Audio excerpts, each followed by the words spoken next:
Faraja TV, authentic African voices.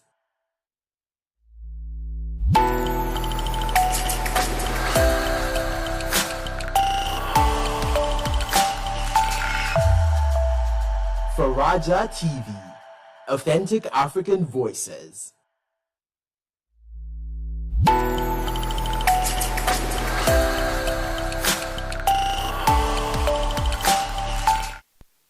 Later in the afternoon, we shall share opportunities and commitments by Simavi. Already we have a representative here with us. That's a panel actually that we'll be having. Also we'll have the role of the African Coalition on Menstrual Health. Then we shall also have the District Level Education Partnership and Support Expertise with the Menstrual Health Management in Schools. And then that will be followed by showcasing menstrual justice activities by partners, and then we shall have an award ceremony, and then we have presentation of call of action by rapporteur, and then we shall close. So we hope to leave this place by 5, or if we do really well, we can leave early. So it will be still in our hands to see that we do that and do it well. Yeah, so in the room, we have people who believe in faith, who have, and I heard many of them, greet us in their own faith. So I want to start with getting a volunteer to lead us in opening prayer. Then we can dedicate this event to the Almighty. Anyone to lead us? Oh, I can lead the, who would like to? Oh, yeah. Someone has been nominated. Yeah.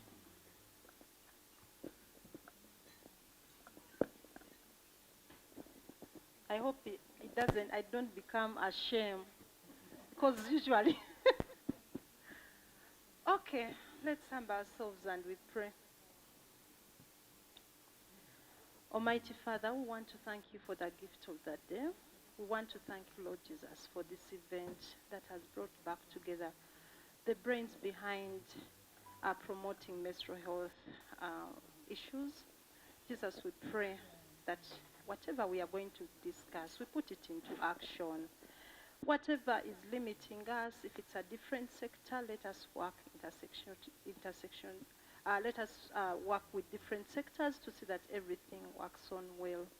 Jesus, we pray that we happen to take everything that we've gained into action, and may you always be there for us. We put forward our families that we have left behind. May you protect them. Our jobs, Father Lord, make us be able to progress. May we shift to higher positions, whoever is in need of that. May you take us, Lord, through everything that we are going to do. And may we interact with each other. May we understand each other. May we be able and willing to share knowledge so that, Lord, we work things very well. We want to thank you, Lord Jesus Christ, for the venue. We pray that whatever will happen, Lord, to get through this venue, may it bring more customers here. And we pray for security. We pray for everything that is going to happen here. We thank you, Lord, and we trust in you. In the mighty name of Jesus Christ, we have prayed. Thank you very much. Can we also get to our feet and take the national anthem? It's going to be led by the band. I don't know if the team band is ready. Ready? I'd like to have the national. Can we sing them? Yeah, we could. Yeah. We sing. Is the band ready? Yes, the band is ready. Okay. Let's be stretching. Let's be stretching. Some of us who have been very cold. seated for some time. Can we stretch a bit, and then as we get, and also interact and get to greet your neighbor and get to know what they're doing, where they're coming from. Do you know your neighbor, right? Okay, exchange cards and have that conversation. Yeah, and also try to share if you know about this topic. Yeah, menstrual justice. Okay, so the band is ready. Can we now, in a second, we'll be starting. In a second, we'll be starting. I see some of you still greeting each other. Okay, the band, over to you.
Thank you very much. We can take our seats. Yeah,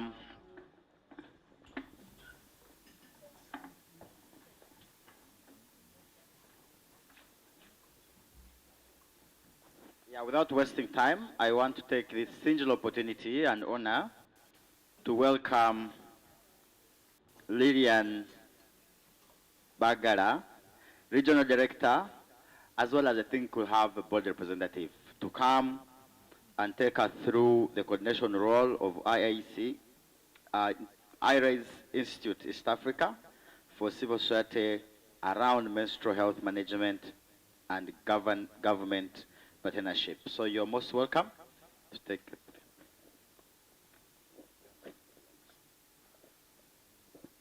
Thank you so much, Moses, our moderator, this morning. What a great honor that we are here again. We converge or convene to reflect what the year has been again for those of us in mental health and hygiene sector. Like my colleague mentioned, we apologize for starting late, but we hope that we will be able to go through the whole program. Most of our speakers and delegates are stuck in jam, but they're on their way. But we thought we should be able to start right now and not waste more time. When they come in, as they come in, we shall do the honor of introducing them and recognizing them. So allow me to recognize the presence of our board representative, Mr. Sam Kavma, if you could stand for recognition. He is standing in for the chairperson who is in South Sudan right now. You're welcome. I want also to recognize the presence of government representatives from Water and Environment, Ms. Kate Namialo. You're welcome. I want to recognize Mr. Chisamira, who is around. People from Means of Education, Means of Gender, Labor and Social Development, they're on their way, and the members of parliament that you're seeing on the program, they will join us. But also, let me take this honor to specifically appreciate that you have kept time as Period Equality Network members. You are most welcome to this event. You are the constituents with whom we work around this issue. Let me not forget my colleague and friend, mentor, Dr. Harriet Kebirunji, the academician. You are welcome to be with us. So shortly I will be inviting my boss definitely to give the welcome remarks, but on the program, when we were drawing it, we were requested to run through what IRAIS Institute East Africa has been up to this year, and so that we set that pace by advice from Rosette Nanyans from Means of Education and Sports. So I'm just going to be taking you through a few slides to know who we are, what we have been doing. As you all know, we are a non-government organization registered in Uganda, and we work in East Africa through the Period Equality Network. The network has grown to a size of 160 membership of organizations. Right here, we have representation from Kenya, Esther. We have representation from Rwanda and people from Burundi. So the next year, I hope it will be also a much bigger and better event. You are welcome, our most members who are from the Period Equality Network. So our vision is that to see or create a world in which women and girls achieve their full potential unlimited by periods. Everything we do around our programming centers around period poverty being the issue that we are defining all other intervention areas. Next. That is our mission, empowering girls. So I'll just go through the main program areas and maybe achievements. We have menstrual health and hygiene as a key program area. Under that, we do a lot of menstrual health sessions product distribution, community champion for menstrual health work. We work with teachers, we work with students, and community leaders. This is just a brief that this year, this is what we have been up to, working in 8 districts as represented there and reaching 77 schools. And so far, that is the total that we have reached for direct beneficiaries in schools.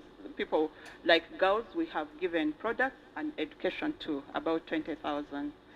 We have an economic empowerment program where we identified a group of young business entrepreneurs. We are honored to have Patricia Kajumba from Twekonyere Foundation, based in Masindi, in Hoima rather, that work around business, and they do reusable pads, production, and many others. Through that, we have been able to skill some girls who are interested in that area to be able to manage their periods. Our other program area is advocacy partnerships for menstrual health that we are always convening as TIPEN, popularly known as TIPEN, the Period Equality Network members. Under this advocacy, we start from the grassroots. We go also through the national level, the regional level, but also at the global level. Sorry for that technical glitch. Back to the slide of... so... Pardon? Okay, so like at advocacy level, let me just speak through it.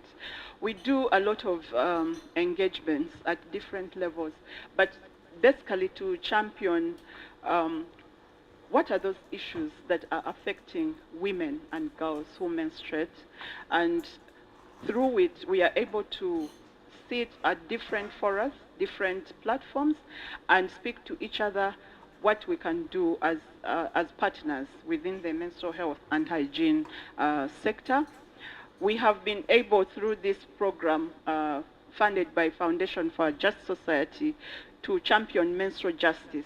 Menstrual justice is a unique program that we thought there are many other issues that we were focusing on, but leaving out social and cultural norms and issues that affect women and girls within the communities where we come from.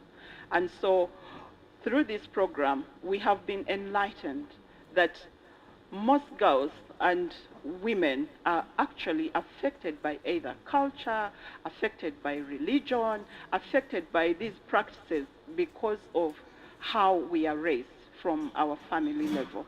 And we find that most of them have not been able to share their voices, their lived experience, how they are affected in the management of periods.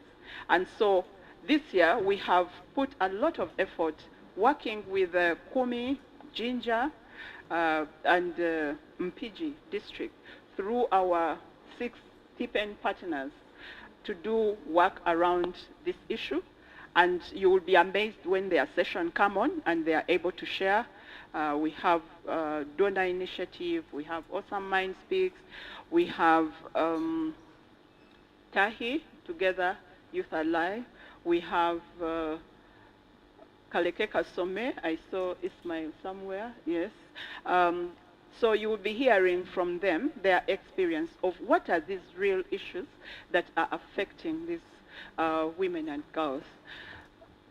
So we do also collaborate with government ministries. Why? Because government provides the strategic framework for our operations. We are just contributors to the wider framework that government always provides for us. So in this process, we've been able to participate in the National Menstrual Health and Management Strategic Plan Development for 2021-2025. We have been able to work together towards developing the national and global monitoring indicators for menstrual health and hygiene. We have specifically collaborated with Ministry of Education and Sports through the Gender and Budgeting unit. You will hear more from Rosette when she comes, because they do steer, they coordinate the steering committee for menstrual health and management in Uganda. And because we have TIPEN, we are a permanent member on that committee. We work also with Means of Health, where we've been lobbying or advocating for integration of menstrual health issues to do with pain management. We have our champion who trains, Sarah Namumbia, who is always raising this issue that girls are always asking about: how do they manage pain? And those who lose a lot of blood during menstruation, what are the nutrition issues that they should be focusing on? So we've been working with Means of Health on that. And with Means of Gender, Labor and Social Development, we've been looking at how do we bring the issues that regard gender into the whole aspect of, because there is a youth coordinating mechanism or working group where we are members. We are still profiling the issue of menstrual health to that group. We work also with other sector working groups in health and in education, but our role is to continuously profile why menstrual health and hygiene must be key on the agenda. Thank you. So on the TIPEN, like I said, the Periodic Quality Network is a membership of about now 160 membership. All these members work around advancing menstrual health management or menstrual health as one of their focus priority area. And then you will find a lot of sexual reproductive health and rights, mental health, women's rights, economic empowerment, but all are focusing mainly on how do they use their approach of mental health to define menstrual health as they do programming. TIPEN, like I said, is a model, a collective advocacy model that we devised internally because we needed to organize ourselves as civil society on how we can have one voice as when we go out there to speak. So we have a small grant program or project that we started, and it is going to be running for 3 years. They are small because we are looking at the level of the organizations that we are supporting at grassroots. They are small in nature, so they range between 5,000 to 10,000 pounds.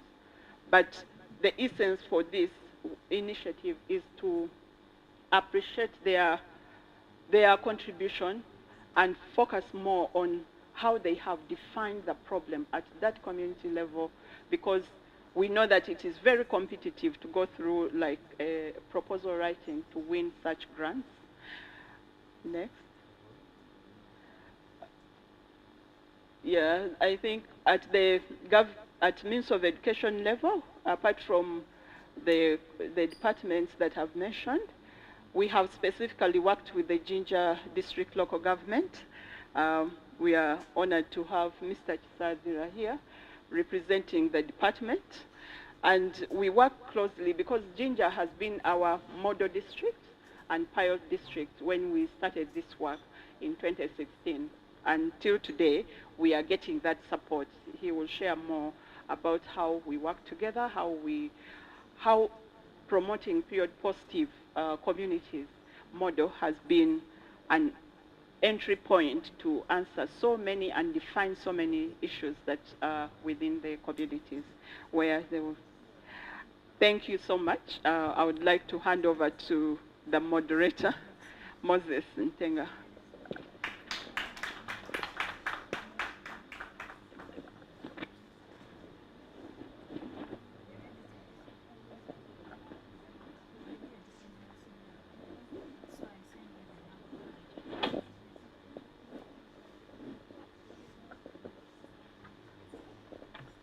Yeah, thank you so much, Lillian, for that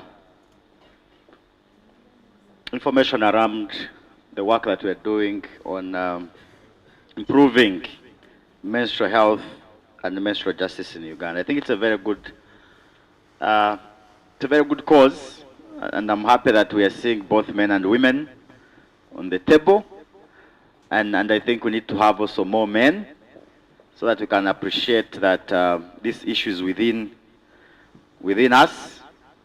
And we've been hearing one of the meetings we had, we asked the girls what they say when they are being bullied about menstruation. And they said, if we don't menstruate, or if we didn't, then you wouldn't be here as men.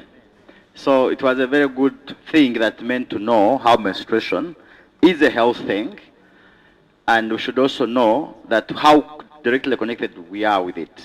You know, you could be having a wife doing that, your children, your friends, and probably, you know, people within the community. So it's a health thing, but due to customs that cut across, I think it has in a way been um, has been having a lot of stigma around it. Something that has much been kept in the private, and some of the women and girls, I think, have been penalized or segregated during that period, and even some of the children have.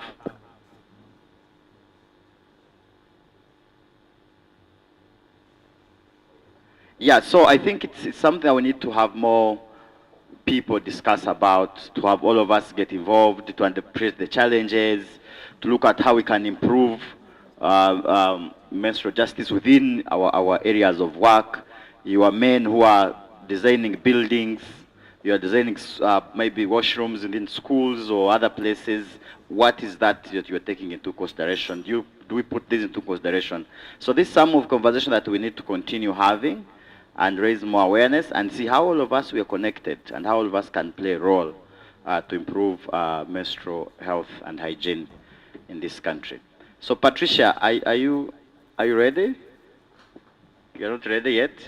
Yeah, so we're waiting a couple of minutes for, there's a honorable coming in, member of parliament, and apparently our board representative has moved out, will come. So we'll wait a few minutes and be able to continue. Maybe in the meantime, yeah.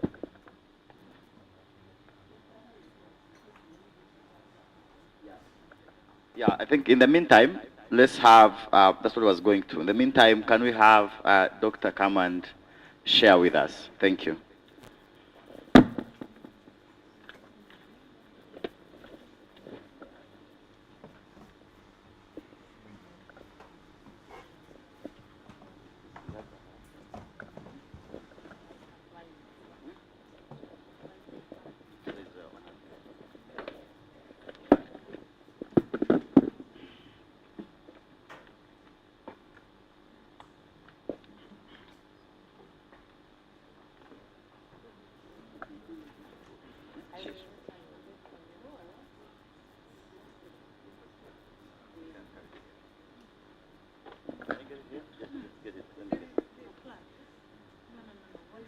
Project.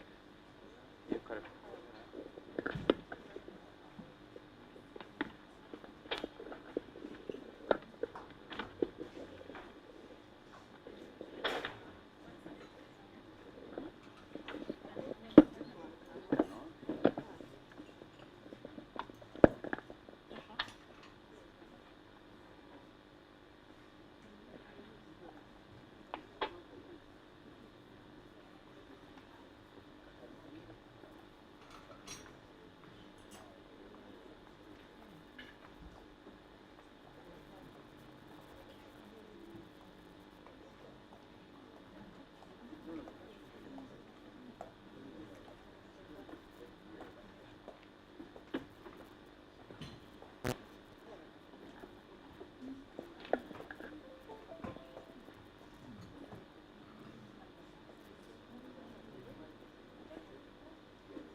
Good morning, ladies and gentlemen.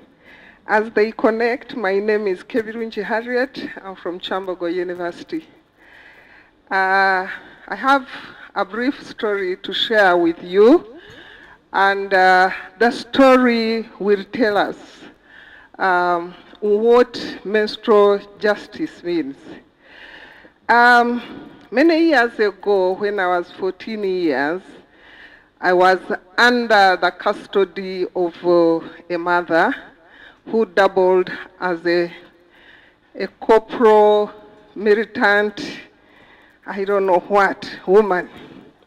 She was a nurse, and I was under a father who was a medical assistant. The two worked together to coerce me, actually, at 14 years when I menstruated. And good enough, I had members of the family who had also been menstruating. And I used to see my mom menstruate also, because they used to, to wash those rags, pads, what. I would see. So when I became pregnant, this woman wanted, may her soul rest in peace, wanted to keep me hostage. I became a prisoner. And every time I would menstruate, I don't know how she would get to know, she would always tell me, now you'll become pregnant. Now you are become, you see? My menstruation became a precursor for pregnancy. And every time she used to tell me that, then I would ask myself, why is my mom telling me this? That time I was a virgin, I was not in any relationship, and I was not ready. I was still young, and I had just joined my senior one. So life went on, but she would look at all girls in the home as what? As maybe getting pregnant tomorrow. But nevertheless, I had a supportive father. She used to talk a lot, but she used not to buy me pads. But my father used to buy me pads whenever I would go back to school. So my mother was the controlling person in the family, you see? And even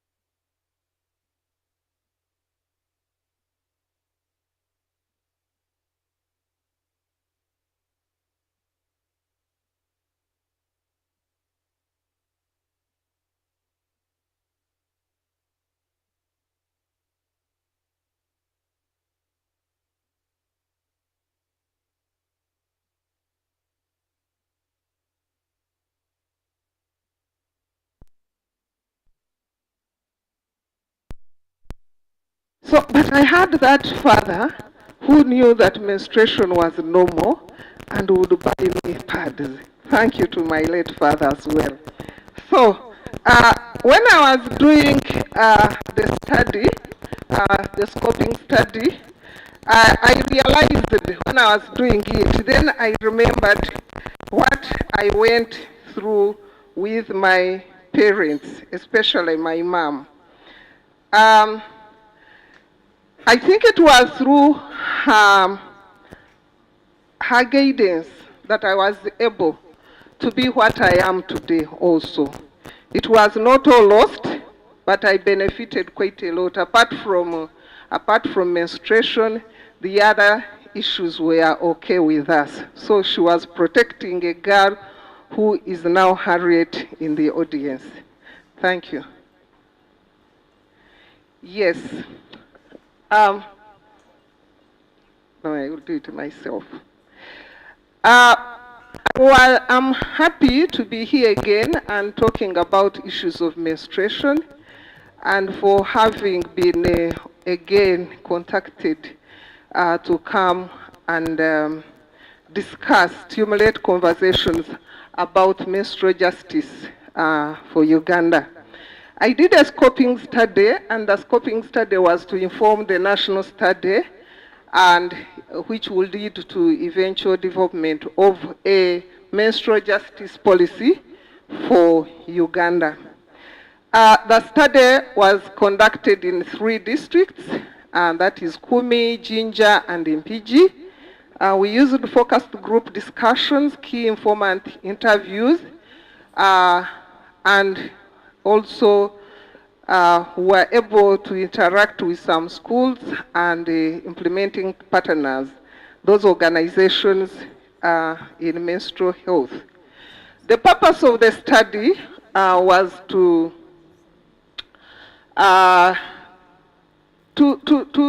stimulate a conversation for conducting a national study and the development of menstrual justice policy. We anticipate that the policy will contribute or will create a more equitable, inclusive, healthy society for all individuals that menstruate. And we are talking about a dignified and safe spaces for all menstruators. I have key messages which I bring on board. And they are all talking about menstrual health. I love them. The messages provide a framework and tools on how to come up with a menstrual management justice health for our country. They talk about the fundamental human rights, and they are saying that it is very important for us to include issues of well-being, looking at women and girls as well-being with dignity, and we are looking at women empowerment or equality, and we are talking about inclusive and supportive policies. We are looking at commitment, and we are talking about breaking the barriers of menstruation, so that we are able to create environments where every menstruating individual can manage their menstruation with confidence and dignity. When you have pride and you are confident, it means that you'll be able to make choices on what type of menstrual products you'd want to use. So we are looking for menstrual justice for all. And we are saying it is not just an aspiration, it is a call to action for all of us. And it's a commitment. We are looking at a more equitable and just future for Uganda. So that is my first message for this morning. When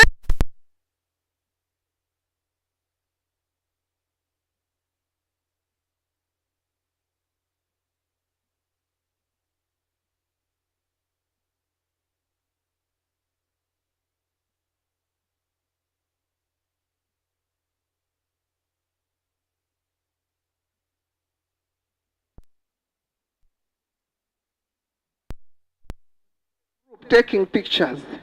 And he's saying when we are talking of commitment and inclusiveness, I think they are committed, they are becoming part of the menstrual hygiene justice campaign. And you can see that he's taking keen interest in explaining what anatomy of the woman is. But I think that was a biology teacher at some point. I expected a practitioner who would demonstrate what a menstrual cup, a pad, how to use it, than just describing the anatomy. So whatever I'm presenting, I have been actually given green light that people signed consent for that. So I'm protected. We have a second message. The second message is talking about the same issues of menstrual hygiene for all, the sustainable policies. And we are saying together we can foster a nation where menstrual health justice is a fundamental human right driving progress, gender equity, equality, and well-being for all. These are messages. So in case there are other menstrual justice policies in the region that have not developed a menstrual justice policy, it projects us, or it introduces us to frameworks, to the tools that can be used. Here we can see girls, they are demonstrating their pads, and they are happy. But we are asking ourselves, where are the men? Where are the men? So this is a single-sex school that is doing this. And when we say menstruation for all, and we are talking of collaborators and policies, then it means we need to bring men on board to be part of this campaign. We have message 3. It is also talking about menstruation. We are talking of dismantling the social stigma. We are talking about prioritizing access to affordable menstrual products. We are talking about calling NGOs, communities, advocacy groups, and everybody, including people with special needs, in this. And we are saying we shouldn't leave anybody behind in the journey towards a most just and prosperous Uganda. So I'm also saying that when my mother and my father really were looking at me as what I don't know that time, I wish they were still around to know that I no longer menstruate. And my periods disappeared in phases. So menstruation is a phase. And why must we talk about menstruation in isolation of menopause? Because menopause is also a process. I think it took me like 3 years for me to completely stop menstruating. It would take 2 weeks, then 1 month, then then 3 months, then the other comes and pours for a full week. I could not even leave the home. So we cannot talk about menstruation and don't talk about those things of menopause. So when we are talking of inclusive, I think we need to talk about it. Last year we talked about it. These are the girls we are talking about. That is the field now where I was. What we did with Arise Institute. Now, these are girls. I think the oldest could be 16 years. Where are the 18? Where are the other communities? Where are the boys? They are not there. They are very happy. You might find that displaying that is good. They are empowered. It is not until you go to look at disposal that you might find that they are actually not empowered enough. So looking at them excited is good. They are talking about it. But do they also have the definition of what menstruation means? Or they think it is a monthly, We haven't gone deep to understand the dynamics of these girls. So the definition of menstruation is a natural part of women's and girls' lives. It is a sign of good health. But there are also misconceptions that menstruation is dirty, like I was labeled at that time, that it should be private. And all that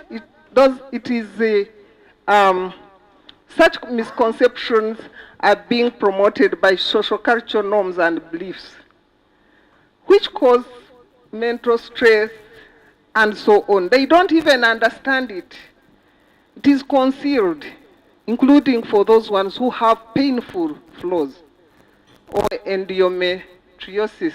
I think I've got it right, Patricia, now. So why are we talking about menstrual justice? Because it is part of the National Development Agenda, if we must achieve that. and all other sustainable goals, 3, 4, 5, 6, and 8. Decent work, when we talk of decent work, and remember we are looking at, we just started with school. So we are making a justification for us to go out and look at workplaces. Look at other women, both in formal and informal sectors of the economy. And that's what will inform the policy. We can't talk about menstrual justice without asking the nitty-gritties or other stakeholders about this, their experiences.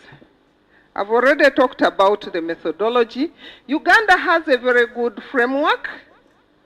All this, it is there. We should be proud about it. But for me, I'm not very proud about it because even those policies were not inclusive. So we are saying that despite the legal policy interventions, menstrual justice continue to persist. The legal and policy frameworks and tools do not empower menstruators to enjoy the right to manage their menstruation in a dignified and safe manner.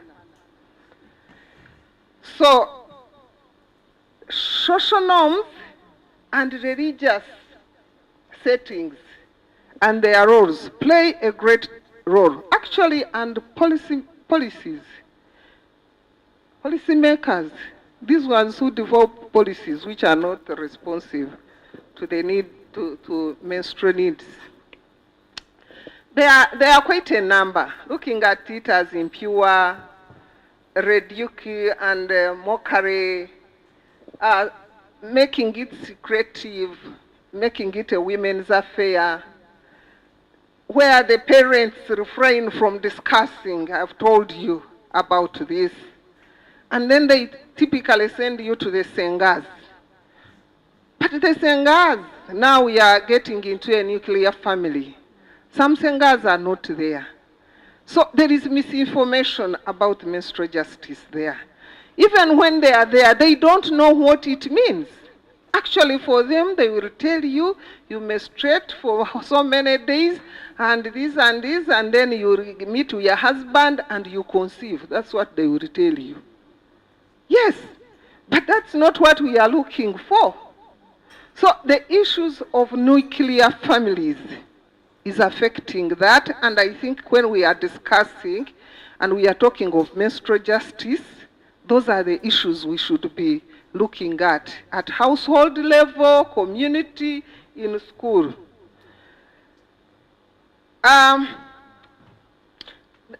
Other social norms, they are saying don't wash your clothes with others.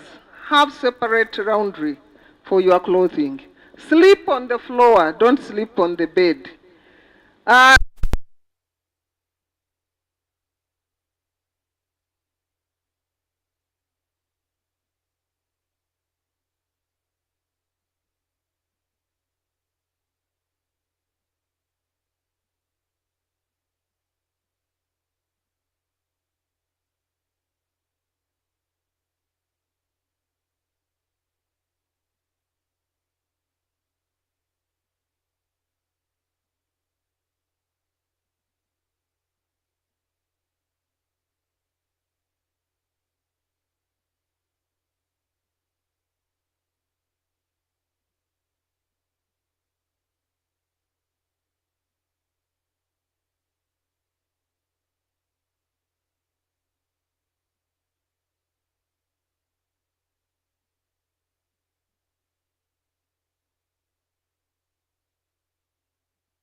Is it a tampon? They will say it will break virginity. If you use the cup, then they will say, how will you walk? If you use the other one, they will say it is infected. So quite a lot of problems. So we also have health risks. All this you can see, especially those ones in incarcerated and homeless populations, people in prisons, the refugees, our street girls, we have seen them menstruating when they are clothes, they are begging, but also their clothes are soiled with blood. How about the digital exclusion? And those ones who are in asylum seekers and the care responsibilities, all that.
This is an extract from National Menstrual Hygiene.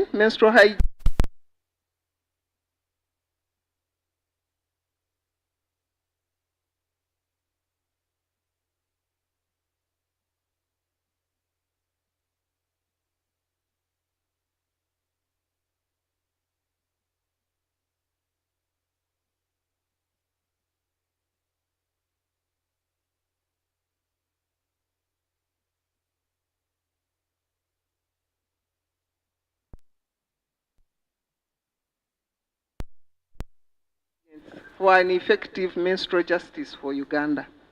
If we want to have one, then there should be equitable access to menstrual products and facilities.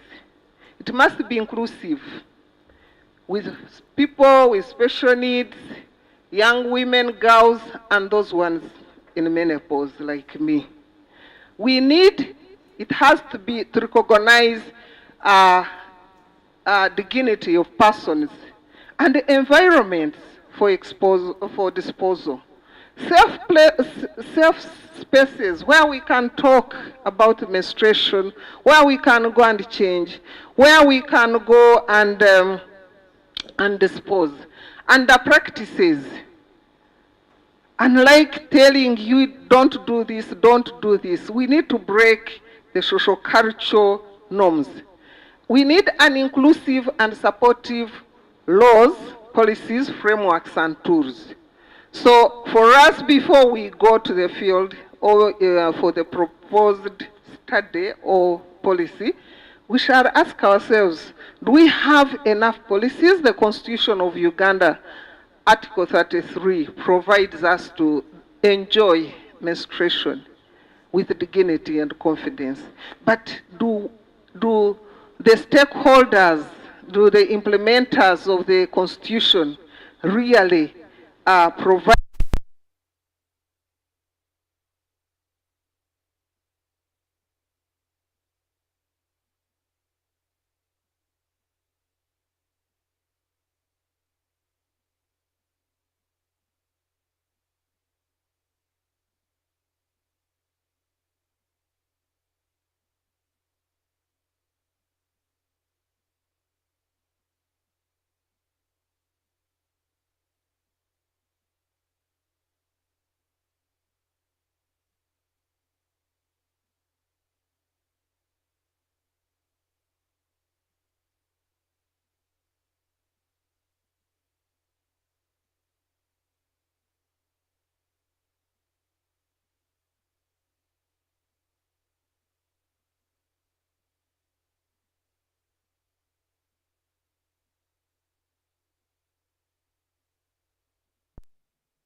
somebody tomorrow is going to start menstruating. They even asked me, when did you start? I told them at 14. They are looking at their sister. They are counting years, and they have started budgeting.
That information from you who has gone through it all, and we want to appreciate you very much. Can we clap for her? Thank you. Yeah, and yeah, so I think when we're here, we had a few people coming in, and we want to recognize them. And I think to do that, I will ask our board representative to first introduce himself, and then he will still introduce others. Thank you.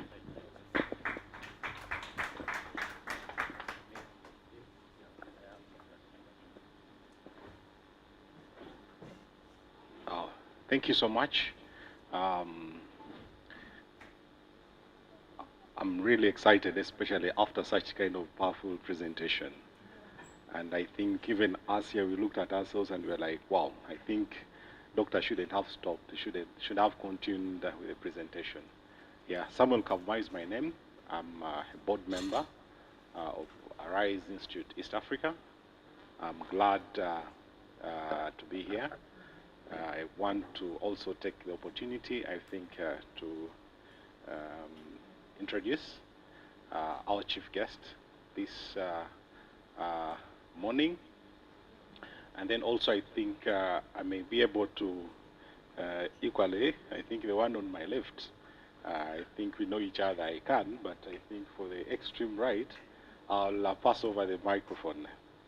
So I'll start with our chief guest this morning. Is none other than Honorable Nakut Faith. Honorable Nakut Faith is the district woman representative of Napak. It's one of the district in Karamoja sub-region. And when you're talking about such a topic, it's really passionate to her heart.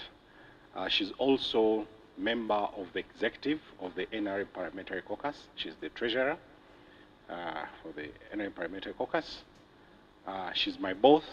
I work with Parliament and the staff.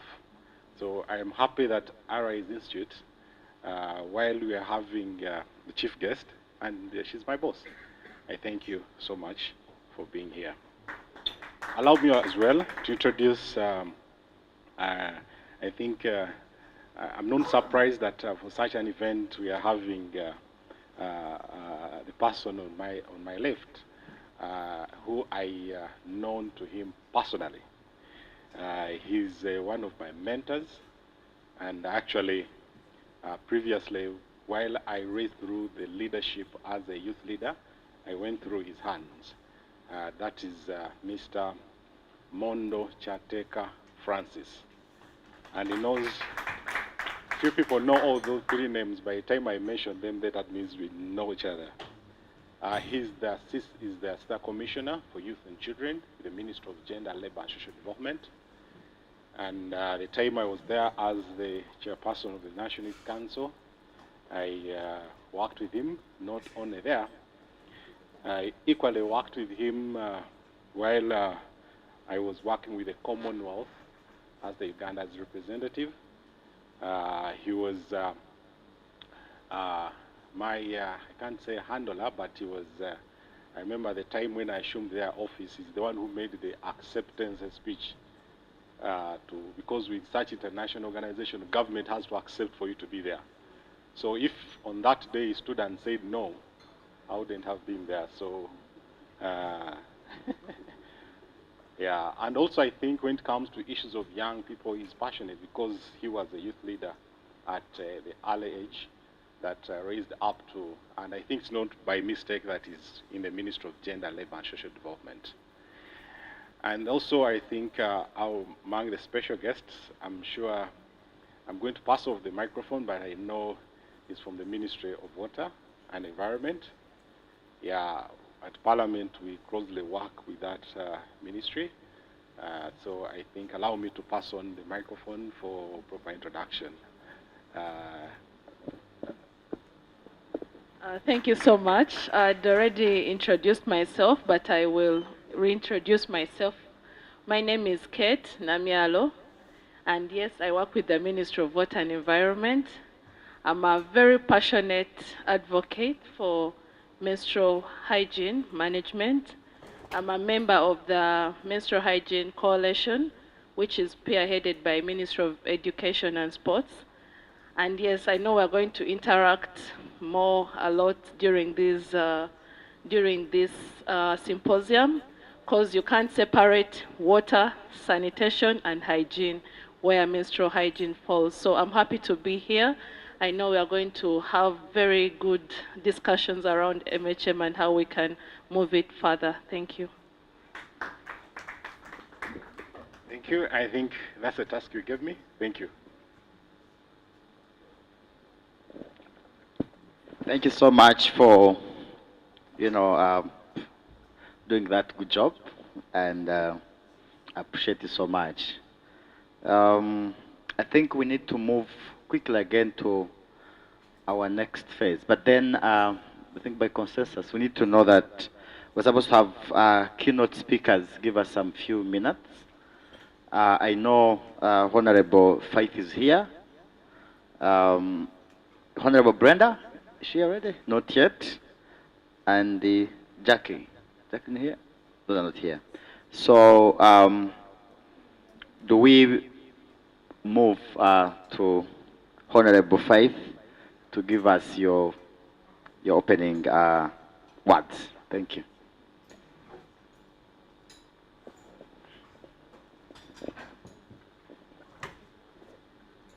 Can we clap for her as she comes? Thank you very much. Thank you.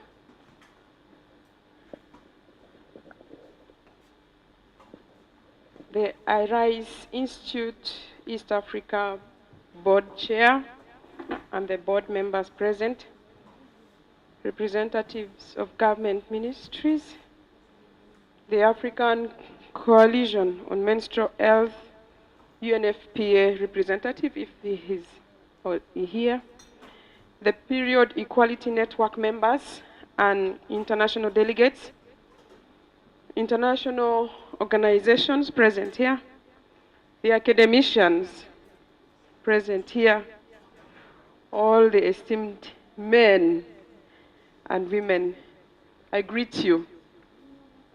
I am Nakut Faith. I was honored by the people of Napak to represent them in the 11th Parliament. It is my first time in politics, but it is a good privilege because I am involved in the things that matter to our people. So I feel honored being here. It is my great pleasure to be present at this very important second Menstrual Health Symposium for East Africa, organized by IRISE Institute East Africa.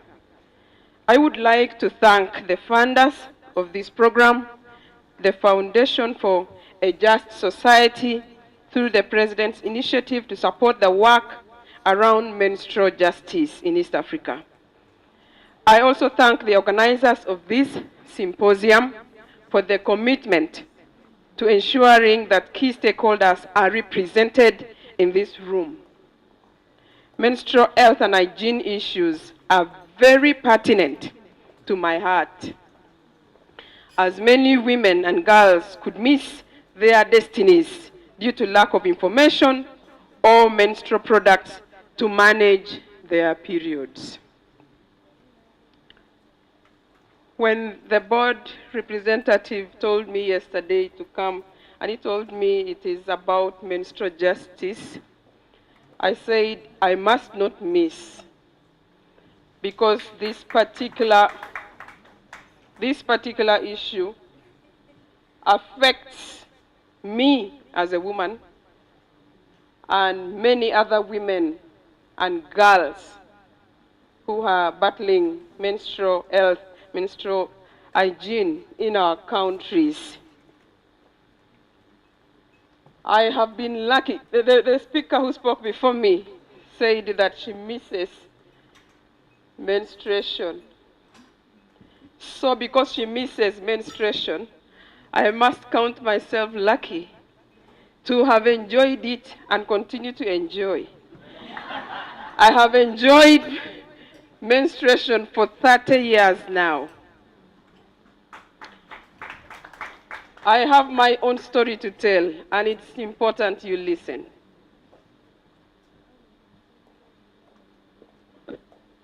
When I was growing up, I knew,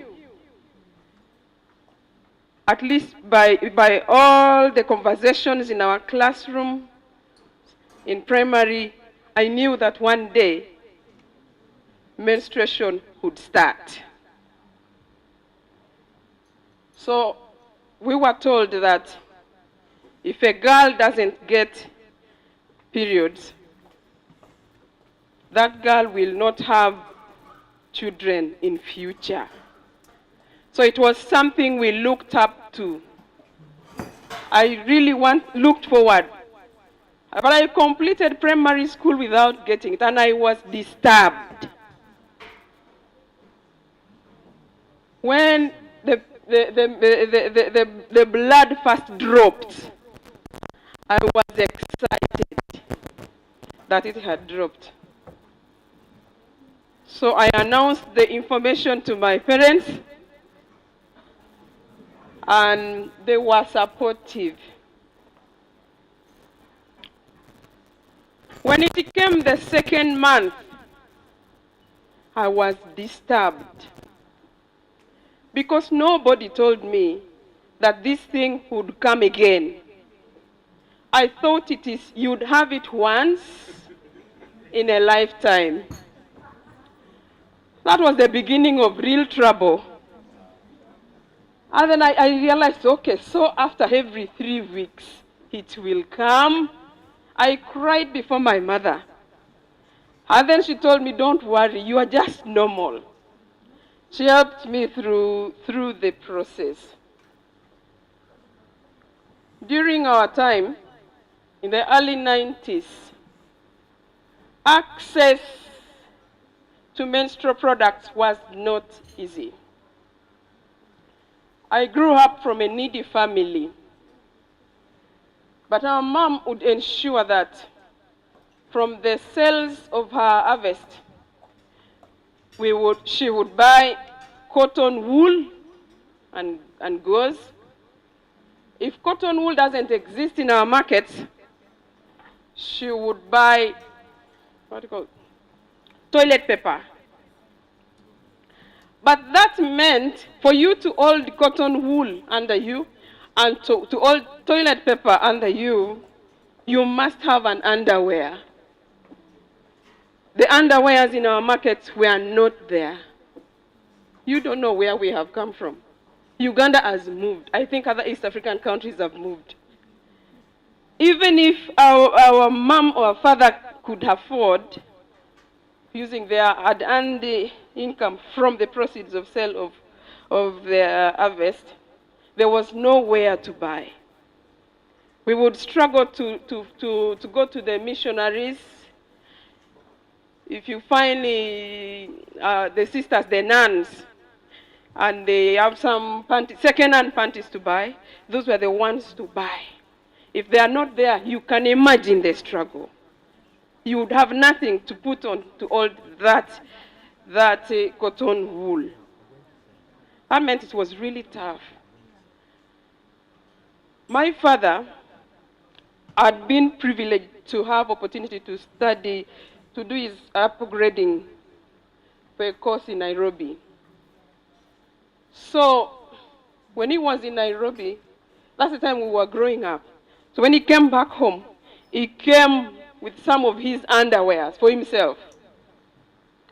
But when he saw the need, we were really struggling. In terms of, you first look for money. When you get the money, you can't even access what to buy. Our father sacrificed some of his underwears for his daughters. So when I see the men in this house, I am happy. There is a lot that we expect from men. I was again unlucky. 3 years into my period, the Lord called my parents. They died in a motor accident on the same day. Now that meant my sisters and I, and my 2 brothers, I have 3 sisters and 2 brothers, we're a family of 6. We now had to shift to be raised by relatives, and life was extremely difficult. Just 3 years into my periods. Now, it became extremely more hard to communicate to our new guardian that we needed care of that level. When periods come, you just even don't know how to open your mouth to speak. You just try to manage.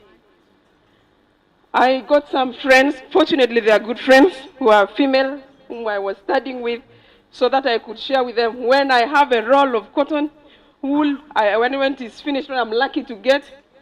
That's the time I learned to look for a job, so that I could afford a roll of cotton wool. And it could serve me 3 months if I have it.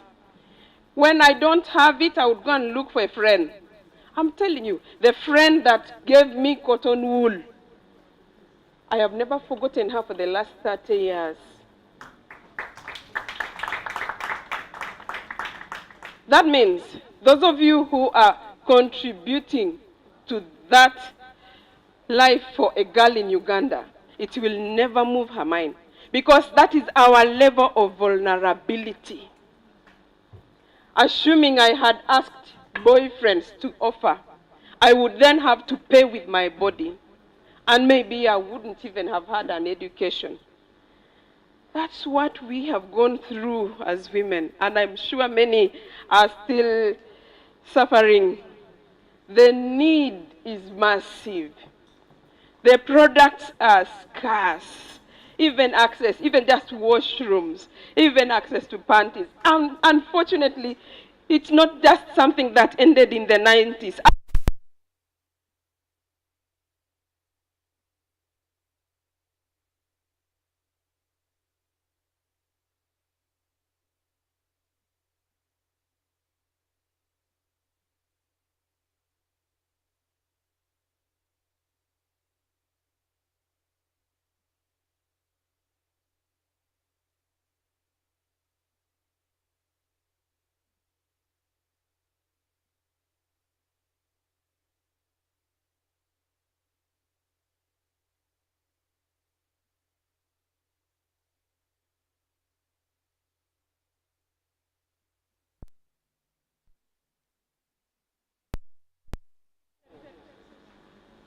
When I'm not writing an exam, I developed a coping mechanism. I joined a netball team. Not because I liked netball or because I was a pro. No, I wasn't even a pro. But because the netball would help me to play. Whenever I have periods and I have no cotton wool, I would then go to the pitch, play netball for the whole day, 24 hours, up to dark, from morning to sunset. And then I would keep changing. When my pants gets wet, I go and bathe. And I come back to the pitch. When it gets wet, I would bathe like 5 times that day. clean my panty and come back and play, so that the next day I can go to class with peace.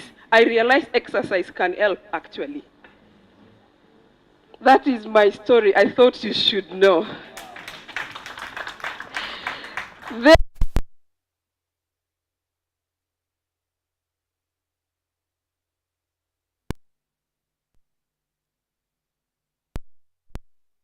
committed to, and as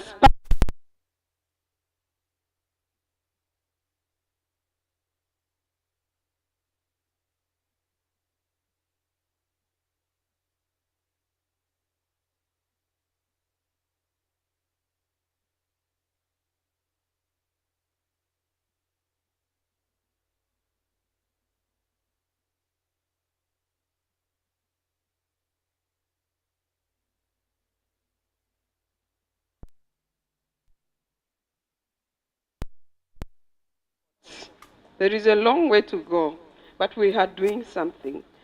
I have been briefed that the civil society, through the Period Equality Network, with over 160 organizations, has made significant contribution towards improving education outcomes, menstrual health, and gender equality outcomes. This has, over a period of time, enhanced girls' retention and performance in schools. I have already told you about my classmate who dropped out. Specifically in public schools, the UPE, the USC schools in Uganda, and the same equivalent in other countries. I have been reliably informed that the first ever symposium on menstrual health in the region was held last year. And this is the second symposium that brings together key actors in the sector, varying from government departments, civil society within the East African region, mainly the Period Equality Network, development partners in Uganda. It is an event that convenes key players to evaluate the journey walked, but also to share learnings and experiences in implementing menstrual health and hygiene programs, and as well advocate for menstrual health and hygiene within the region. Last year, the country snapshots for menstrual health were developed that summarizes overview of the statistics per country: Uganda, Kenya, Tanzania, and Burundi. A caption from Uganda, according to the situation analysis conducted by the Ministry of Education and Sports in 2020, indicates that over 50% of girls and women experience stress. By the way, 50% is such a big number. If you're looking at our population of 49 to 50 million people, and if in that population we have 30 million women, and then 50% of them are experiencing stress, we're talking about 15 million women and girls. And this is due to menstrual pains and body weaknesses and heavy flow, which often brings headaches. 79% of women and girls experience menstrual pain, dysmenorrhea, as their main menstrual health challenge. Additionally, the analysis revealed that more than a half of girls that enroll in primary one drop out before sitting their primary living examinations, mainly because of menstrual challenges, such as the inability to afford sanitary products such as pads. Imagine a girl dropping out just because of pads. It has happened and it continues to happen. I would have also dropped out if I did not discover the netball skill. 77% of girls miss 2 to 3 days of school due to menstrual-related challenges. Less than 50% of schools have washrooms. What a shame.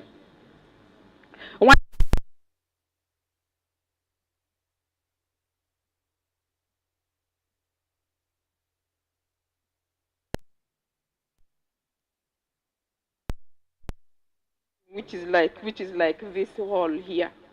which like we will all get inside there. And then when you're bathing, the blood is dropping and everybody's feeling irritated. Those are our washrooms, the bathrooms which we were using. And then you'd see the blood flowing everywhere. The 50% of schools have washrooms, while less than 10% have the washrooms in good condition. Over 80% of public schools do not have incinerators for proper disposal of menstrual products, and yet this is affordable. More to that, underlying social, cultural, and structural drivers such as gender inequality, unequal power relationship, gender-based violence, social isolation, period stigma, and shame exacerbated the menstrual injustices, vulnerability of women and girls. I've told you about the shame that made my classmate to leave school. iRise East Africa has been implementing a menstrual justice project and running the Menstrual Justice Academy, where participants were trained in advocacy for menstrual health through strengthening collaborative advocacy for menstrual health justice through the Period Equality Network project, which aimed at the strengthening the capacities of grassroots organizations for menstrual health advocacy, unpack the various forms of social norms and cultural behaviors in society that increase the vulnerability of women and girls to menstrual injustices, and create a regional menstrual justice knowledge sharing and learning platform for menstrual health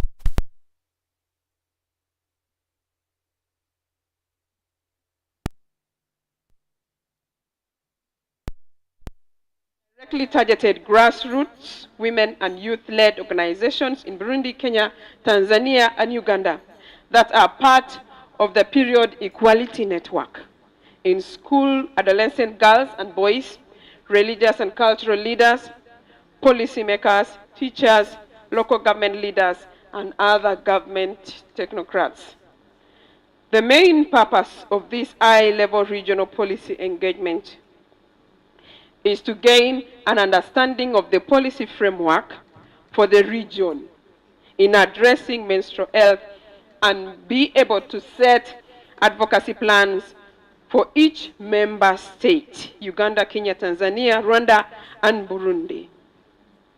The outcome expected: strengthened alliance for collective advocacy messaging on menstrual health for civil society organizations to avoid disjointed efforts, so that we have an informed advocacy campaign for each country, and strengthened capacity and readiness among stakeholders to leverage opportunities and provide thought leadership. As a member of parliament in the region, I would like to commit to this cause, and also being someone who has gone through the same challenges that our girls are going through, my commitment exists and it will never end. The fresh memory on what I went through when I was a girl, I had to look for cotton wool and I never got. I had to bathe in a bathroom that is shared, and then other girls laugh at me when the blood is flowing. All that. And when my cloth is soiled, and then the boys laugh. We have gone through a lot of hell. Therefore, we commit to this cause and work with my fellow women members who are in parliament to push the agenda of menstrual health financing in national and regional budgets. Because menstruation is not something we look for. It just finds you. I did not apply to be a girl. Actually, I am born to a family of 6, and I am the third born.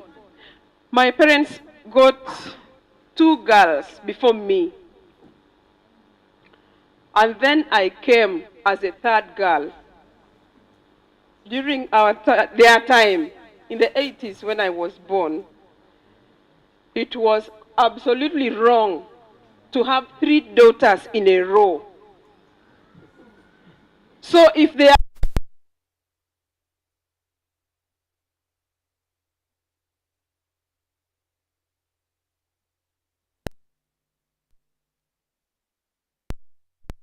something really natural that comes to our girls and to our daughters when they didn't apply for it, nobody wished, it is too wrong. I know there have been efforts to support citizens in many ways, including to provide condoms so that men are safe when they are enjoying sex. Moreover, sex is something optional. Why then can't we invest in this one, which comes naturally? So in that same spirit of financing the other products to enhance life, I am sure that government will be willing to support this cause of the girl child. Such opportunities to gather together reminds us of these quotes, which I wish to quote to you today. The best protection a woman can have is courage. This is by Elizabeth Cady Stanton. When our menstruation is not properly managed, it destroys our esteem. You cannot speak when something is wrong behind. You cannot speak when a full house of girls who are bathing with you in the same bathroom are seeing your blood and laughing at you and giggling. You cannot walk with your head up. So to restore that courage, we must solve that problem. 2, champions keep playing until they get it right. Billie Jean King. And you are the champions in this cause.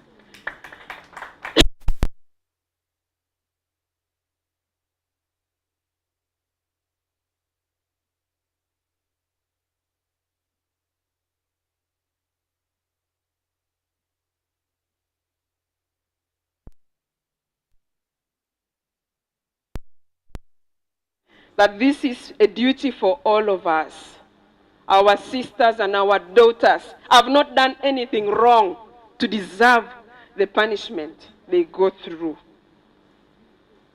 It is a noble duty. So you are the champions, and I celebrate you. Number 3, women are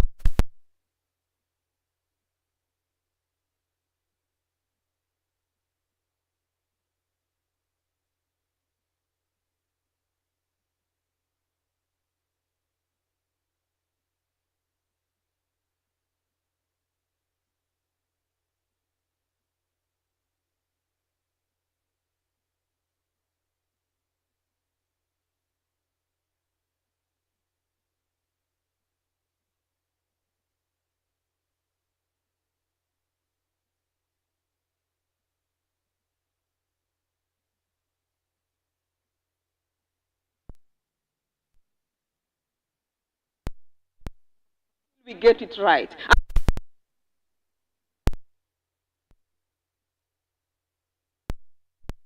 In school, let every girl not see having periods, having menstruation as a problem.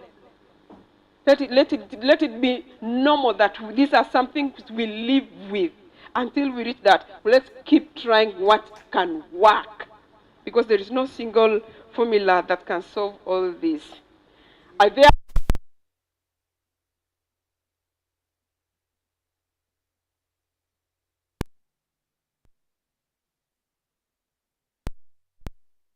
and in due course,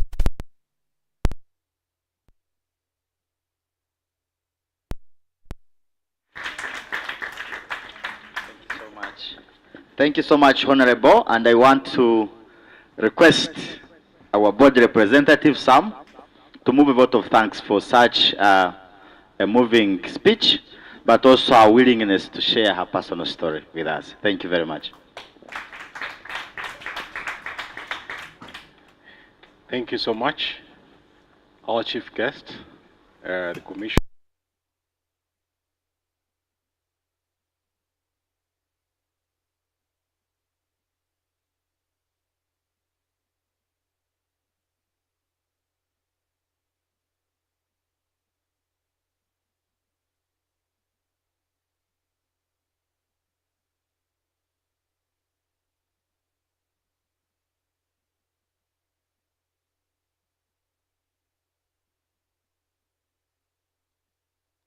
Pass on our thanks for you, first of all, for accepting our invitation. I know it was on short notice, but being the person you are and the passion you had, you actually accepted to come and officiate this event. I am, in 1 minute, I would say, I think, Honorable and the members here, I'm one of those who really privileged. I had the chance, I've been on a number of different boards, but this role is one of the unique one that has been more of an empowerment to me, and I think it came a time where it now means a lot to me as a member of the board. One, it's at a time where I'm privileged that I am a father to 2 beautiful girls. Yeah, and I'm a husband to a woman and a beautiful woman. And, you know, Honorable, with your story, mine is, you know, for us, we are boys only in the home, and actually we only privilege that we only have 1 girl who is almost the last one. And, you know, I think it's a testimony. Most of you may keep quiet, but all of us who have gone through the life of school, you know what this actually means. At this level, it means a lot to me. Actually, when we were sharing with the Honorable coming in, she mentioned and said, now you're going to be a better father. And indeed, I'm already one because of this. There's so much we've been able to learn. My passion, my expertise is majorly in public policy and governance. And, but this is one of an area which was really challenging and very interesting as a person, especially in this. I'm really happy, Doctor. I think this really brings in a lot. And I know together with the members, these have not yet discussed with the chief guest, but just like a member of the board, there are so many things that we're looking at how to bring in. I have already consulted with my colleagues, with the chairperson. I think our chief guest, it's a proposal we're going to bring to you. We're going to write a policy paper, and through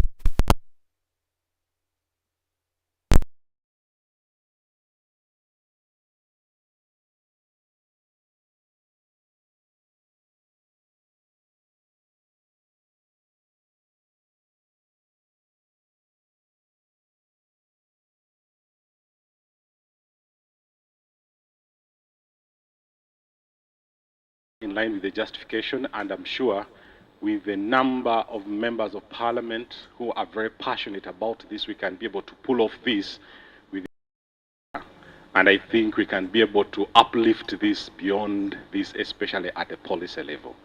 And I'm sure that is a space that can be able to have especially policy issues at this level. So Chief Guest, I'll request you to be main pioneer to this, and I know your effort, I know your energy, especially when you put up this, and we can be able to have it move forward. So it's something that we are willing to take on as a board, and I think we are strategic, in fact, in looking out to you to actually take on this. I also want to thank on behalf of the board, all the development partners who have really put their effort to invest in this. This is really touching to the community, and in terms of touching our young girls out there. I listened to your story and I was really moved. I just imagine community where we are coming on, that is my sister, that is my daughter. What actually kept on thinking at certain point when a board's how that first moment, assuming it comes in school, how is that space going to treat my daughter? What is going to happen during that time? Actually, I heard of a story which I think most of you heard, where one of the girls was very close to, was in the space of only boys. And one time when she had up, she didn't know what this meant. So I think she went to one of the closest who actually took advantage of her and advised her, you know, it's okay during the time, if we can do this, you will not have it anymore. And little girl, she accepted. And for her, she did know, I think the boy informed her, if you can have sex, then you'll never have it, no. And after some time, actually, it was not happening. Little did she know that actually she had conceived. Until when the parents found out, and she even innocently told them, you know, so and so advised me about this. So just imagine such kind of spaces where young girls or communities don't have information, even education to this. Actually, I think, Doctor, you really also challenged us. I mean, I will confess, I'd never seen my mother to do that. I think in our spaces, that is something that you never hear our parents opening up to that. If they would open up, it could be to either a female one, but to the boys, it's actually, I think that is one of the unique, and I think everyone will confess to this. Even in school, I remember you'd get some of those guests who will come and speak, and then they will divide. They say, girls, you go for a talk where you have the senior, and actually this is what they talk about. And for the boys, would never have anything in line with this. And I think this is one of the messages. How do we have some of these safe spaces? How do we have, in terms of this information, is very key. I think this is very important. So our chief guest this morning, really want to thank you for this. And I'm sure even after the discussion here, would be able to share the outcome to this. And I'll actually request through the leadership that as we are discussing, I think this would be very important, because to form the justification as we are having our policy paper to ensure that this, I think if it's one of the issues you can look at how to be discussed. Since we have members from other East African communities, if it is a similar kind of forum, we can share and see how can this be able to propel. So I really want to thank you so much, and I believe your presence. I'm sure even after this you can be even here to interact with most of the experts here who are really grounded in this theme. Otherwise, I thank you so much, and I wish you good deliberation. Thank you so much.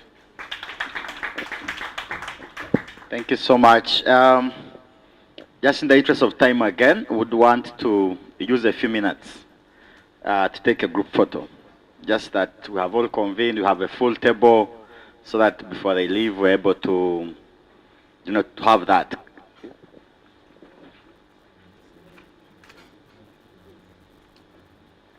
Yeah, I've been informed that our table will still remain full until we finish the discussion. So let's prepare and have our government roundtable discussion. I already see. Yeah, the next, if you have an agenda, the next item is supposed to start 11:45. I think we're just a few minutes late with it. We want to, it's a round table on symposium setting and opportunities, but then we are looking at what the government is doing in this area. And with us we have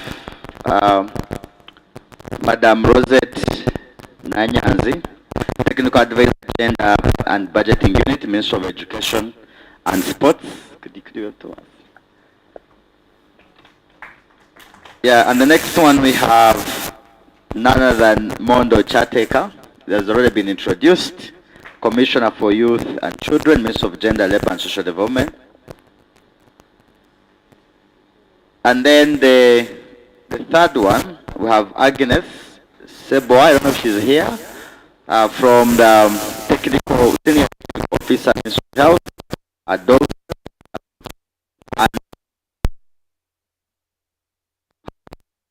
Kate, Ministry of Water.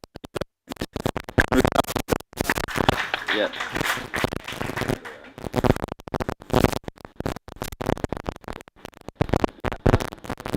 Yeah, and I think we feel that we're going to spend more about an hour listening to the brilliant people, so we think that we have some bit of energy. Can we all stand up first, probably, as we get started? Who's gonna do that? Yeah, so we can get started. You know, also we a bit. You can stretch a little bit. You know, try to touch your knees. Try to move around. Yeah, because we need some few minutes of stretching after a long time of sitting. Yeah.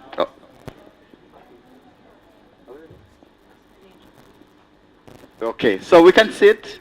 We can sit, but also I want to again introduce my co-MC. The mic, she will introduce herself, to tell who she is. She would have been with us, but she had a call in between, and she went to have it for an hour, and you're most welcome. Thank you very much. Good morning to you all. Yes, I can see the vibrant faces. Please give me a smile. Eh? Yes, my name is Lisa Marikawea, and I serve at Dwana Initiative, and I am privileged today to be a moderator together with my colleague Moses. So thank you very much. Yeah, so we won't waste much time, but we will give our panelists about 1 minute each to tell us who they are. We have mentioned your names, but people would want to hear your voices and get to know you. So we will give you just like 1 minute each to say who you are, you know, and give us some one or two, you know, experience you have had with this very subject. We have had a lot already, but we can't really hear enough. We just have to keep getting people speak and encourage us and energize us in this sector. Thank you. Yes. Thank you very much. Since you're giving me 1 minute, let me use it. I am called Agnes Seboa. I work for the Ministry of Health under the Division of Adolescent and School Health. Besides this, I am passionate about issues of menstrual hygiene because I equally have daughters, I have sisters, and maybe before I send this to my colleague, menstruation it goes beyond a pad. When you talk about menstruation, it's not a pad. It goes beyond that. So for me, I know that when we talk of menstruation, this is a collective talk that we sit as teams to see that we support our girls. And even at the Ministry of Health, I was already named Madam MHM because of working closely with the Ministry of Education and Sports. So anything to do with MHM, even at workplace, these are issues that we look at. Thank you. Thank you very much, moderator. My name is Rosette Nanyanzi. I work with the Ministry of Education and Sports, and as we all know, the Ministry of Education and Sports has been in the steering position since 2013 to address issues of menstrual health and hygiene in our schools, and convenes the National MHM Coalition and Steering Committee, and the vice is a Ministry of Health. So we are proud to be associated with IRISE to make sure that we garner our efforts to ensure that each and every woman can menstruate with dignity. Thank you. Thank you once again, moderator. My name is Namia Allocate. Like I had mentioned earlier, I work with the Ministry of Water and Environment. I'm a senior environmental health officer in the Rural Water and Sanitation Department. When I say rural, you know, I think 70% of Uganda is rural, so we serve rural communities, making sure that they access safe and clean water and also sanitation and hygiene services. Like I also mentioned earlier, we are very passionate as a ministry to incorporate MHM in our development programs because issues of water, sanitation, and hygiene move hand in hand. So this is why I'm part of the MHM Coalition and Steering Committee meeting, and I'm a very passionate member of daughters. So this topic is really key to me and very passionate to me. Thank you.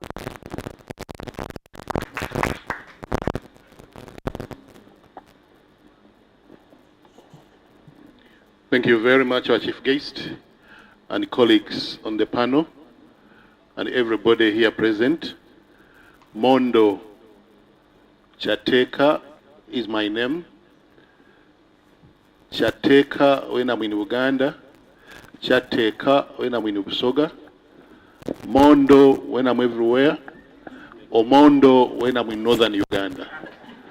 So you can call me any of those names anywhere. In Karamoja also Omondo.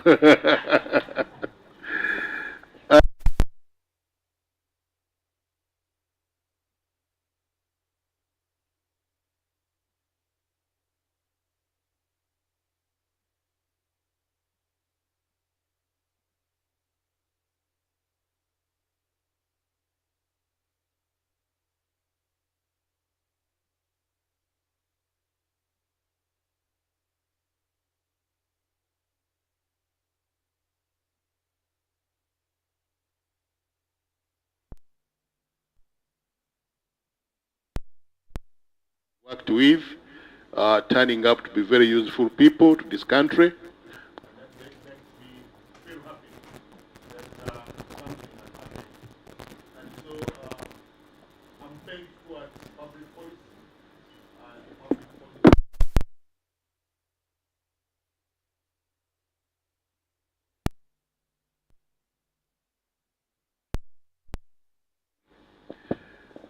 And I think I've used my minute.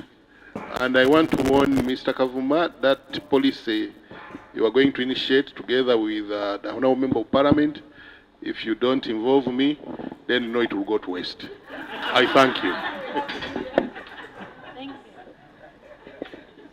Thank you, Mondo and the other panelists. And I think he means his word. I was in one place where they said all roads lead to Mondo. So you know.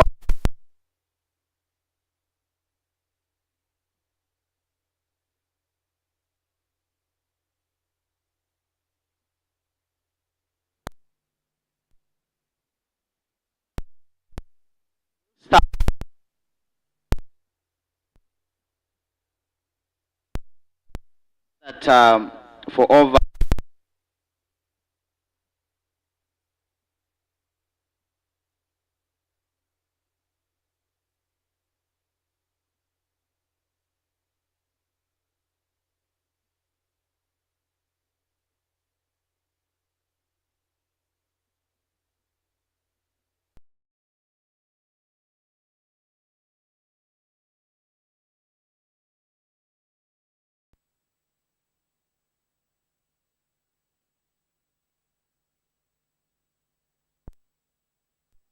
What challenges may arise as the program progresses? Thank you very much.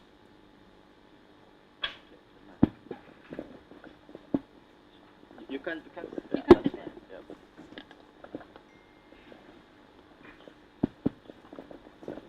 Okay, thank you very much for that question.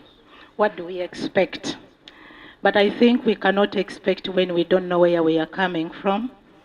As I've already shared that we've been at this game since 2013. And as a country, we can proudly say that we have made some strides. And in 2020, we did conduct a study, situation analysis, and I'm glad the Honorable Member of Parliament has already alluded to that. This study informed the development of a national strategic plan on addressing menstrual health and hygiene. But specifically, I wanted to share with you what were the objectives of that strategy. One was to increase access to and utilization of relevant age-appropriate information for girls and women of menstrual age and other stakeholders. We should be asking ourselves, where are we now? What have we done? Are we doing well on that? The other issue was around elimination of harmful cultural norms, beliefs, and practices that perpetuate poor management of menstruation. We should be asking ourselves again, are we moving on well with the implementation of that strategy? And then the other issue is increasing knowledge and access to information, utilization of safe, hygienic menstrual materials, products, infrastructure, and services for effective menstrual health for girls and women. And during the remarks of the Honorable Member of Parliament, she gave us the statistics. I don't know whether we've been able to improve, but that is where we are. And then to increase institutional capacity for key agencies and stakeholders to effectively deliver on MHM interventions. This strategy highlighted a number of interventions, and all of us have a role to play: the Ministry of Gender, Ministry of Water, Ministry of Health, but as well as civil society. And I think we need to see where are we, and then to influence, advocate, and support the development of more effective enabling a policy and legal frameworks for implementation of MHM programs in this country. That was one aspect. And as somebody who has been implementing this, I think I need to share some progress that we are still moving. It is a gradual process, but we are moving. For the first objective, I can proudly share that we have been able to develop IEC materials targeting the different stakeholders: children, young people in primary and secondary, and these are being shared across, especially to our schools, to ensure that our learners, our students do not get abrupt shock, but at least they are prepared to have information. We have developed a life skills toolkit to be able to, again, empower young people with the skills to manage this stage of growth and sexual maturation, including menstruation. We have developed readers for primary and secondary schools, and that is happening. But we have a gap as we are doing this. Our communities do not have adequate information about this subject. Every time you talk about menstruation, they will say, give women sanitary pads. We need more than that. And I think this is something that, moving forward, it is something that we need to focus on. How do we ensure that communities have adequate information on what is happening? The other thing was around elimination of negative cultural norms and practices. I would proudly share that we are working with the Ministry of Gender, Labour and Social Development, as well as the Ministry of Health. We have parenting programs.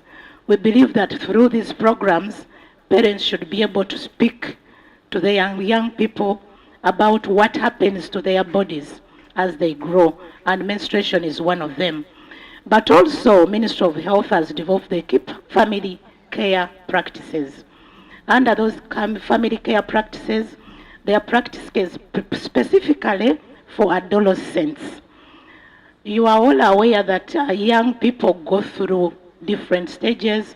They need nutrition, they need good feeding, because if you are to menstruate every month, then you need to eat well, but also need to be protected from violence. And these are issues. But we have also heard that very many women experience mental health within the key family care practices. As a family head or as a family, these aspects that should be taken into consideration. To increase knowledge and access to MHM information and safe materials and products, we have again made some strides. As Minister of Education, we have revised our construction designs for all schools, and we are integrating aspects that are relevant for girls and women that are menstruating in our schools. For instance, the changing room. Honorable Member of Parliament, this is changing. We are not going to have a room, general happiness. At least we have those facilities. We are discussing the issue of incinerators. And we've been told by the engineers that this is a cost. But can we advocate to ensure that all schools can have incinerators? We have worked with the Uganda National Bureau of Standards, and we have already developed standards for all menstrual products in Uganda, and I think that is a plus. We now know that even when I have to make my own pad, I know the material that I have to use. If I'm buying a ruby cup, I should know the standards that are prescribed within that. And I think that is the plans. As Minister of Education and Minister of Health, we have come up with a referral and linkage system to health facilities. This is work that is happening, aware that some schools cannot handle complications that come with menstruation. What happens if I'm over bleeding? If I have a mental challenge because of menstruation, where do I go? And we are tasking our schools that they should actually now have a formal way of referring this child to the health facility to be able to access those services. But as that is happening, we need to engage more with the different stakeholders. We need to have a discussion with our people in works and transport. Because if women have to go out and work, if I have to go to Mbarara tonight, and the whole of that road, it is a good road, yes, but no facility for changing. For the men, it is always easy. They get out of the bus and everyone is, you. What happens when you're menstruating? So these are discussions that I think as civil society, but also as government, we should be able to push to make sure that as we talk about facilities, these facilities can be in all the environments where women move. To increase institutional capacity, of course, we have a national steering committee. I've already talked about that, and the coalition. But there is a challenge there.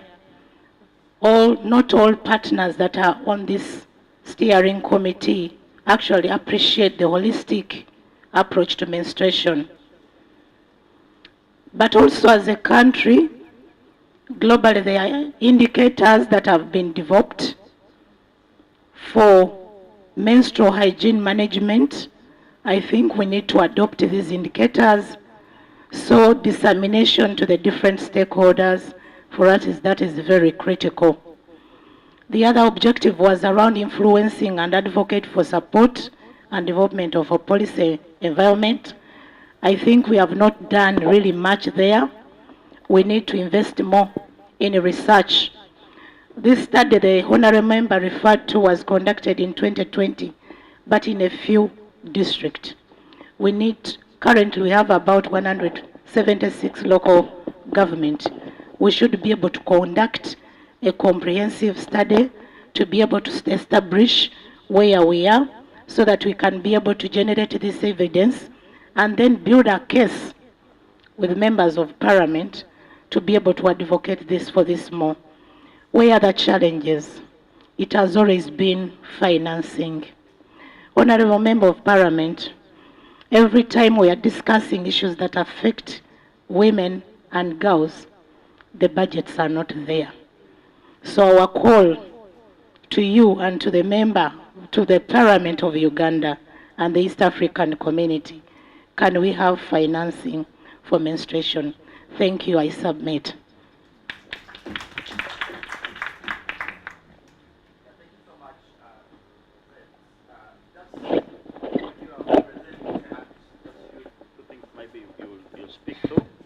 I think one, before we come back, maybe later, think about telling us maybe one or two areas or districts where some of these things have happened. I mean, you've talked about dissemination of some of these materials. I think it would be good to know. I know it's a big mandate, but then if we went to a district X, is it where we can find some of these things already happening? Are there some of the facilities that have already been planted somewhere that people can know if I go here, I can, even if I'm using it as a model, I can find that. I think, but also maybe as government, how we also working together, because now we see Ministry of Transport coming in, maybe you know the designers of these roads, but also tells me about the funders of these infrastructure projects. if you put a facility, a washing facility along the road, will they finance it? I've seen so many other banks that are financing some of these projects. Are they tuned into that as well? So thank you for that. Maybe when we come back, you may shed that light on that. Yeah, you want to, the second, we're going to the second presenter, and Thank you very much, Madame Rosette, for sharing that. And I like that you came from the aspect of where are we right now before we talk about the expectations. And you clearly showed us the state and the current standing that we have and the challenges and the gaps where we are. And right now, I would like to pass this next question to Mr. Mondo.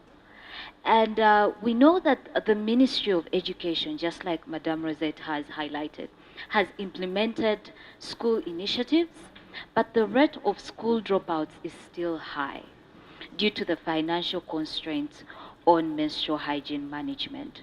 We all know that she also talked about the biggest challenge being financing. I would like my colleague to ask the question, what are your thoughts and what question do you think Mr. Mondo should speak into? yeah, I think we are much more interested to know probably through your Ministry of Gender, Labor and Social Development, if there are steps being taken to provide necessary information and foster economic empowerment of these girls. Because poverty is one issue. What is being done with the ministry to empower the girls? Thank you very much, Lisa and Moses. I want to start this way. Really, we are here, big brains from civil society, from government. We have a honorable member of parliament, and we are here in the 21st century to speak about menstrual hygiene management. Really, don't you somewhere, somehow, feel like there's something missing somewhere? People are talking about bigger things. We are still glued on very small things, but that matter. And so as I was coming here, and I was debating, because I have 3 meetings, I was debating, should I go to this, menstrual hygiene? Should I go to the other, or no, income generation? And Kaitesi's call comes in. Mr. Mondo, where are you? I said, I'm picking my daughter. I didn't disclose everything but I was picking my acting last born from school. And yes. And actually, she had the discussion. I said, Daddy, where are you going? I said, I'm going to Hotel Africana. We are going to talk about menstrual hygiene management. And she said, so what are you going to talk about? To her, everything is okay because she has never suffered for lack of pads, for lack of this and the other. So she couldn't really understand. But I know for sure that 40 years ago, over 40 years ago, when I was a small boy in primary school, we could run around the girls who had soiled their clothes talking about these issues. How can this happen? I'm ashamed that over 40 years now, we are still speaking about the same thing. Meaning there's a problem somewhere, and that the problem has persisted. But somebody from outside this society may say, but don't these people have better things to talk about? But we know for sure that girls are missing going to school because of... I've had the discussion with the doctor before, and she talked to me about how she did her PhD and the topic, and we laughed over it. It was about toilets. It was about... And I said, really, you did a PhD on toilets and these things? He said, yes, and I'm proud to have done that. And Martin Luther King Jr. said, and I quote, that society begins to wither, rot, and die away the moment we keep quiet about small things that matter. And that's what convinced me to come here. to say that we still need to talk about these small things. We can't neglect them. Because hearing from doctors' presentation how many girls miss off school simply because of lack of proper hygiene, menstrual hygiene management, it is a puzzle. We should be ashamed, and Franz Fanon in Direction of the Earth says, shame is a revolutionary sentiment. That we can only change the situations in which we live if we are ashamed about those situations. And Honorable Faith, thank you for that life story of what happened to you. We are here to speak about no toilets or toilets, safe or not safe. Is there water or no water? Are there toilet papers or no toilet papers? Is there detergents or no detergent? And that's what Rosalie was talking about, that we should stop talking about menstrual hygiene management as if a pad is the magic bullet. That it is more than all this. And all these require money. And it's worse when it comes to institutions, like a school. You are not going to simply talk about the pads, you are going to talk about how clean are the toilets. Is there water? Is there soap? And so as we talk about parents accessing money to manage their children at home, we are talking about institutions where girls and boys go to study. The privacy, the safety, and all these things we must talk about. The girl child cannot go to school because of lack of menstrual health management commodities, and many of them are taxed. And I was consulting Rosette. Rosette is my expert on education issues. And I was asking her, have we managed to remove taxes from pads? She said no. But even if we do, there are other products that need also to be equally not taxable. Knickers, for instance. I don't know how you can use a pad without a knicker. Can somebody demonstrate and see how it works?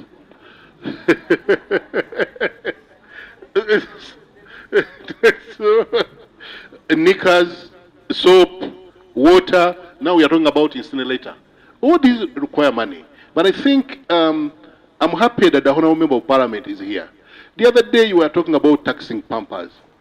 And I said, you people, how far are you going to go looking for money? Are you going to tax everything because we need the money? Oh yes, we need the money. But can we consider some of these basic necessities that we remove the taxes, knowing that 24.1% of our people are living below the poverty line?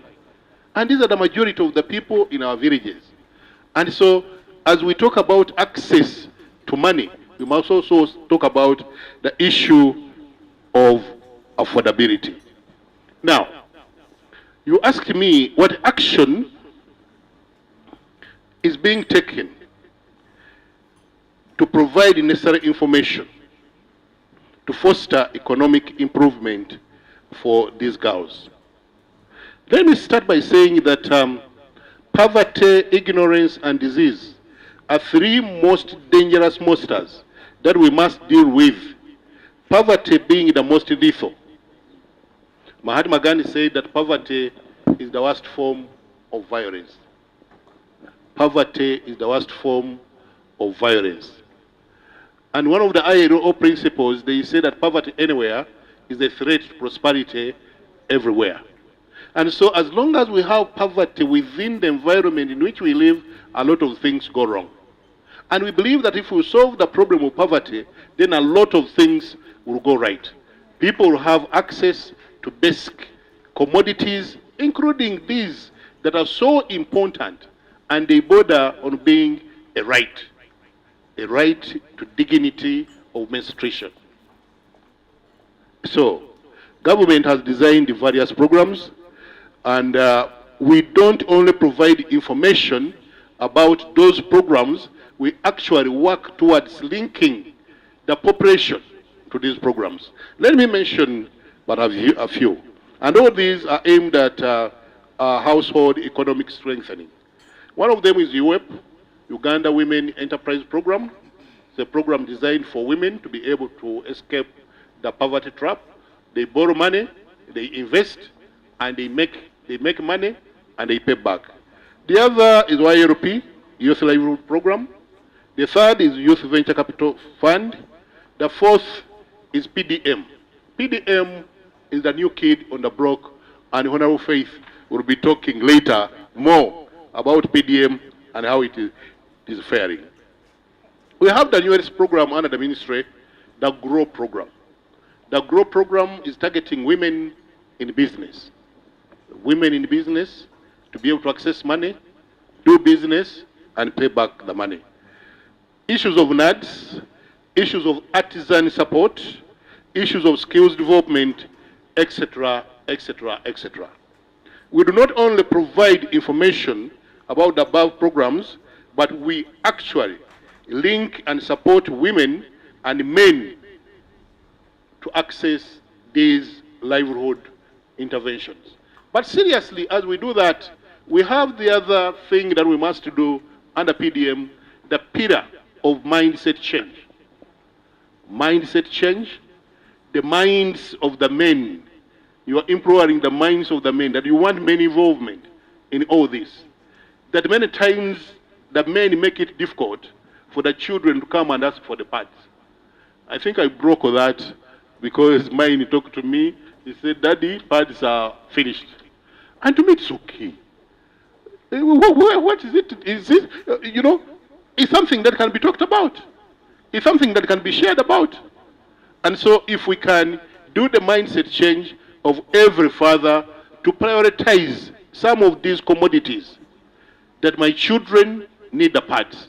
And the way you buy food, buy the pads because they need them. I want to also add very quickly that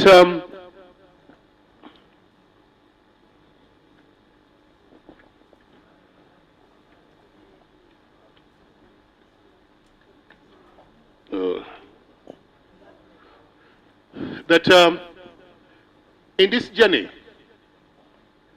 we can't do it alone. We are therefore working with the private sector. Private Sector Foundation Uganda, and everybody within the private sector,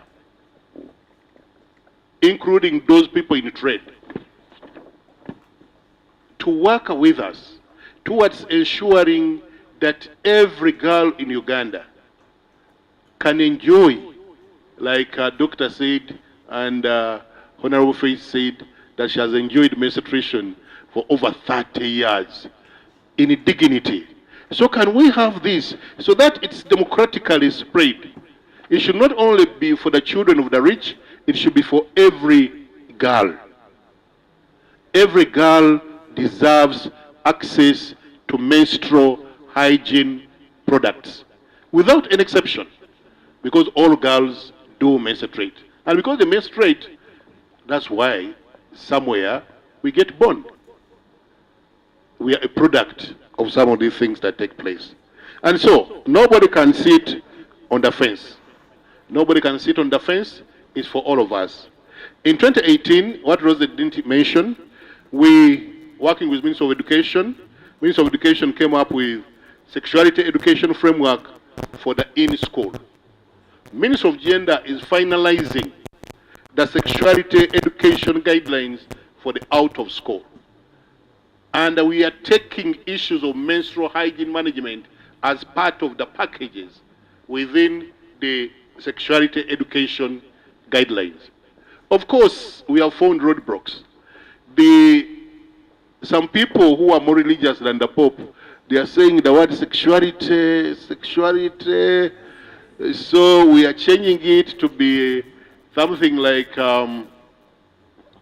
health, access to health, we are coining up a name so that we don't mention the word sexuality, because some people are so orthodoxical that they don't want to hear the word sexuality.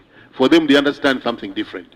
So I want to promise Ugandans that by the first quarter of next year, we should have the sexuality education guidelines and another name for the entire country. We are also working on the national family policy. The national family policy is because everything that we are talking about takes place within the family. If we have a shake family, then a lot of things are not going to happen. If we have a strong family where the man, the father, and the mother talk to each other and provide those basic commodities, then we should not be having so many girls dropping out of school or posting grades. So we want to strengthen this family. It has become so trendy. You meet some of them very young ladies. He says, I'm a single mother. You say, now, what happened? Why are you a single mother? Are you a widow? Are you a what? No, I'm a single mother. So the issue of the family and why the family becomes a family when there is mother and father working together to access the children to the various commodities, I think that's where we want to go. Of course, I've talked before about the parenting guidelines. That should be part of what we are talking about here, that in parenting, all these things happen. I liked the doctor when she said with her and even the boys, they know that mommy goes into menstrual cycle and so on and so on and so on. Information, so that there is no poverty of information. Not having information is poverty, is intellectual poverty. So we need everybody to know. And finally, if not now, then when? If not you and me, then whom? And if not through partnerships, then how? I want to thank you. Thank you. Thank you very much, Mr. Mondo, for sharing with us the steps that Ministry of Gender, Labour, Social Development are taking towards tackling and also advancing menstrual justice.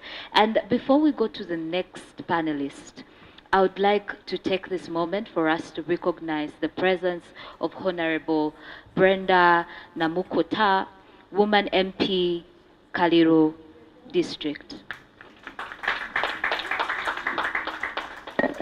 Yes, thank you very much. Yeah, our next, we move to Minister of Health, Agnes, I know you have been much at forefront of this, but also we know that menstruation comes with a lot of challenges, as they have alluded, but also some of those that may directly fall under your ministry, perhaps, and some of those that are around the nutrition, the period pain, infections, but also recently, I think also there was a move and there was media statements around the banning of the reusable towels and in the line of hygiene and health, so that they can stop infection and things like that. So we just want to, I think that's a bit of the context, and let's hear from her what kind of information we want you to give us, or what kind of questions really we want you to address. Thank you for speaking into that. Now we would like to know, how is the Ministry of Health working with the Ministry of Education to ensure that girls in school experiencing the above challenges we have talked about are supported? Thank you very much for those questions.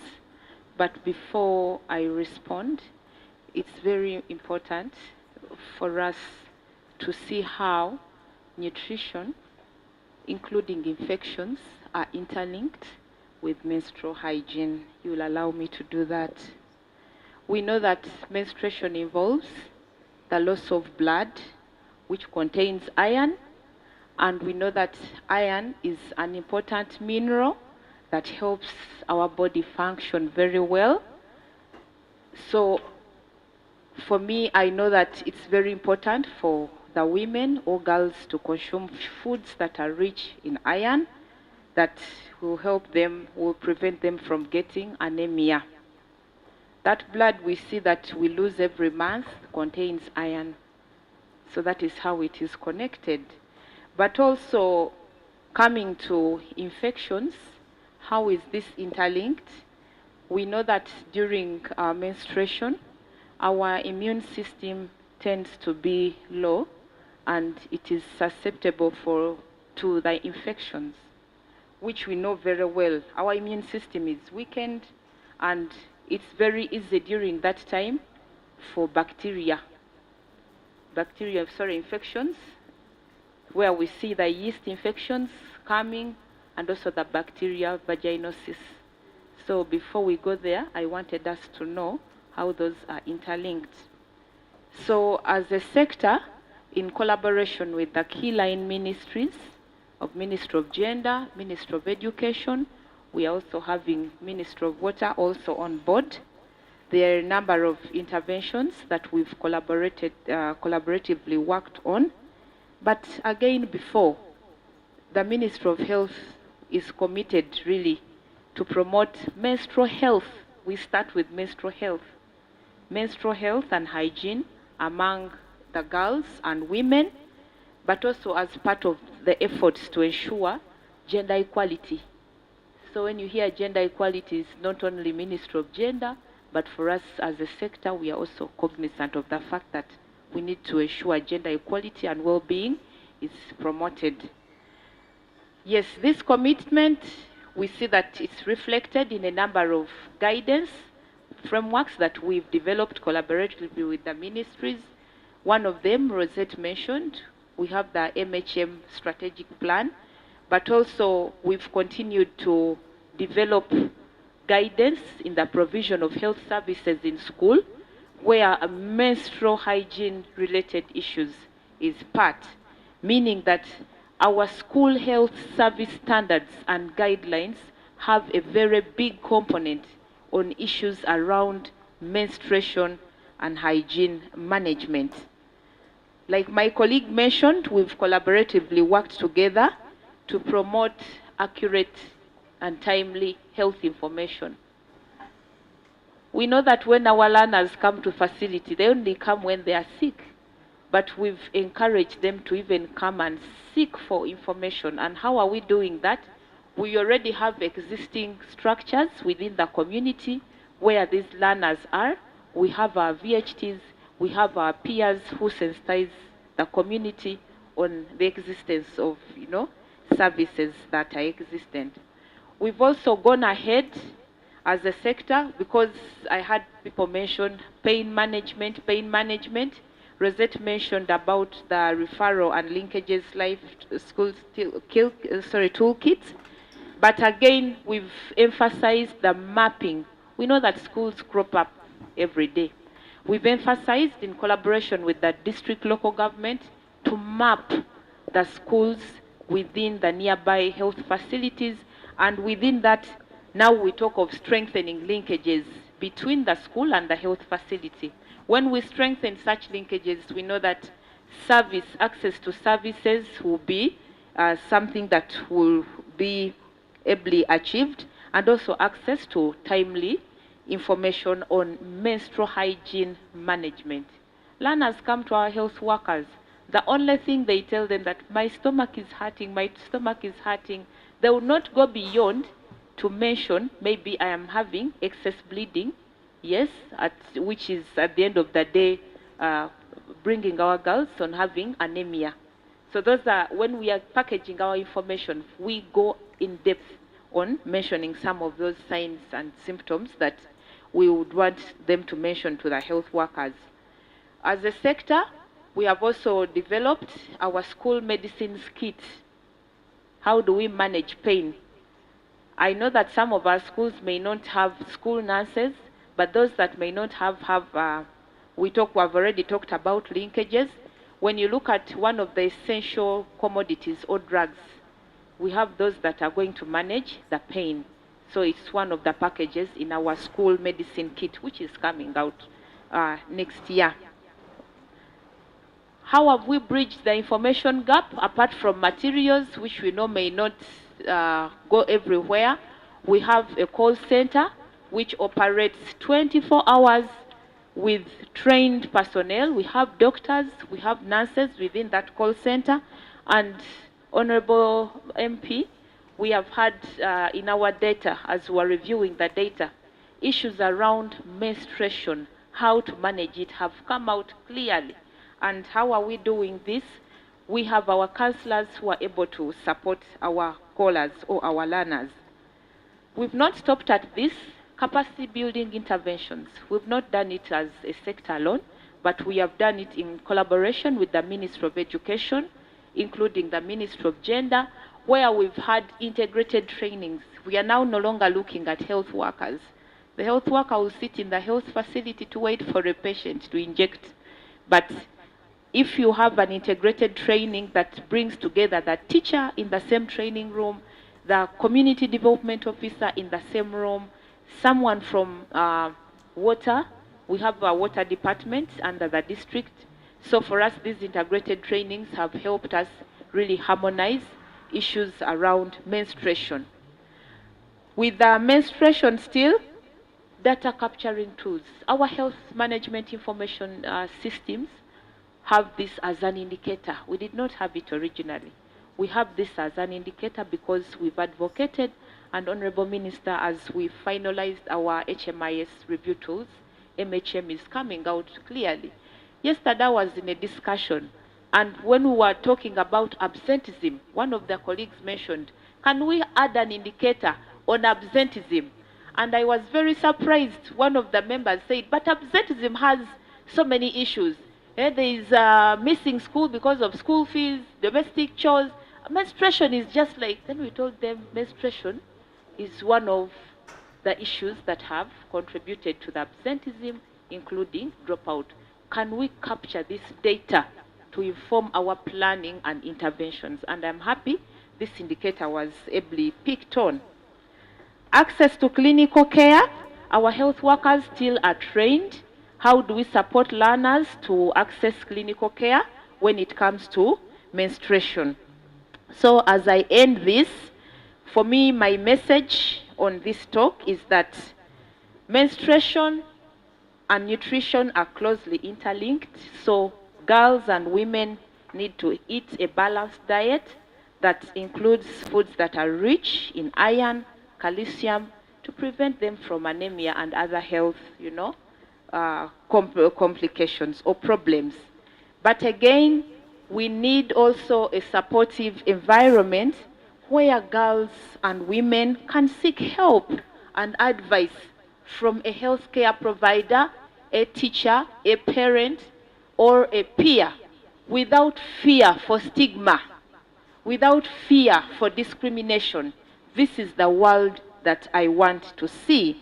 And as I conclude, menstruation is a shared responsibility. All of us have a role to play in promoting menstrual health and hygiene and breaking the silence around periods. Thank you very much. Yeah, thank you very much, Agnes, for that. Just in the interest of time, we'll go straight to Kate. And I think also you probably, being the last, you'll build on from other points that have been mentioned.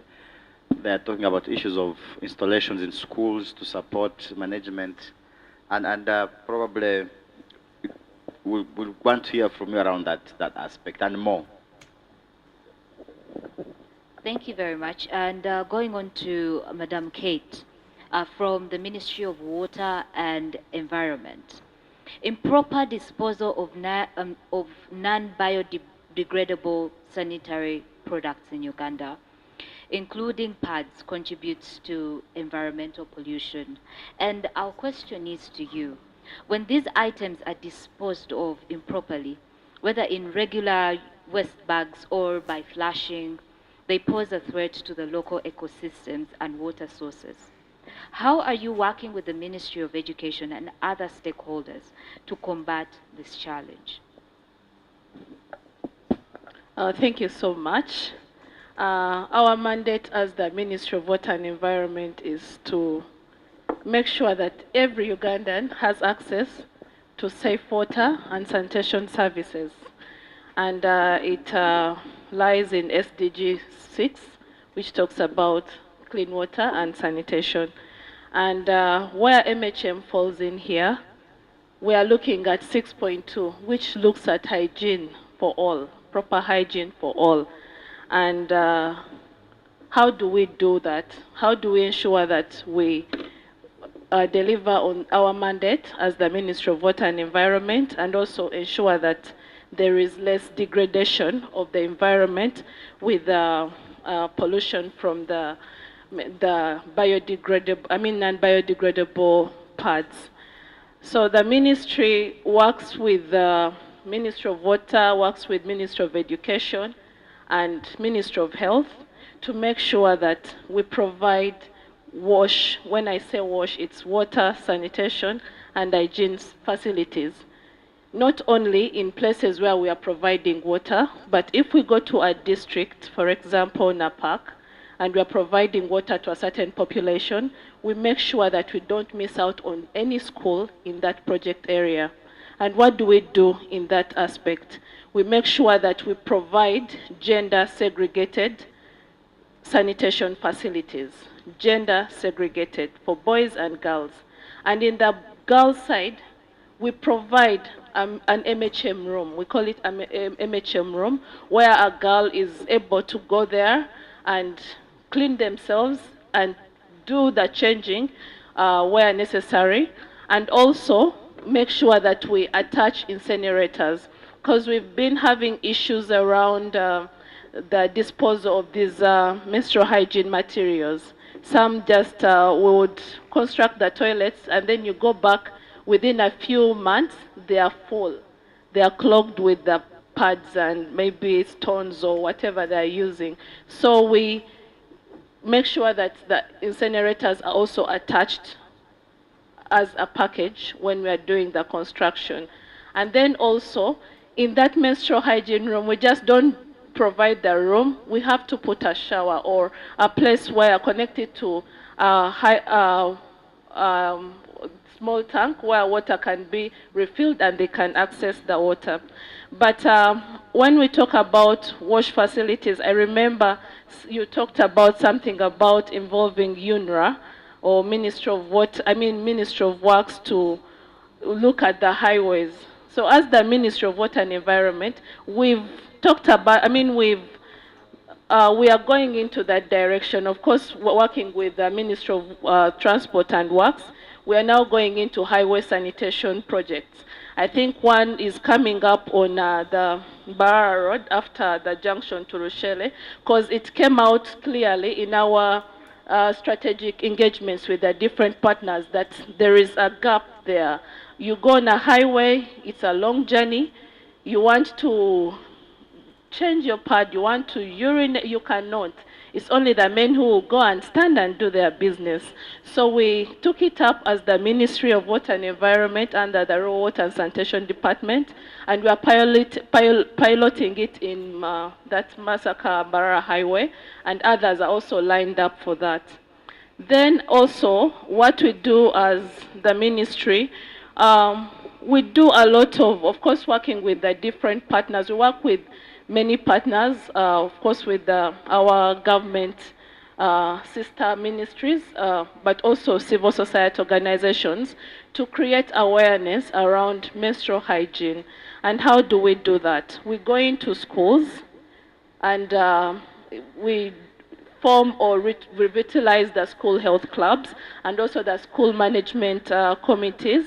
And we have to make sure that there's a man or boy representative on those committees, because issues of menstruation are not only about women and girls. It's a whole, all of us are supposed to take it up. So we train them, and we've had many projects around training the schools and communities in making of reusable sanitary pads through our research center, the appropriate technology center of the ministry. So we use the locally available materials in those districts, and then we train the communities, the community members, as well as school health clubs and school management committees on how they can be able to make these reusable sanitation pads, sanitary towels.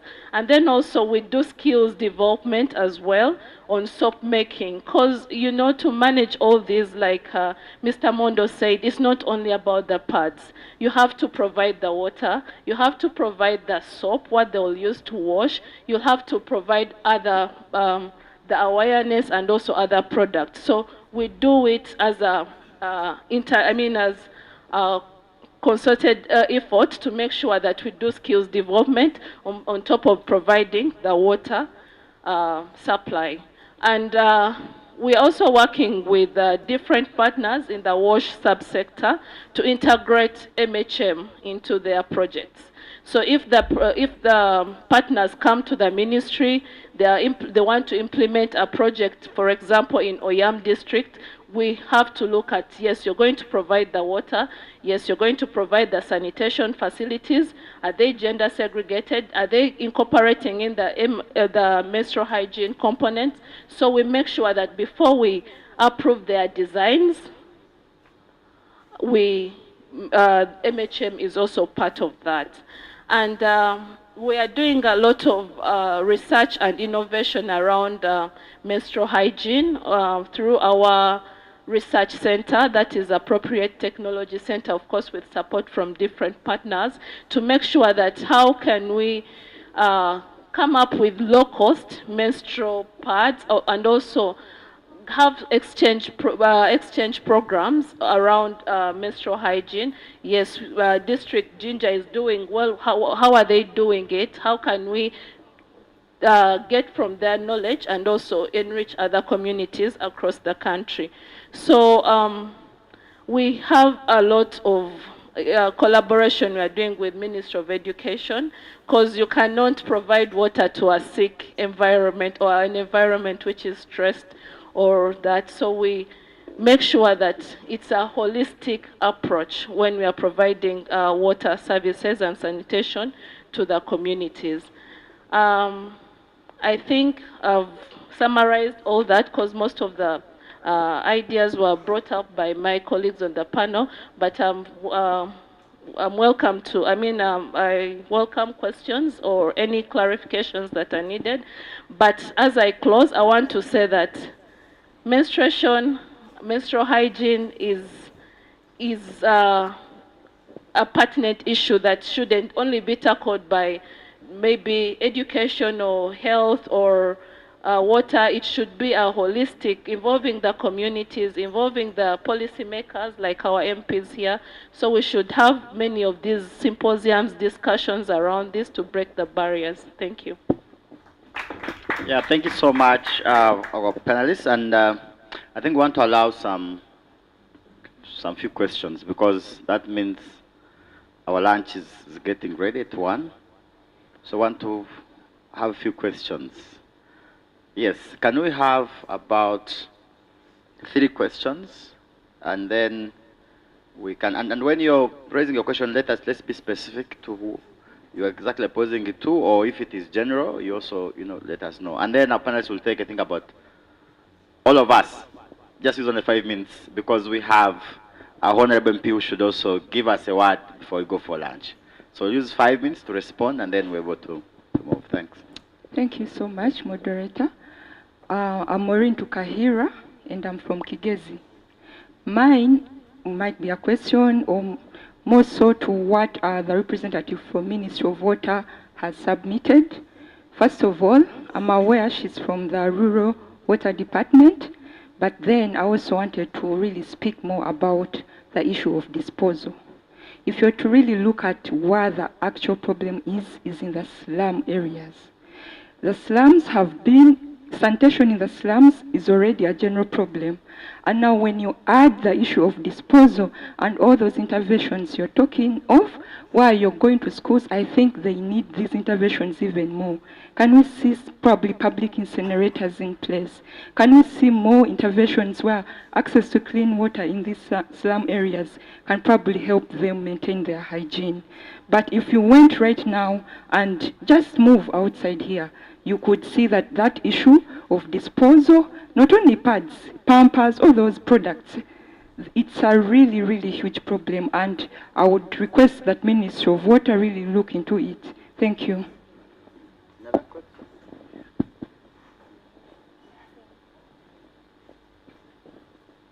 Thank you very much, our panelists. My name is Nakandi Penina. You cannot talk about menstrual justice when you don't join me to clap for IRISE International. These people have remembered us in their kingdom, and today you can see women and girls with disabilities having their thoughts being brought on board. You people clap for IRISE. Okay, I'll start with Madam Kate. When you talk about environment, I'll go straight to the planet, and the planet includes the people. We, as women and youth with disabilities, we have got a mobility challenge. You're coming from the Lulo setting, but I'm representing Kampala and Wakiso. But the point remains the same, because children with disabilities in schools, the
us to make it fair to us. So, Mr. Mondo, in the Ministry of Gender, where can we get these lawyers, the people who can help us to make sure that they can stand in us when we are dealing with menstrual health?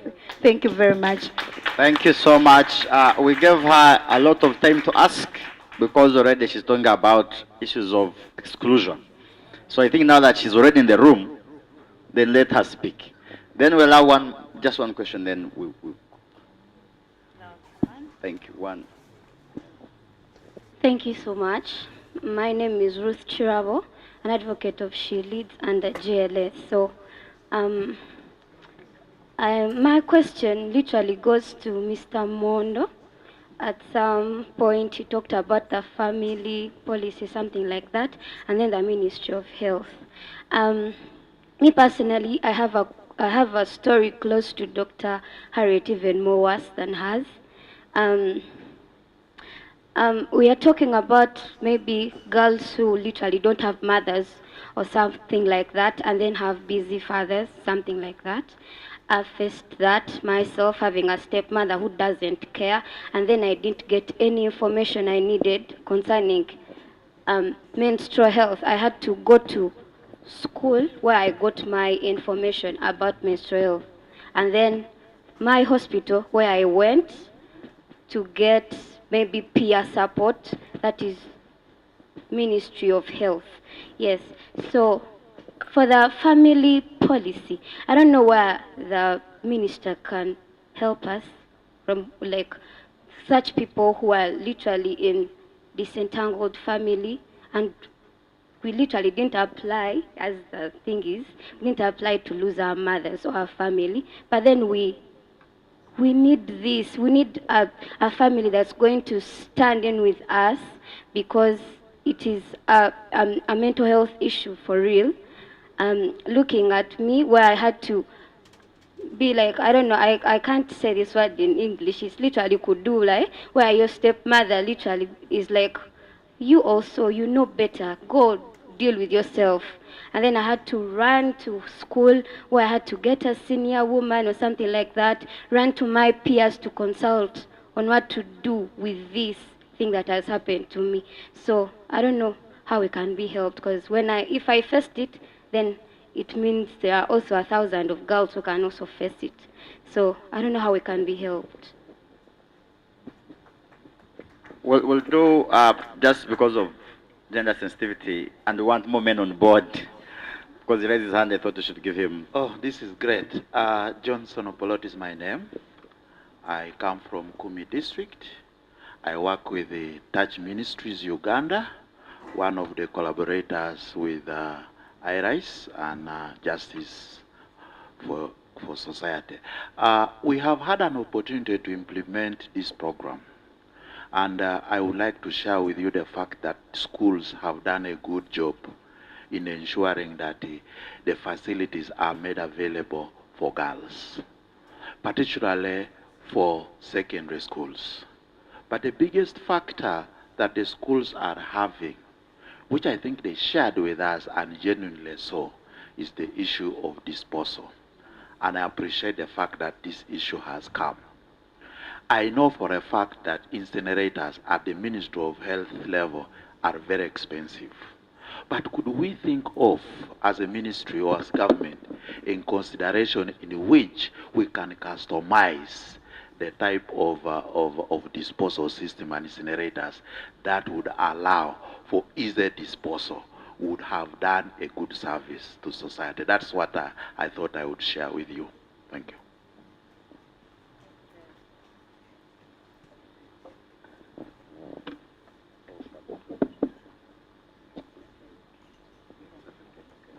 Thank you very much for those questions, and also now turning back to our panelists. Would like Ms. Kate to please take on the questions that were asked, because I believe you received the most.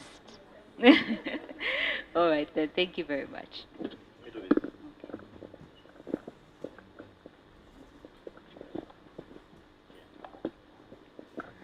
Thank you so much for the questions. I've noted all of them down, and I'll start with the issue of disposal. I think, sorry I didn't pick the name, but from Chigezi, Fiona. Maureen, yes, sorry for that. Maureen, I picked your question that we're only focusing on in rural communities, and maybe it's just that time couldn't allow, but no, we're not only in rural communities. You know, most of the so-called urban settings in Uganda are actually very, very rural.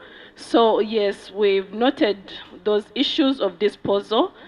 in urban settings. Those are the the slum dwellings that we are talking about. And what we are now doing is we are doing a lot of sensitization around the whole waste management component. How we sorting, reuse, and all that. But it's not easy. We've captured this question, and we are working with our body, environment body, that is NEMA, to make sure that we come up with more stringent policies and regulations around disposal of non-biodegradable materials.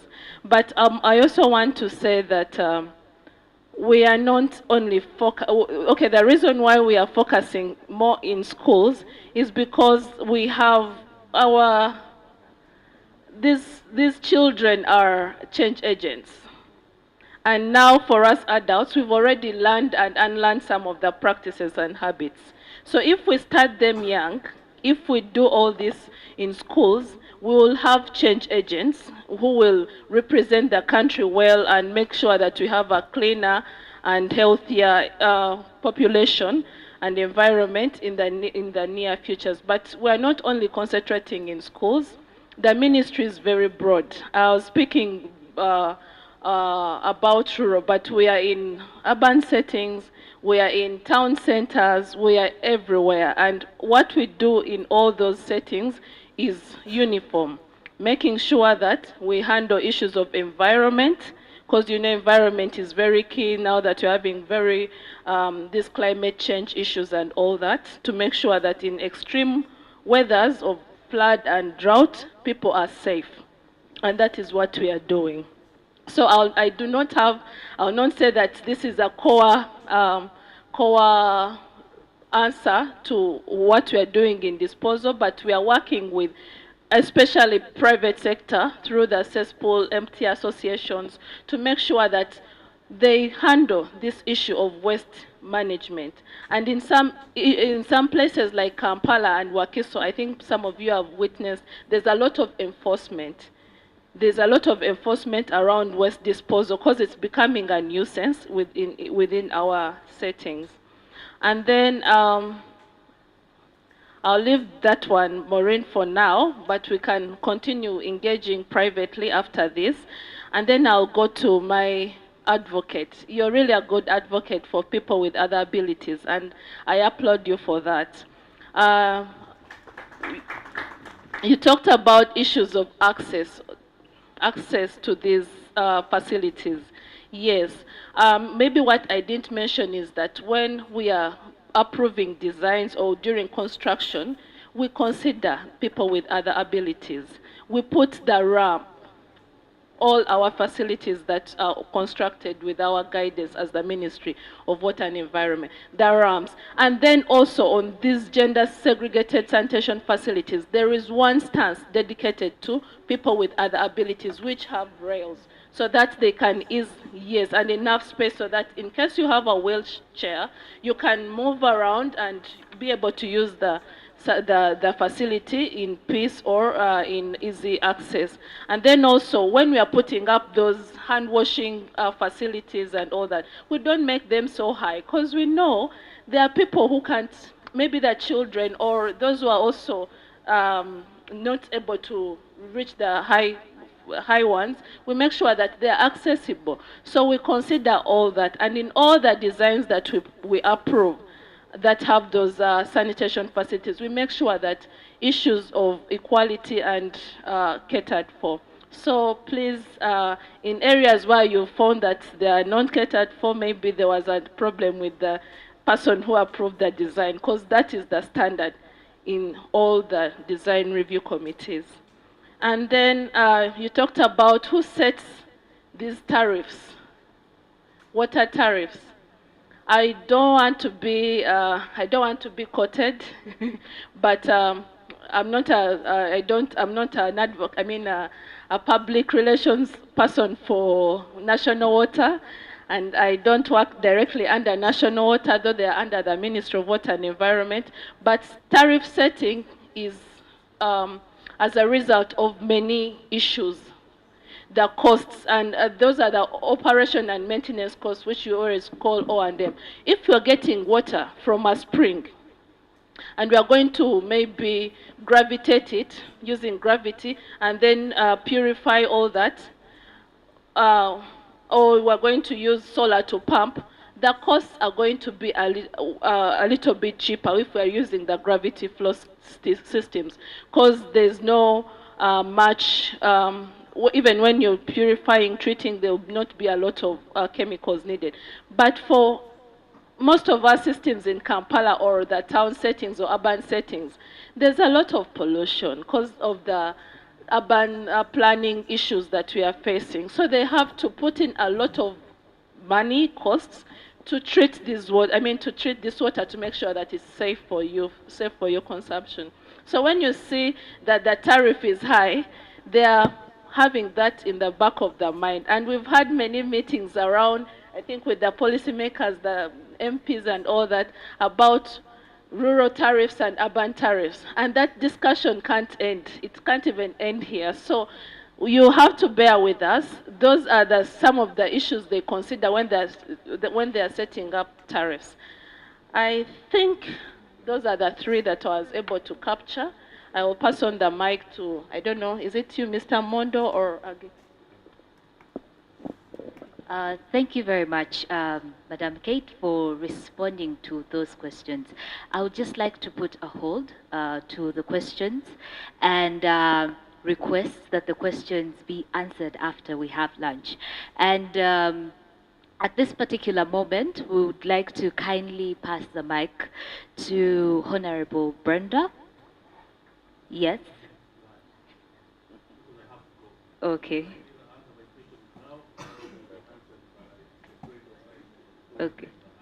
All right then. So let's, is it okay if we could answer one question and then we could go on? Okay. All right then. Thank you.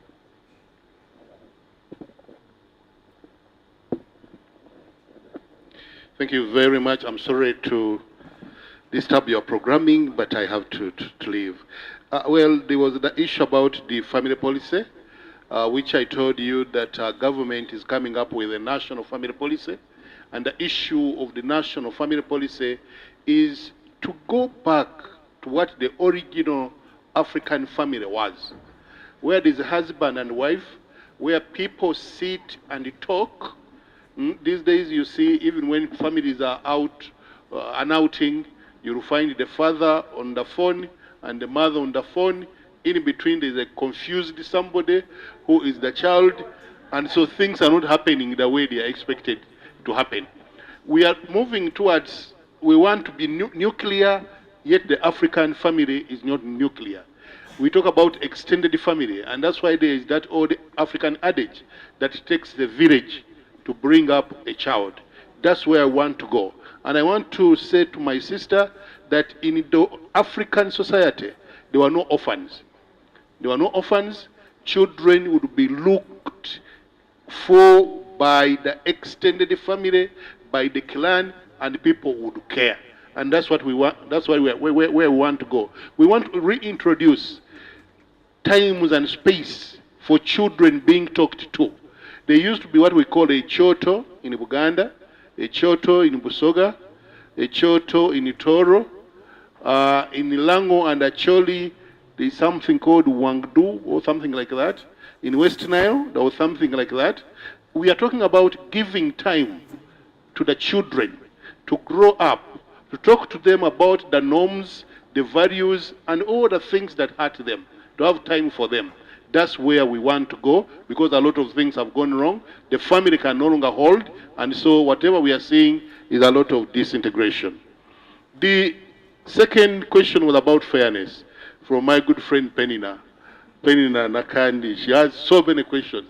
But let me answer the one of fairness. We are trying as much as possible to be fair to everybody. That's why we signed up to even the SDG goals that talk about leaving nobody behind. We have gone along to come up with a policy on people with disabilities, as you know very well.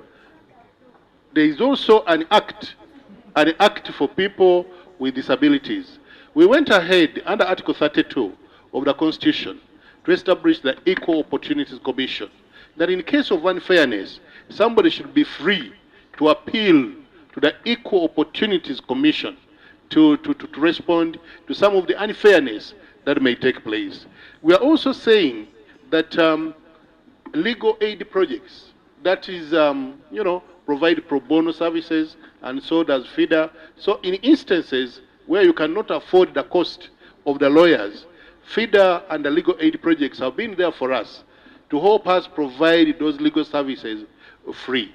Under the Ministry of Gender, we have the probation and welfare officers who are officers of court. So in cases of family wrangles, family misunderstanding, the father is not paying school fees, all these are attended to by the probation and welfare officer. Let me end by saying that I think we need to emphasize what many of my colleagues have been talking about, that in all this, we can only respond to the vagaries happening to the girls in this country through a multi-sectoral approach. And we are talking about delivering as one government. That's the reason you find Agnes on this panel. They called it a round table, and I had to believe Moses that this is a round table, but I think it's a rectangular table, but well, it can pass. That's why you are finding Rosette on the same table. That's why you are finding my sister from Water on the same table, because we are emphasizing the whole of government approach to solving these problems. We are talking about menstrual hygiene management. No single ministry can provide all that a girl needs during the menstrual cycle. Well, my sister Kate has to provide water, and I have to come in with psychosocial support, and somebody has to come in with something else, and so together we can be able to manage the situation. And for now, we are not where we want to be, but we are not where we were yesterday. Awareness alone, and coming here, invited by my sister and others under IRISE, I think it's a positive thing in the right direction, and I think together we can reach there. I want to thank you.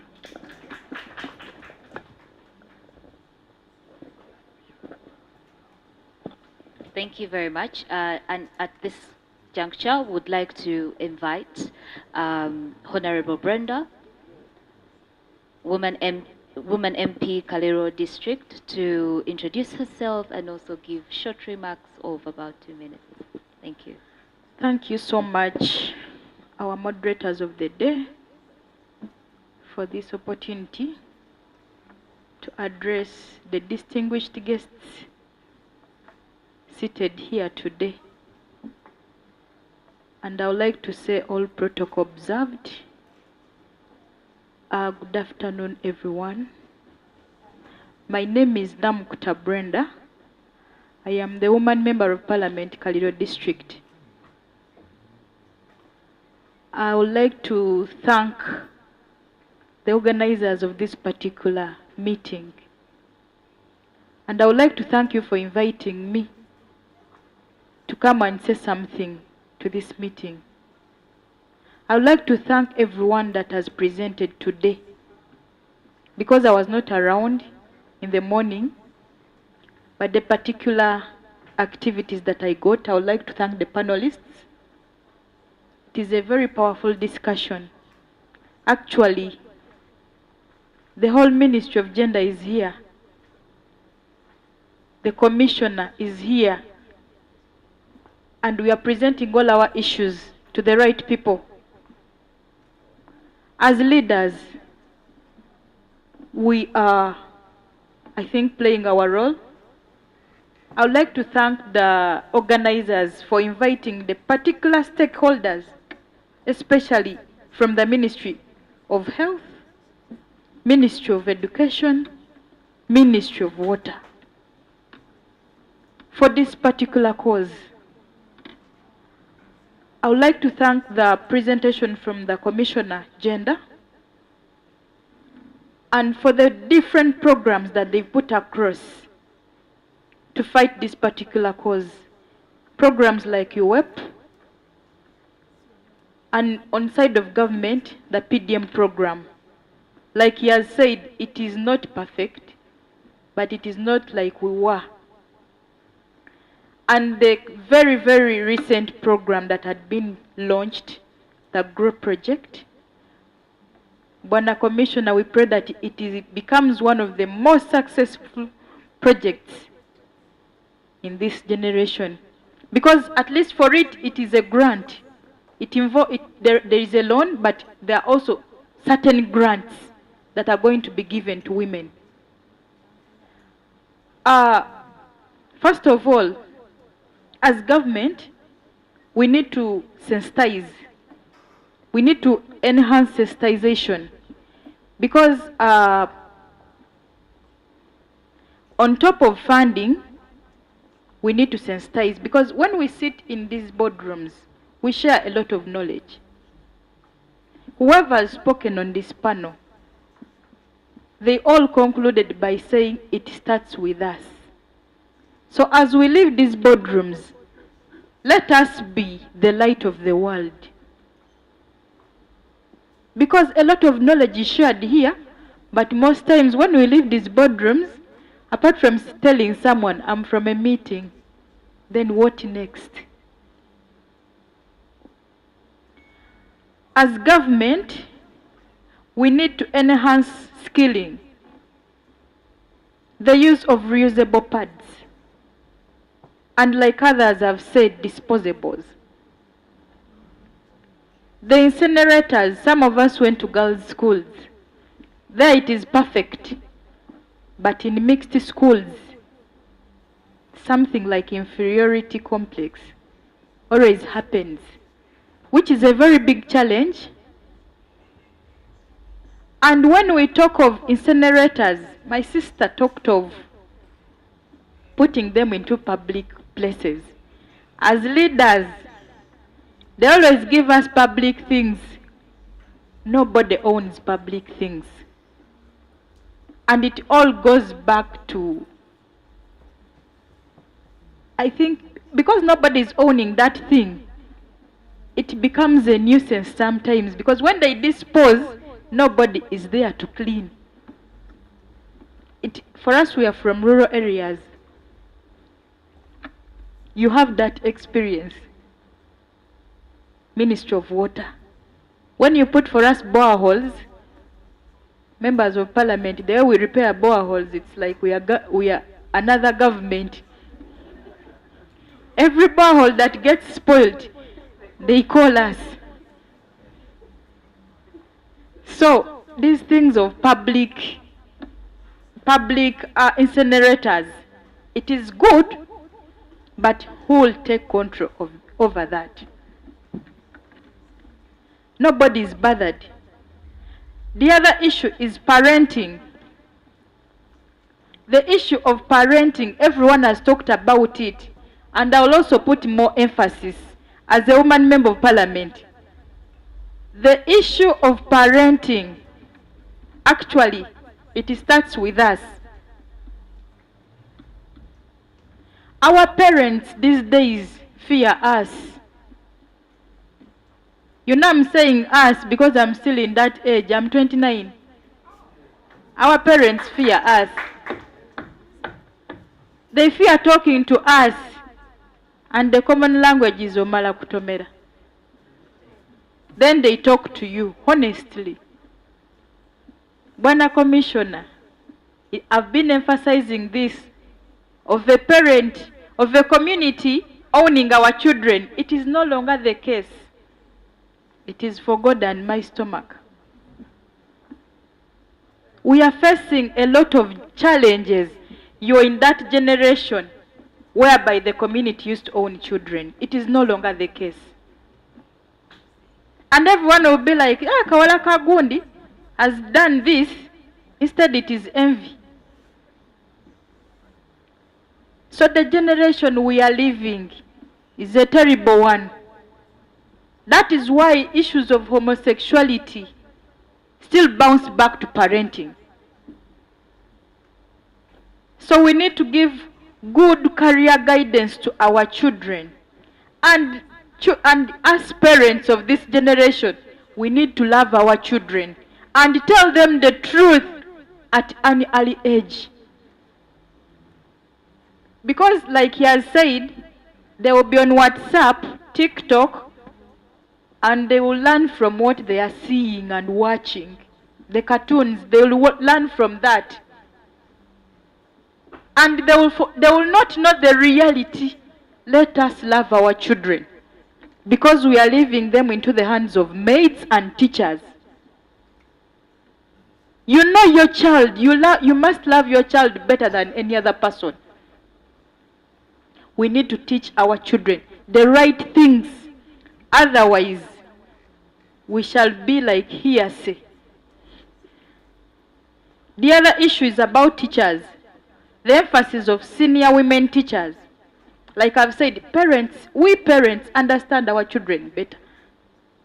Although the senior women teachers will teach them what to do, but they will not teach them everything.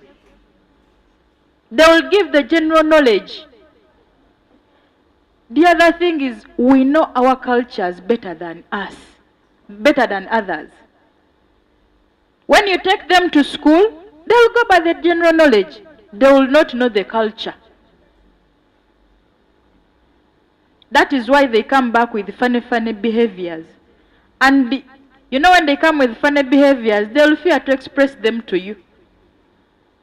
You've heard of kids who are expelled from schools, and you just get shocked by the habits they are doing because you never give them time. The other issue is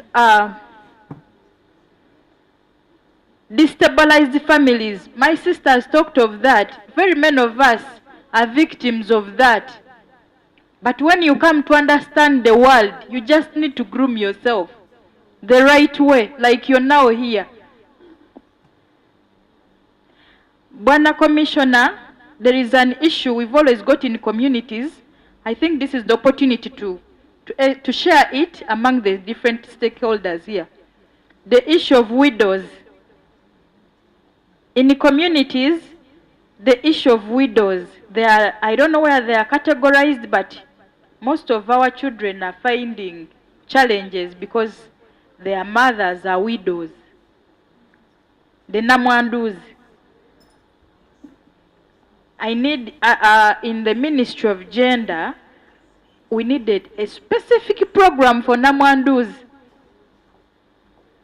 It could be one of the main issues causing some of our girls to drop out of schools. Then the other issue, I would like to thank civil society for bringing us on board, for bringing the different stakeholders on board. But I would like these different programs to be extended from Kampala to the rural areas. Like you've started, I pray that more funding comes, because in Uganda, even in government, whatever you talk about, they're like funding, poor funding. It is a general disease to our country. I pray God to shower us with some money, some funders, so that some of these things are solved. Because we have the wisdom here. All these people seated here are full of wisdom. But how do we extend this knowledge from Kampala to the rural areas? Because most of our girls, me, I'm from Kaliro. I was sharing with one of my friends, Bagala, Madam Bagala. I told her that if you're to pilot, teenage pregnancy would be piloted in Kaliro. Because for me, when I was growing, you people from experience, I would see girls marry at 12. At 15, when they start menstruation, even their parents are happy to give them away. When their parents are broke, they are happy to give them away. It was worse with COVID. The COVID period, it really exposed us a lot. And if you're to look at statistics of the country, you can see our region, Busoga. We carried the flag, but not in good faith. Mr. Mondo talked of poverty, ignorance. In Busoga we say it, obuavu nobutamana. It is a big disease. Ignorance. So when on the issue of ignorance, it's not that others don't want. In my district, sometimes I talk to my girls in schools. Last year, I carried out, I skilled 1,000 women to do reusable pads under House of Prayer Ministries. We went, but the sample was enough to give us a bigger picture of the country. You know me, I've been on Committee of Health. We've moved this country. And my sister there must be knowing the big challenges that the Ministry of Health is facing. And I'll conclude, I'd like to conclude by thanking all of us for coming here and focusing on the SDGs. Because whoever has spoken, at least has spoken about the SDGs. I would like to emphasize the gender equality and equity for all. Above all, partnership as the last SDG. This is what we are doing today, and I pray that it continues. God bless you all. Thank you, Honorable Brenda, for, I think it was very well and carefully selected points and touched a number of issues probably that we could have missed. And I think for the first time I'm hearing about widows. I think for the first time in the conversations, but they're there. People are there and they have challenges, and I think the Ministry of Gender has picked that up. Thank you so much.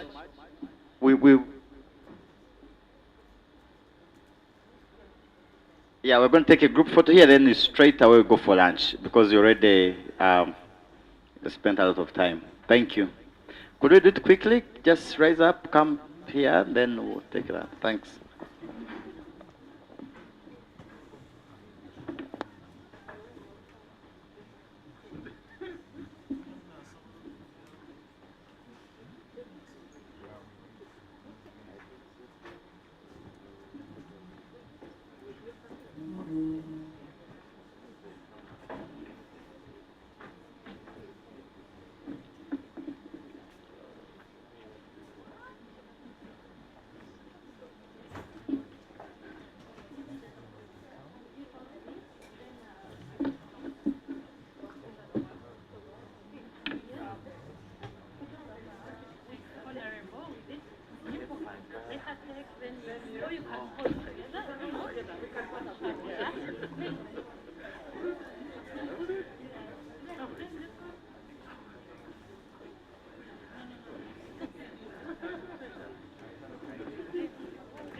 That lady, Agambia, is having a special ministry office of widows.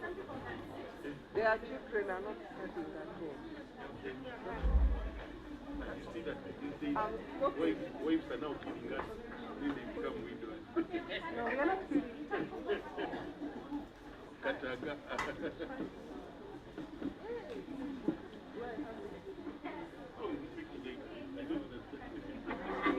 I think you need a chair here.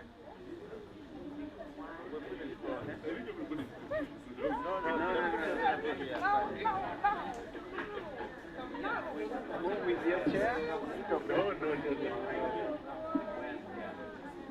Move to the stair. Move outside.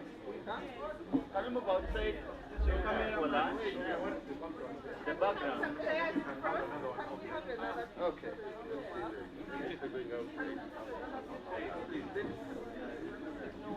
The taller one can stay over, right?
Like,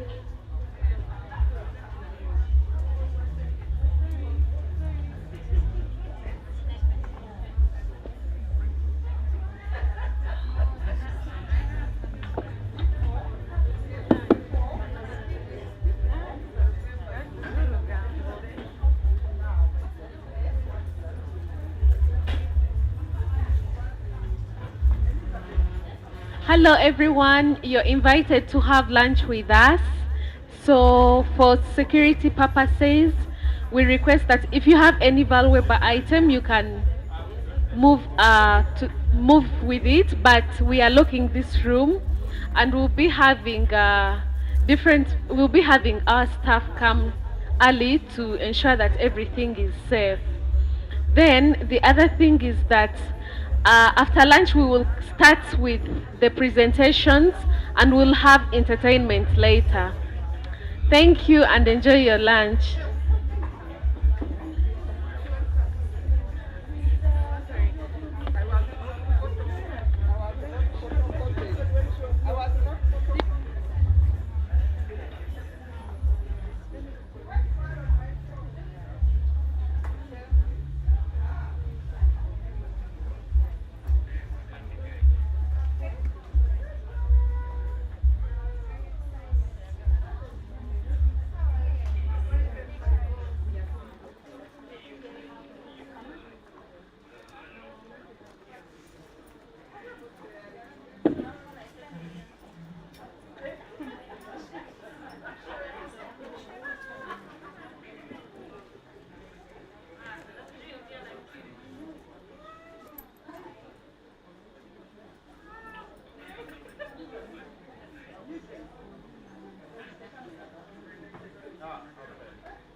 but they have a deadline.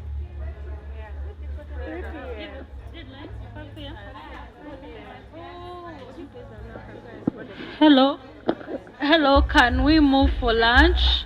Lunch, they stop serving lunch at 3 p.m. And don't worry about your bags. This room is going to be locked. Please move for lunch.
Ry'omukwezi nagambira maama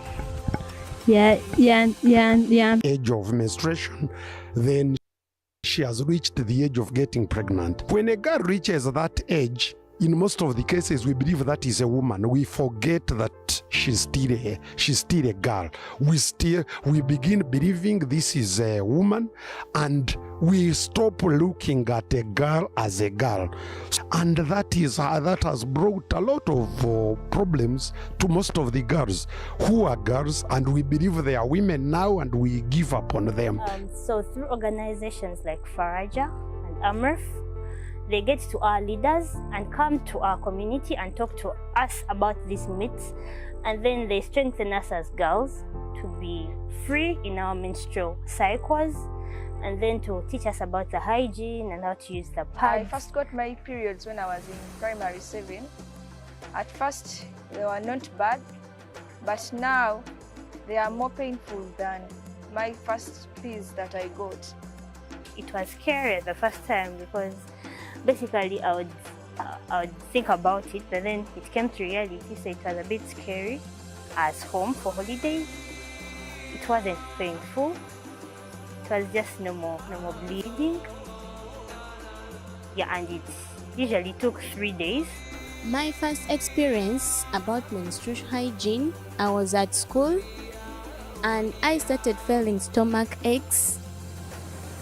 And as soon as I checked myself, I found blood on my dress. The experience was that harassing because most of my friends were surprised because they used to look at me as a young one, and so they were embarrassing me, laughing at me, and I felt embarrassed. Izooba ryo kubanza naza mu kwezi ngaba njya isomero nataha omuka omwaza kuza kuzuura empare kujozi nasanga ndi omu kwezi nagambira maama yampe sente nazo omu busente bwabaire buri haihi nagura pad. I started the mass, it was in March this year 2021. I started when I'm 13 years, and I started when I was in Sorot with my sister and brother. We were in the main hospital there. Now the time I started, I called my sister that you come and see what is coming out from my private parts. She told me that is normal, and she taught me how to make it. She gave me pads and I guided myself. Nagiye mu period omurundi gwo kubanza kandi ayishomero kandi omu kirasi kini mukire mwana unabe nstamena warubazu yangira ngu nyine mushaye askati nafune shweta najezirika nkirukanga nafunaho tikyomwe omukazi namugambira kinamugambire yampa orusaro kuza omuka naiko omuka nagambiraho mama yangambira ngu buriizo omwana w'obwisiki azaga omu period niko kungura za pads akangambira nko kundayerinde. Challenges that I've faced as a girl during menstruation period is one, I don't get comfortable around like peers because you keep on wondering and keep on checking your back behind to see whether boys are looking, so you really don't concentrate in class. Mundu gwo kubanza tendereba ebizibu byingi nka kunasubire nagarukamu gwa kabiri nashasha omunda nateera omutwe kandi nyona ndimu nimbura n'amaani. I throw up, I get a backache, a stomach ache, and I don't even get to do any work. I experience pain in the stomach. I experience high bleeding.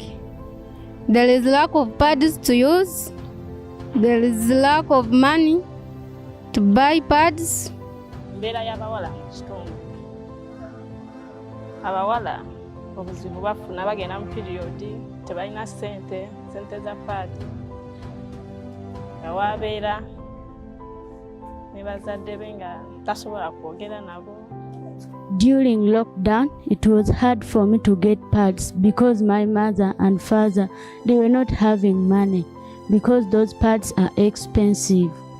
I decided to use these bed sheets. I used to tear them and I used. Of course, money was lost that time. Nafuna okusoomozebwa nekimuleetera okugenda okufuna omusajja n'asobola omuwa ssente asobole okugula paadi. Me as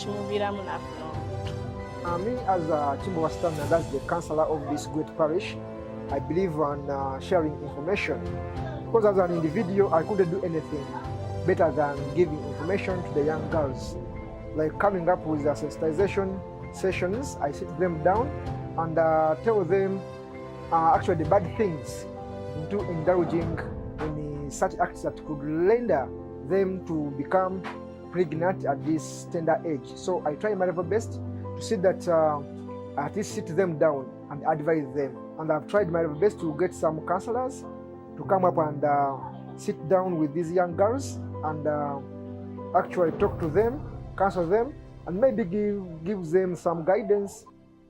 Some of the cultural norms and customs about menstrual hygiene is that when you're in your menstruation, you don't have to cook, you don't have to eat fish, you don't have to eat sugar canes, and of which is a challenge because eating is a hobby for everyone. Me, they told me whenever I'm in menstruation periods, I'm not supposed to take something too hot. That whenever I take something too hot, it just increases the bleeding.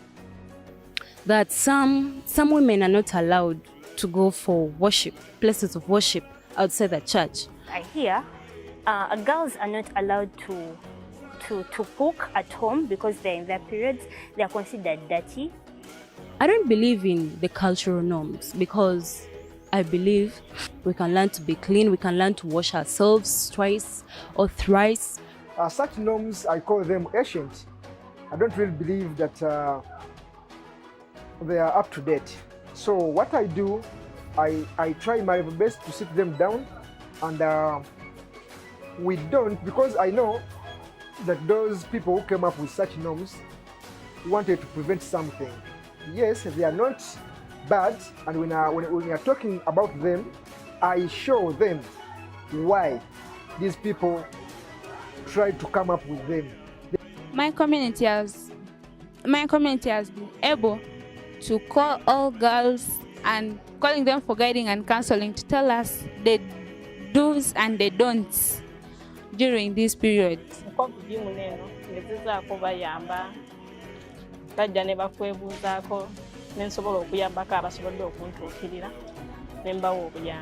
I wish for the government to do for us, the young girls, I'd really pray that they would distribute for us pads. They would help us who can't afford buying sanitary towels every month. They could really help us in distribution process of these sanitary towels. And not only the distribution, they teach us how we use it. How do we can have the sanitary towels and we do not know how to use it. How do we use it? They really need to sensitize us about these things.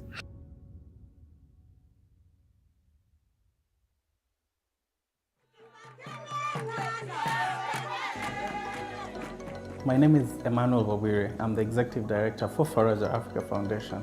We are a youth organization that harnesses the collective power of different voices, of different actions of young people to ensure we bring about development of our communities, and not just development, but sustainable development, using the participatory approach of each one teach one. Through our programming, we promote the place-based learning theory. We promote digital literacy. We promote digital skilling. And not only do we do that, we also embrace and harness and promote the African culture. My name is Naria Shalom, the Programs Manager for Faraja Africa Foundation.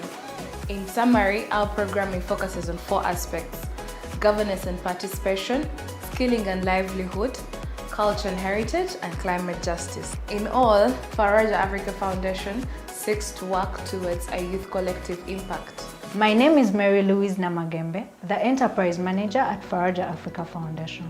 Our enterprise comprises of Faraja Digital and Faraja Safaris.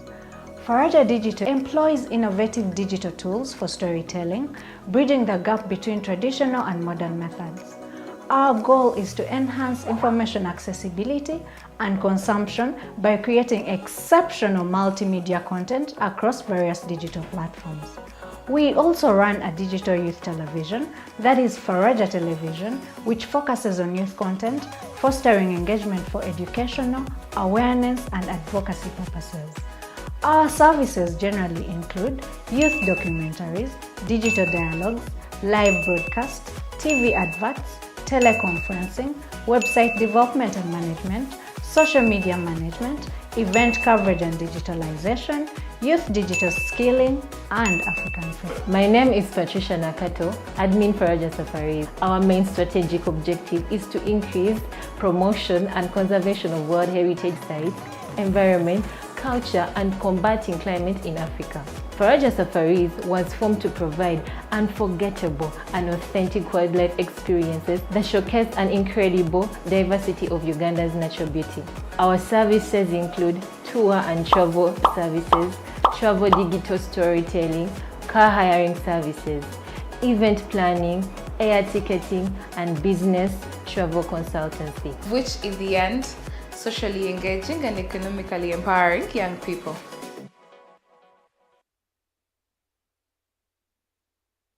One thing that society will always believe, when a girl reaches the age of menstruation, then she has reached the age of getting pregnant. When a girl reaches that age, in most of the cases, we believe that is a woman. We forget that she's still a girl. We begin believing this is a woman, and we stop looking at a girl as a girl, and that has brought a lot of problems to most of the girls who are girls, and we believe they are women now, and we give up on them. So through organizations like Faraja and Amref, they get to our leaders and come to our community and talk to us about these myths, and then they strengthen us as girls to be free in our menstrual cycles, and then to teach us about the hygiene and how to use the pads. I first got my periods when I was in primary 7. At first, they were not bad, but now they are more painful than my first piece that I got. It was scary the first time because basically I would think about it, but then it came to reality, so it was a bit scary. As home for holidays, it wasn't painful. It was just normal bleeding. Yeah, and it usually took 3 days. My first experience about menstrual hygiene, I was at school and I started feeling stomach aches. And as soon as I checked myself, I found blood on my dress. The experience was that harassing because most of my friends were surprised because they used to look at me as a young one, and so they were embarrassing me, laughing at me, and I felt embarrassed. Izooba ry'okubanza naaza omu kwezi nkaba ndi ahaisomero naataaha omuka omwaza kuza kuzuura empare kugyozi nasanga ndi omu kwezi nagambira maama yampe sente naaza omu busente bwabaire buri haihi nagura pad. I started the mass, it was in March this year 2021. I started when I'm 13 years, and I started when I was in Sorot with my sister and brother. We were in the main hospital there. Now the time I started, I called my sister that you come and see what is coming out from my private parts. She told me that is normal, and she taught me how to make it. She gave me pads and I guided myself. Nagiye mu period omurundi gw'okubanza kandi aishomero kandi omu kirasi kini mukire mwana unabe nsitamena warubazu yangira ngu nyine omushaye asikati nafuna eshweta najezirika nkirukanga nafunaho tikyomwe omukazi namugambira kinamugambire yampa orusaro okuza omuka nahika omuka nagambiraho mama yangambira ngu buriizo omwana w'obwisiki azaga omu period niko kungura za pads akangambira nko kundayerinde. Challenges that I've faced as a girl during menstruation period is one, I don't get comfortable around like peers because you keep on wondering and keep on checking your back behind to see whether boys are looking, so you really don't concentrate in class. Mundu gw'okubanza tindareeba ebizibu bingi kyonka kunasubire nagarukamu gwa kabiri nashasha omunda nateera omutwe kandi nyona ndimu nimbura n'amaani. I throw up, I get a backache, a stomach ache, and I don't even get to do any work. I experience pain in the stomach. I experience high breeding. There is lack of pads to use. There is lack of money to buy pads. Mbeera y'abawala mu kitundu. Abawala obuzibu bafuna bagenda mu piriyodi tebalina sente za paadi. Awabeera ne bazadde be nga tasobola kwogera nabo. During lockdown, it was hard for me to get pads because my mother and father, they were not having money because those pads are expensive. I decided to use these bed sheets. I used to tear them and I used. Of course, money was lost that time. Nafuna okusoomoozebwa ne kimuleetera okugenda okufuna omusajja n'asobola omuwa ssente asobole okugula paadi tekimuviiramu n'afuna omuntu. Me as a Timber Stamina, that's the councillor of this great parish, I believe on sharing information. Because as an individual, I couldn't do anything better than giving information to the young girls. Like coming up with the sensitization sessions, I sit them down and tell them actually the bad things into indulging in such acts that could render them to become pregnant at this tender age. So I try my level best to see that at least sit them down and advise them. And I've tried my level best to get some counselors to come up and sit down with these young girls and actually talk to them, counsel them, and maybe give them some guidance. Some of the cultural norms and customs about menstrual hygiene is that when you're in your menstruation, you don't have to cook, you don't have to eat fish, you don't have to eat sugar canes, and of which is a challenge because eating is a hobby for everyone. Me, they told me whenever I'm in menstruation periods, I'm not supposed to take something too hot.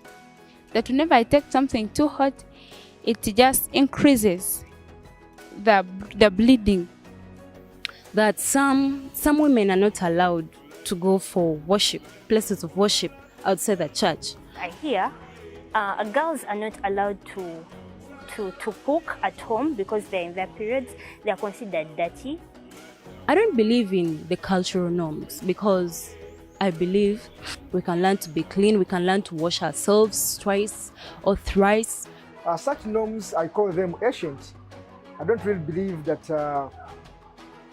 they are up to date. So what I do, I try my best to sit them down and we don't, because I know that those people who came up with such norms wanted to prevent something. Yes, they are not bad, and when we are talking about them, I show them why these people tried to come up with them.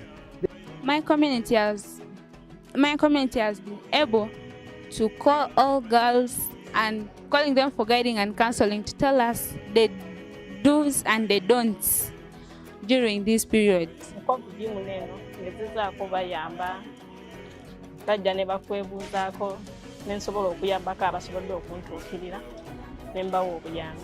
What I wish for the government to do for us, the young girls, I'd really pray that they would distribute for us pads. They would help us who can't afford buying sanitary towels every month. They could really help us in distribution process of these sanitary towels. And not only the distribution, they teach us how we use it. How do we can have the sanitary towels and we do not know how to use it. How do we use it? They really need to sensitize us about these things.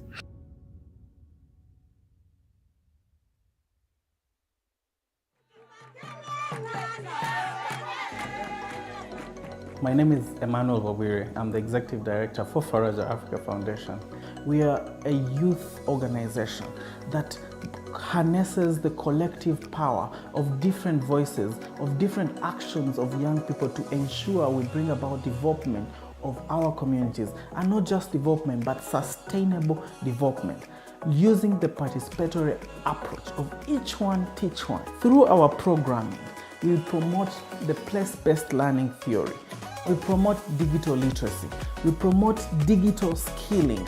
And not only do we do that, we also embrace and harness and promote the African culture. My name is Naria Shalom, the Programs Manager, Faraja Africa Foundation. In summary, our programming focuses on 4 aspects: governance and participation, skilling and livelihood, culture and heritage, and climate justice. In all, Faraja Africa Foundation seeks to work towards a youth collective impact. My name is Mary Louise Namagembe, the Enterprise Manager at Faraja Africa Foundation. Our enterprise comprises of Faraja Digital and Faraja Safaris. Faraja Digital employs innovative digital tools for storytelling, bridging the gap between traditional and modern methods. Our goal is to enhance information accessibility and consumption by creating exceptional multimedia content across various digital platforms. We also run a digital youth television, that is Faraja Television, which focuses on youth content, fostering engagement for educational, awareness, and advocacy purposes. Our services generally include youth documentaries, digital dialogues, live broadcasts, TV adverts, teleconferencing, website development and management, social media management, event coverage and digitalization, youth digital skilling, and African food. My name is Patricia Nakato, Admin Faraja Safaris. Our main strategic objective is to increase promotion and conservation of World Heritage Sites, environment, culture, and combating climate in Africa. Faraja Safaris was formed to provide unforgettable and authentic wildlife experiences that showcase an incredible diversity of Uganda's natural beauty. Our services include tour and travel services, travel digital storytelling, car hiring services, event planning, air ticketing, and business travel consultancy. Which in the end, socially engaging and economically empowering young people.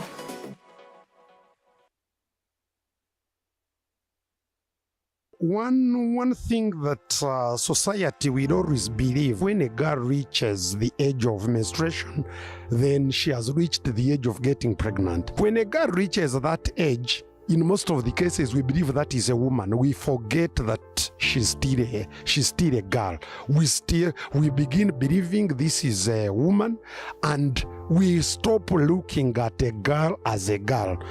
And that has brought a lot of problems to most of the girls who are girls, and we believe they are women now, and we give up on them.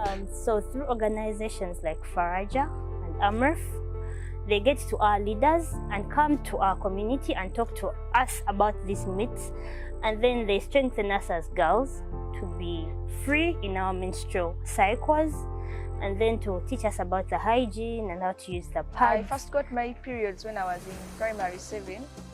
At first, they were not bad, but now they are more painful than my first piece that I got.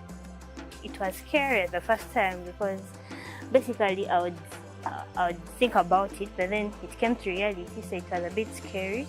As home for holidays, it wasn't painful. It was just normal bleeding. Yeah, and it usually took 3 days. My first experience about menstrual hygiene, I was at school and I started feeling stomach aches. And as soon as I checked myself, I found blood on my dress. The experience was that harassing because most of my friends were surprised because they used to look at me as a young one, and so they were embarrassing me, laughing at me, and I felt embarrassed. Izooba ry'okubanza naaza omu kwezi nkaba njya ahaisomero naataaha omuka omwaza kuza kuzuura empare kugyozi nasanga ndi omu kwezi nagambira maama yampe sente naaza omu busente bwabaire buri haihi nagura pad. I started the mass, it was in March this year 2021. I started when I'm 13 years, and I started when I was in Sorot with my sister and brother. We were in the main hospital there. Now the time I started, I called my sister that you come and see what is coming out from my private parts. She told me that is normal, and she taught me how to make it. She gave me pads and I guided myself. Unagiye period omurundi gw'okubanza kandi aishomero kandi omu kirasi kini mukire mwana unabe nsitamena warubazu yangira ngu nyine omushaye asikati nafuna eshweta najezirika nkirukanga nafunaho tikyomwe omukazi namugambira kinamugambire yampa orusaro kuza omuka naiko omuka nagambiraho mama yangambira ngu buriizo omwana w'obwisiki azaga omu period niko kungura za pads akangambira nko kundayerinde. Challenges that I've faced as a girl during menstruation period is one, I don't get comfortable around like peers because you keep on wondering and keep on checking your back behind to see whether boys are looking, so you really don't concentrate in class. Mundu gwokubanza tendereba ebizibu byingi onka kunasubire nagarukamu gwa kabiri nashasha omunda nateera omutwe kanyona ndimu nimbura n'amaani. I throw up, I get a backache, a stomach ache, and I don't even get to do any work. I experience pain in the stomach. I experience high bleeding. There is lack of pads to use. There is lack of money to buy pads. Mbera y'abawala mu kitundu.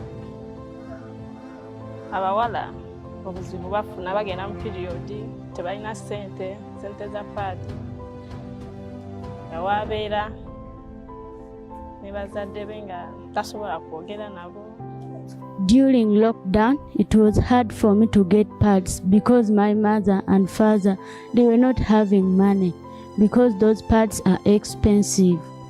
I decided to use these bed sheets. I used to tear them and I used. Of course, money was lost that time. Nafuna okusoomozebwa nekimuleetera okugenda okufuna omusajja n'asobola omuwa ssente asobola okugula paadi tekimuviiramu n'afuna Me as a Chimbo Wastamina, that's the councillor of this great parish, I believe on sharing information.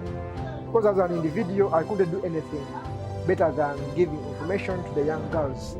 Like coming up with the sensitization sessions, I sit them down and tell them actually the bad things into indulging in such acts that could render them to become pregnant at this tender age. So I try my level best to see that at least sit them down and advise them. And I've tried my level best to get some counselors to come up and sit down with these young girls and actually talk to them, counsel them, and maybe give them some guidance.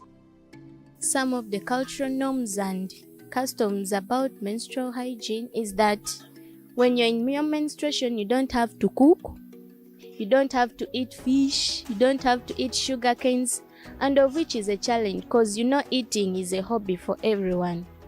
Me, they told me whenever I'm in menstruation periods, I'm not supposed to take something too hot.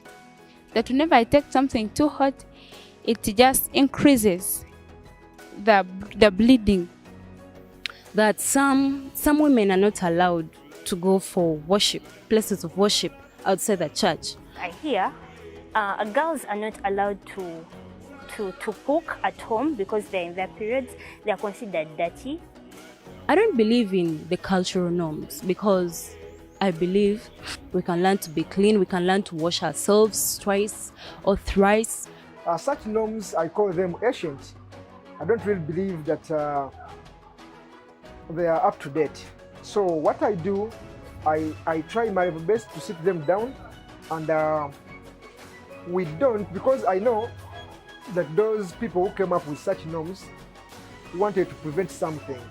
Yes, they are not bad, and when we are talking about them, I show them why these people tried to come up with them. My my community has been able to call all girls and calling them for guiding and counseling to tell us the do's and the don'ts during this period. Bajja ne bakwebuuzaako ne nsobola okuyambako abasobodde okuntuukirira ne mbawa obuyambi. What I wish for the government to do for us, the young girls, I'd really pray that they would distribute for us pads. They would help us who can't afford buying sanitary towels every month. They could really help us in distribution process of these sanitary towels. And not only the distribution, they teach us how we use it. How do we can have the sanitary towels and we do not know how to use it. How do we use it? They really need to sensitize us about these things.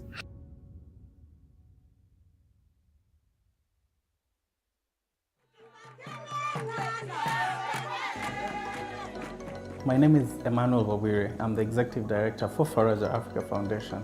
We are a youth organization that harnesses the collective power of different voices, of different actions of young people to ensure we bring about development of our communities, and not just development, but sustainable development, using the participatory approach of each one teach one. Through our programming, we promote the place-based learning theory.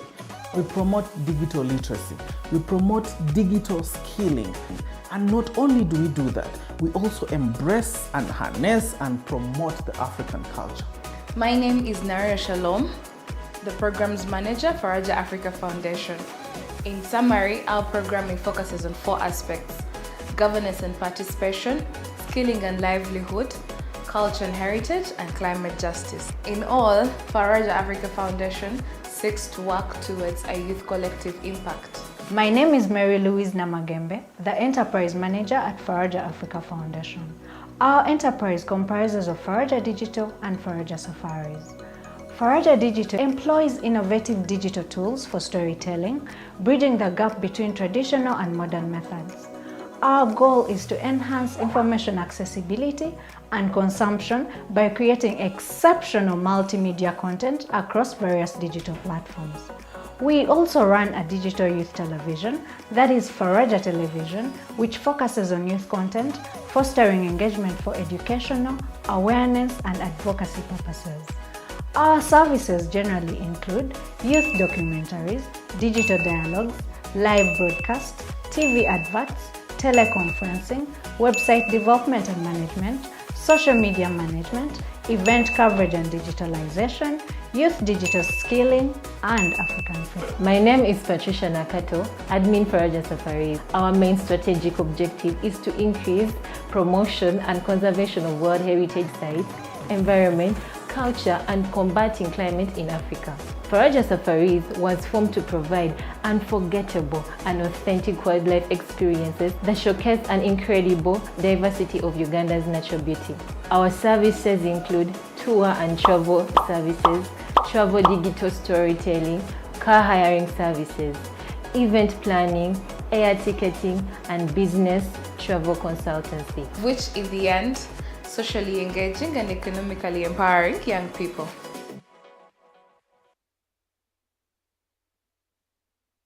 One thing that society will always believe, when a girl reaches the age of menstruation, then she has reached the age of getting pregnant. When a girl reaches that age, in most of the cases, we believe that is a woman. We forget that she's still a girl. We begin believing this is a woman, and we stop looking at a girl as a girl.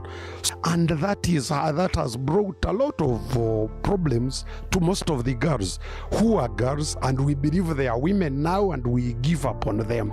So through organizations like Faraja and Amref, they get to our leaders and come to our community and talk to us about these myths, and then they strengthen us as girls to be free in our menstrual cycles, and then to teach us about the hygiene and how to use the pads. I first got my periods when I was in primary 7. At first, they were not bad, but now they are more painful than my first pills that I got. It was scary the first time because basically I would think about it, but then it came to reality, so it was a bit scary. I was home for holidays. It wasn't painful. It was just normal bleeding. Yeah, and it usually took 3 days. My first experience about menstrual hygiene, I was at school and I started feeling stomach aches. And as soon as I checked myself, I found blood on my dress. The experience was that harassing because most of my friends were surprised because they used to look at me as a young one, and so they were embarrassing me, laughing at me, and I felt embarrassed. Izooba ryo kubanza naza mu kwezi ngaba njya isomero nataha umuka omwaza kuza kuzura empare ku Jozi nasanga ryo mu kwezi nagambira mama yampe sente nazo mu busente bwabiye buri hihi nagura padi. I started the mass, it was in March this year 2021. I started when I'm 13 years, and I started when I was in Sorot with my sister and brother. We were in the main hospital there. Now the time I started, I called my sister that you come and see what is coming out from my private parts. She told me that is normal, and she taught me how to make it. She gave me pads and I guided myself. Nagiye mu period omurundi gwo kubanza kandi ayishomero kandi mu kirasi kini mukire mwana unabe nstamena warubazu yangira ngo nyine mushaye askati nafune shweta najezirika nkirukanga nafuna otichomwe omukazi namugambira kinamugambire yamporsa rokuza omuka naiko muka nagambira mama yangambira nguburizo mwana obwisiki azago mu period niko kungura za pads akangambira nko kundayerinde. Challenges that I've faced as a girl during menstruation period is one, I don't get comfortable around like peers because you keep on wondering and keep on checking your back behind to see whether boys are looking, so you really don't concentrate in class. Mundu gwo kubanza tendereba ebizibu byingi onka kunasubire nagarukamu gwa kabiri nashasha omunda nateera omutwe kanyona ndimunimbura n'amaani.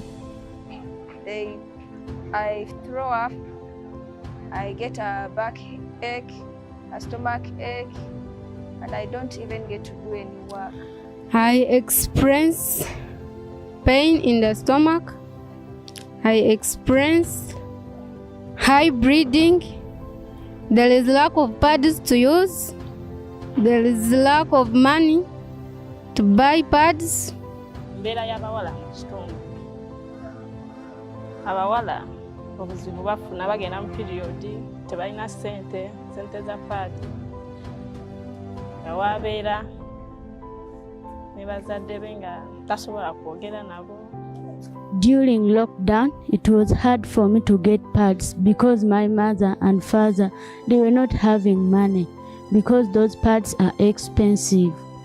I decided to use these bed sheets. I used to tear them and I used. Of course, money was lost that time. Nafuna okusoomozebwa nekimuleetera okugenda okufuna omusajja n'asobola omuwa ssente asobola okugula paadi tekimuviiramu n'afuna omuntu. Me as a Chimbo Wasitana, that's the councillor of this great parish, I believe on sharing information. Because as an individual, I couldn't do anything better than giving information to the young girls. Like coming up with the sensitization sessions, I sit them down and tell them actually the bad things into indulging in such acts that could render them to become pregnant at this tender age. So I try my level best to see that at least sit them down and advise them. And I've tried my best to get some counselors to come up and sit down with these young girls and actually talk to them, counsel them, and maybe give them some guidance.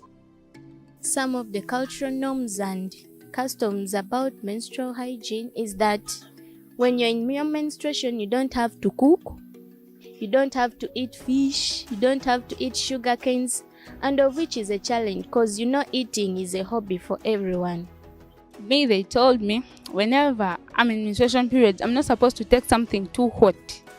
That whenever I take something too hot, it just increases the bleeding. That some women are not allowed to go for worship, places of worship outside the church. I hear girls are not allowed to cook at home because they're in their periods. They are considered dirty. I don't believe in the cultural norms because I believe we can learn to be clean, we can learn to wash ourselves twice or thrice. Such norms, I call them ancient. I don't really believe that they are up to date. So what I do, I try my best to sit them down, and we don't, because I know that those people who came up with such norms wanted to prevent something. Yes, they are not bad, and when we are talking about them, I show them why these people tried to come up with them. My community has been able to call all girls and calling them for guiding and counseling to tell us the do's and the don'ts during this period. What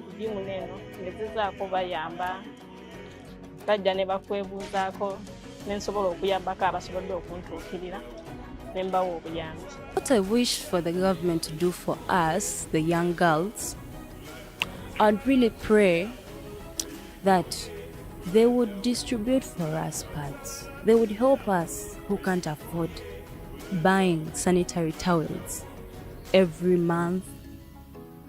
They could really help us in distribution process of these sanitary towels. And not only the distribution, they teach us how we use it. How do we can have the sanitary towels and we do not know how to use it.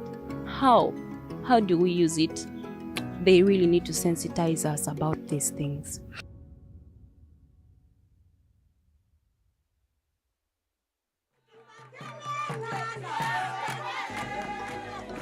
My name is Emmanuel Wabire. I'm the Executive Director for Faraja Africa Foundation. We are a youth organization that harnesses the collective power of different voices, of different actions of young people to ensure we bring about development of our communities, and not just development but sustainable development, using the participatory approach of each one teach one. Through our programming, we promote the place-based learning theory. We promote digital literacy. We promote digital skilling. And not only do we do that, we also embrace and harness and promote the African culture. My name is Naria Shalom, the Programs Manager for Faraja Africa Foundation. In summary, our programming focuses on 4 aspects: governance and participation, skilling and livelihood, culture and heritage, and climate justice. In all, Faraja Africa Foundation seeks to work towards a youth collective impact. My name is Mary Louise Namagembe, the Enterprise Manager at Faraja Africa Foundation. Our enterprise comprises of Faraja Digital and Faraja Safaris.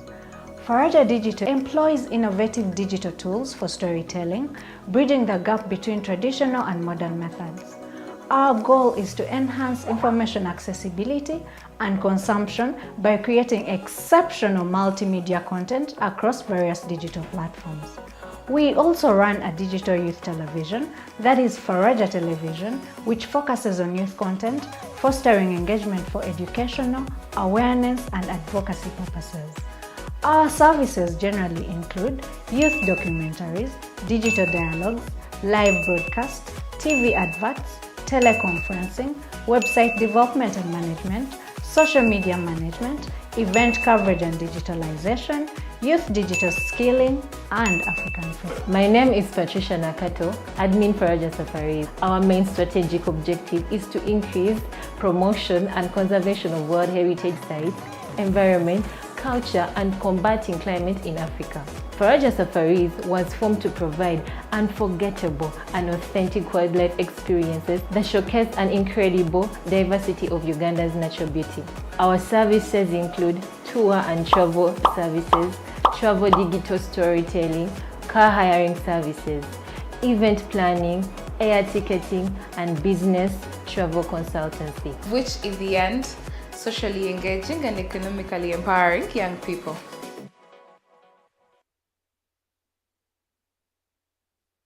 One thing that society will always believe, when a girl reaches the age of menstruation, then she has reached the age of getting pregnant. When a girl reaches that age, in most of the cases, we believe that is a woman. We forget that she's still a girl.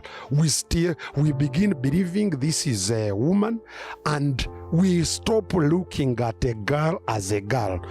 And that has brought a lot of problems to most of the girls who are girls, and we believe they are women now, and we give up on them.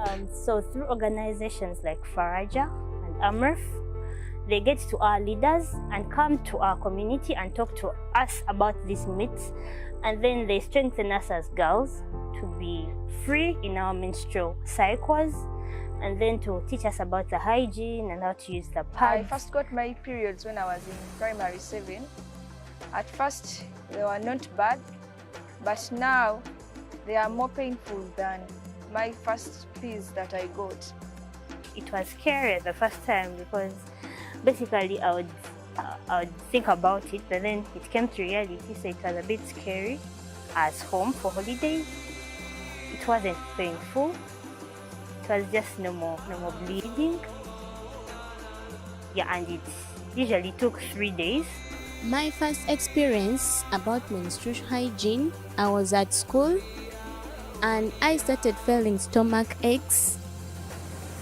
And as soon as I checked myself, I found blood on my dress. The experience was that harassing because most of my friends were surprised because they used to look at me as a young one, and so they were embarrassing me, laughing at me, and I felt embarrassed. Izooba ry'okubanza naaza omu kwezi nkaba ndi ahaisomero naataaha omuka omwaza kuza kuzuura empare kujozi nasanga ndi omu kwezi nagambira maama yampe sente naaza omu busente bwabaire buri haihi nagura pad. I started the mass, it was in March this year 2021. I started when I'm 13 years, and I started when I was in Sorot with my sister and brother. We were in the main hospital there. Now the time I started, I called my sister that you come and see what is coming out from my private parts. She told me that is normal, and she taught me how to make it. She gave me pads and I guided myself. Nagiye mu period omurundi gw'okubanza kandi aishomero kandi omu kirasi kini mukire mwana unabe nsitamena warubazu yangira ngu nyine omushaye asikati nafuna eshweta najezirika nkirukanga nafunaho tikyomwe w'omukazi namugambira kinamugambire yampa orusaro kuza omuka nahika omuka nagambiraho mama yangambira ngu buriizo omwana w'obwisiki azaga omu period niko kungura za pads akangambira nko ndayerinde. Challenges that I've faced as a girl during menstruation period is one, I don't get comfortable around like peers because you keep on wondering and keep on checking your back behind to see whether boys are looking, so you really don't concentrate in class. Mundu gw'okubanza tindareeba ebizibu bingi kyonka kunasubire nagarukamu gwa kabiri nashasha omunda nateera omutwe kandi nyowe nandimu nimbura n'amaani I throw up, I get a backache, a stomach ache, and I don't even get to do any work. I experience pain in the stomach. I experience high bleeding. There is lack of pads to use. There is lack of money to buy pads. Mbeera y'abawala mu kitundu. Abawala obuzibu bafuna bagenda mu piriyodi tebalina sente za paadi. Awabeera ne bazadde be nga tasobola kwogera nabo. During lockdown, it was hard for me to get pads because my mother and father, they were not having money because those pads are expensive.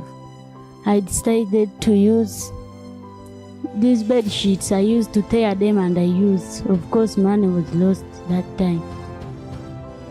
Nafuna okusoomoozebwa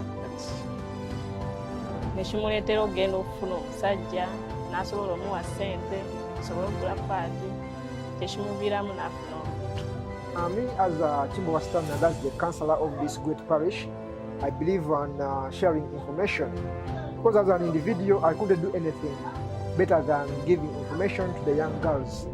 Like coming up with the sensitization sessions, I sit them down and tell them actually the bad things into indulging in such acts that could render them to become pregnant at this tender age. So I try my level best to see that at least sit them down and advise them. And I've tried my level best to get some counselors to come up and sit down with these young girls and actually talk to them, counsel them, and maybe give them some guidance. Some of the cultural norms and customs about menstrual hygiene is that when you're in your menstruation, you don't have to cook, you don't have to eat fish, you don't have to eat sugar canes, and of which is a challenge because you know eating is a hobby for everyone. Me, they told me whenever I'm in menstruation periods, I'm not supposed to take something too hot. That whenever I take something too hot, it just increases the bleeding. That some women are not allowed to go for worship, places of worship outside the church. I hear girls are not allowed to cook at home because they're in their periods. They are considered dirty. I don't believe in the cultural norms because I believe we can learn to be clean, we can learn to wash ourselves twice or thrice. Such norms, I call them ancient. I don't really believe that they are up to date. So what I do, I try my best to sit them down, and we don't, because I know that those people who came up with such norms wanted to prevent something. Yes, they are not bad, and when we are talking about them, I show them why these people tried to come up with them. My community has been able to call all girls and calling them for guiding and counseling to tell us the do's and the don'ts during this period.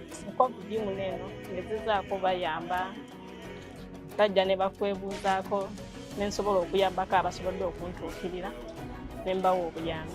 What I wish for the government to do for us, the young girls, I'd really pray that they would distribute for us pads. They would help us who can't afford buying sanitary towels every month. They could really help us in distribution process of these sanitary towels. And not only the distribution, they teach us how we use it. How do we can have the sanitary towels and we do not know how to use it. How do we use it? They really need to sensitize us about these things.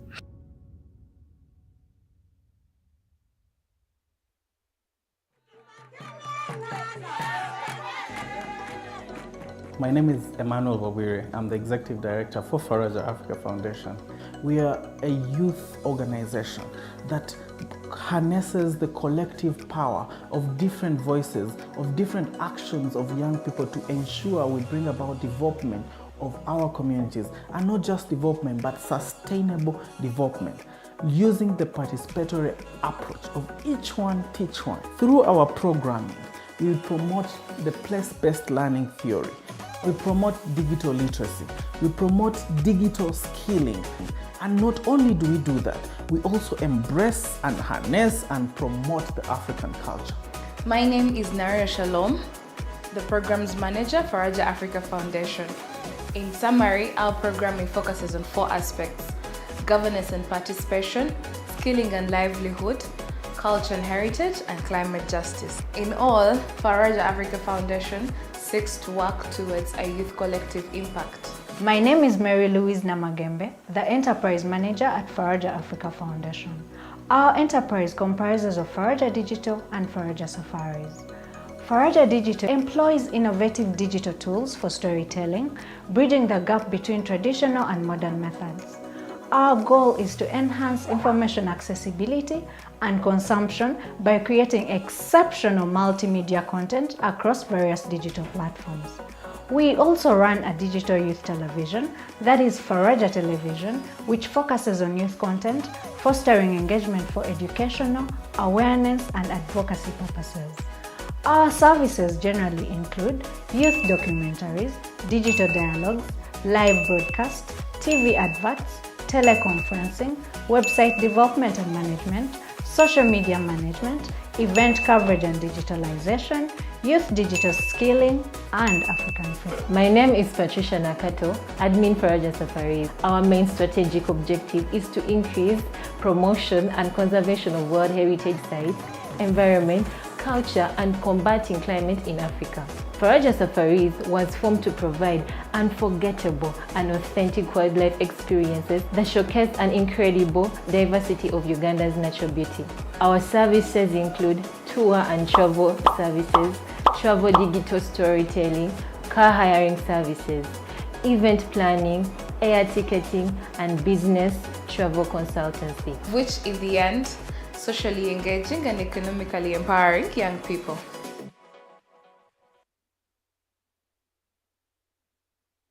One thing that society will always believe, when a girl reaches the age of menstruation, then she has reached the age of getting pregnant. When a girl reaches that age, in most of the cases, we believe that is a woman. We forget that she's still a girl. We begin believing this is a woman, and we stop looking at a girl as a girl.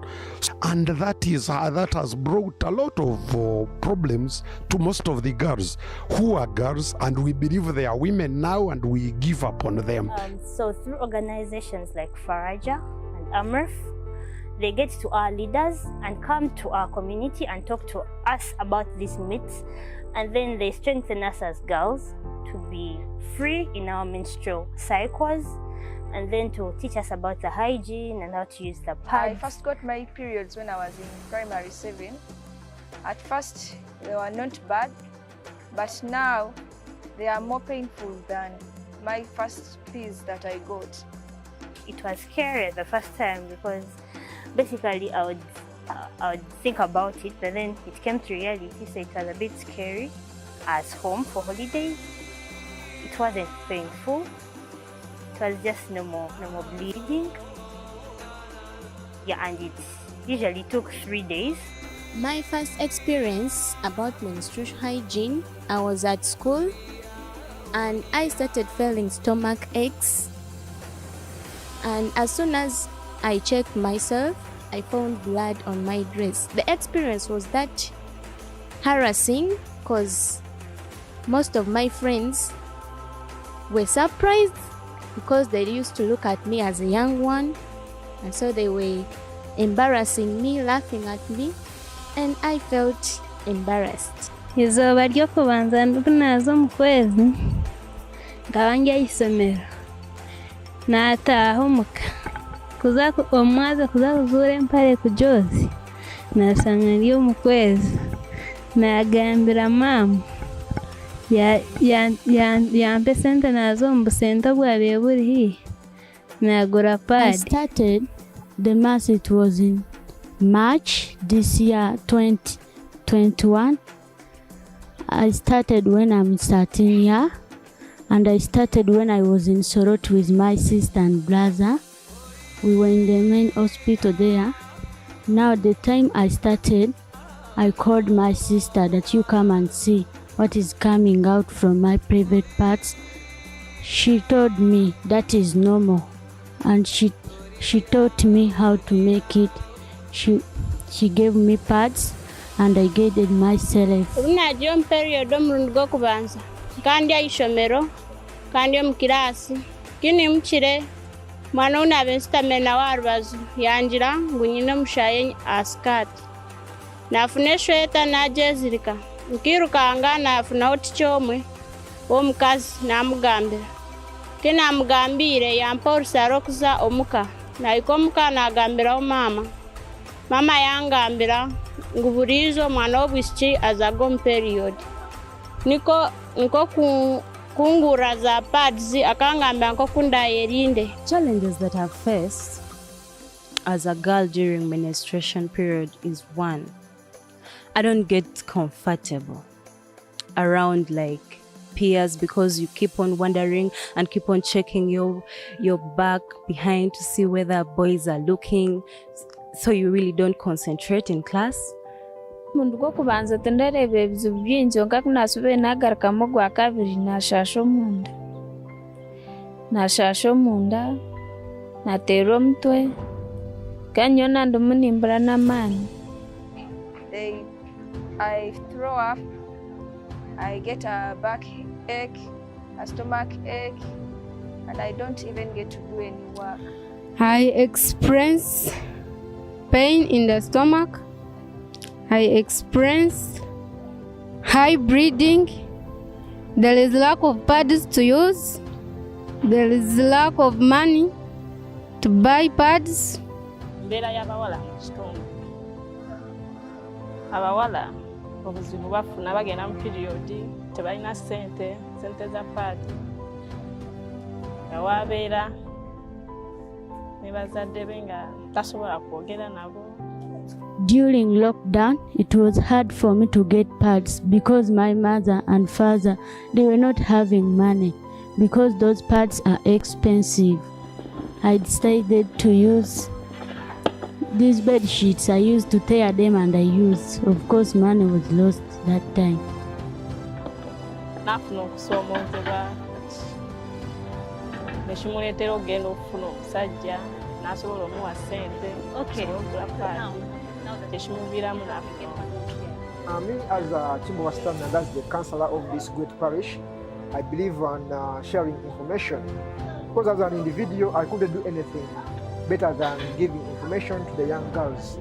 Like coming up with the sensitization sessions, I sit them down and tell them actually the bad things into indulging in such acts that could render them to become pregnant at this tender age. So I try my level best to see that at least sit them down.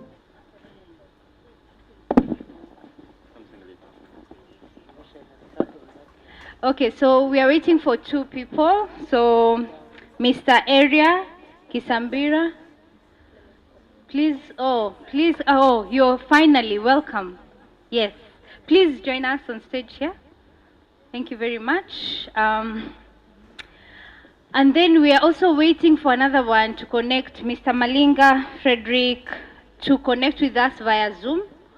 And I'm hoping that we'll be able to project so that then we can at least see his face.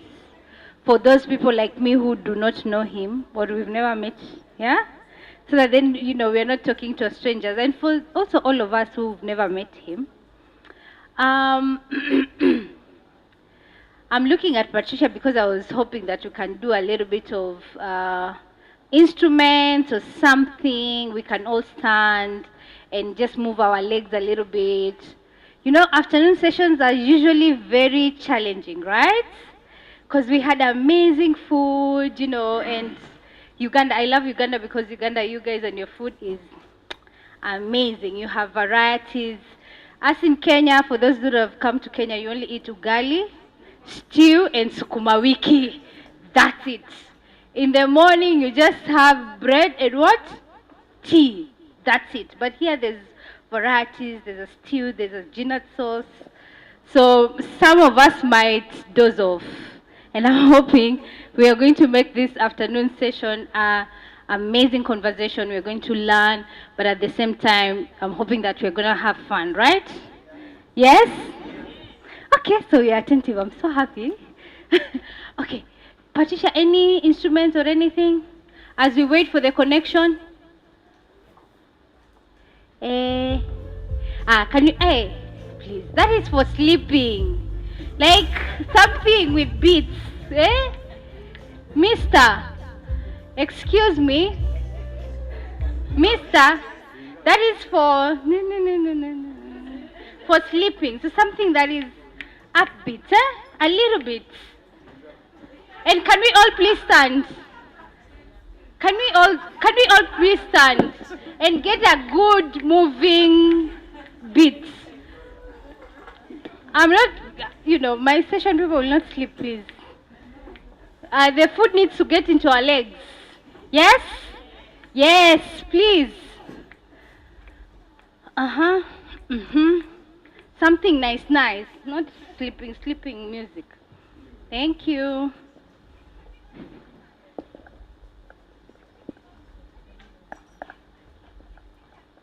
Okay. DJ.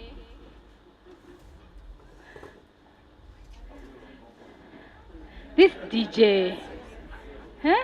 This DJ wants us to sleep, yeah?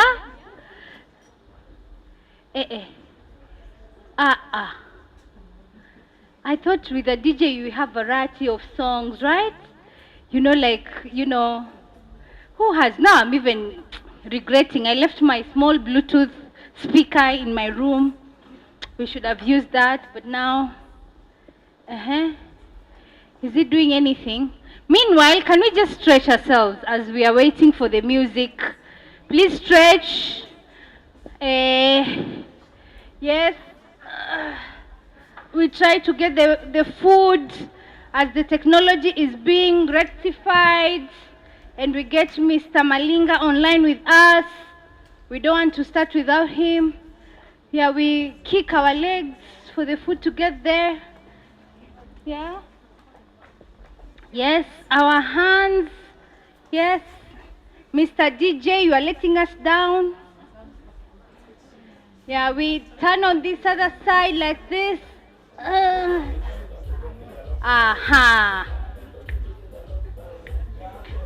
Lock down. Okay, please. Let's dance just for 2 minutes.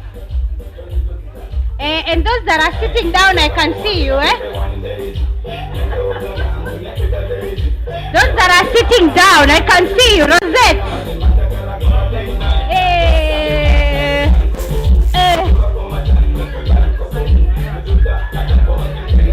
We're not sitting down. I'm waiting for you.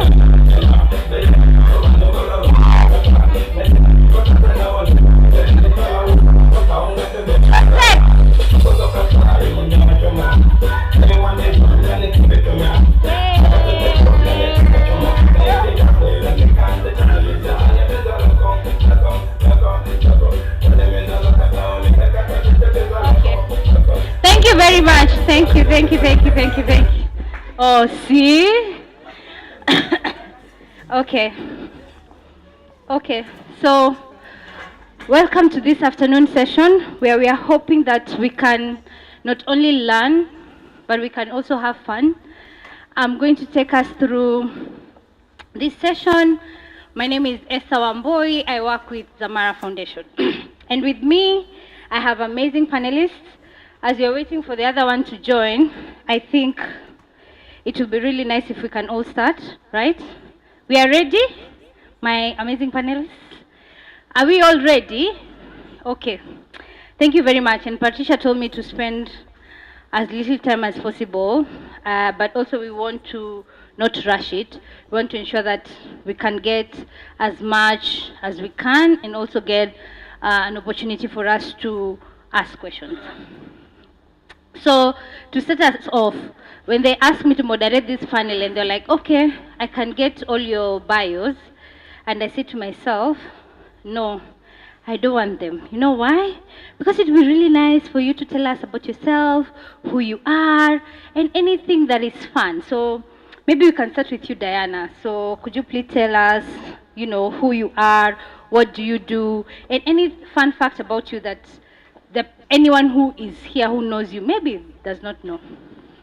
Thank you. My name is Kazova Diana, and I work with a Dutch international organization called Simavi. May mean something else in Swahili, but it's not that. And I've been in the wash sector, it's now 10 years. Closing in also on the 11th year. So I'm a passionate, really wash lover. The wash meaning water, sanitation and hygiene. And Simavi, we fight really to make sure women and girls fight barriers to access and accord themselves, you know, the human right to water and sanitation. And what you don't know about me, besides this, I'm a beekeeper. Yeah, nice to meet you all. Yeah, thank you very much, Diana. Let's please give her a round of applause. Let's go to you, Mary Grace. Tell us about yourself, what you do. And Good afternoon, everyone. Good afternoon. Yeah, the Friday is coming and the drinks are getting cold. Yeah? Okay, I'm Mary Grace Sunday. I'm happy to be here. And I have come to represent the African Coalition for Menstrual Health.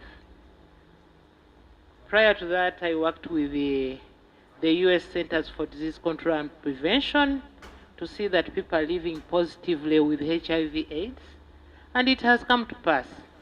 I'm really hopeful that menstruation as a human right will be recognized and we shall all enjoy and have lovely stories to tell. Not these ones we are telling, but I know where we have come from and where we are. I think the difference is there. I love people, mostly children, and when I'm working with adolescents, I'm right there. Thank you very much, Mr. Eri. Thank you so much. Kisambira Eri is my name, and I'm the District Inspector of Schools, Jinja, having worked with the local government for about 10 years now, and 8 years with the development partners, inclusive of IRIS, East Africa. I am a father, incidentally. Like someone said, I'm also married to a woman. And she's also a mother, actually, in Narongo. And I have 16 children. Yeah. 16. You'll wonder how they come about. Others adopted, others biological. I have 8 girls, and something interesting, someone was sharing this morning, when I told my daughters, the children, that I'm going for a menstrual hygiene meeting, one of them said, my pads are over. And I had no alternative apart from saying, the money is here because they know I'm the one who buys for them pads. And why does it happen? Yesterday but one, some of them saw me buying pads for their mother. Someone saying she's still benefiting from menstrual hygiene, you know, the menstrual hygiene, I mean, menstruation. Yeah, my wife is still also benefiting from it. And the other day I bought pads, and so one of them said, like, I think now you have seen. Actually at home, there's something that you have been fighting, they call them slides. So I told the boys, these are not slides, these are called pads.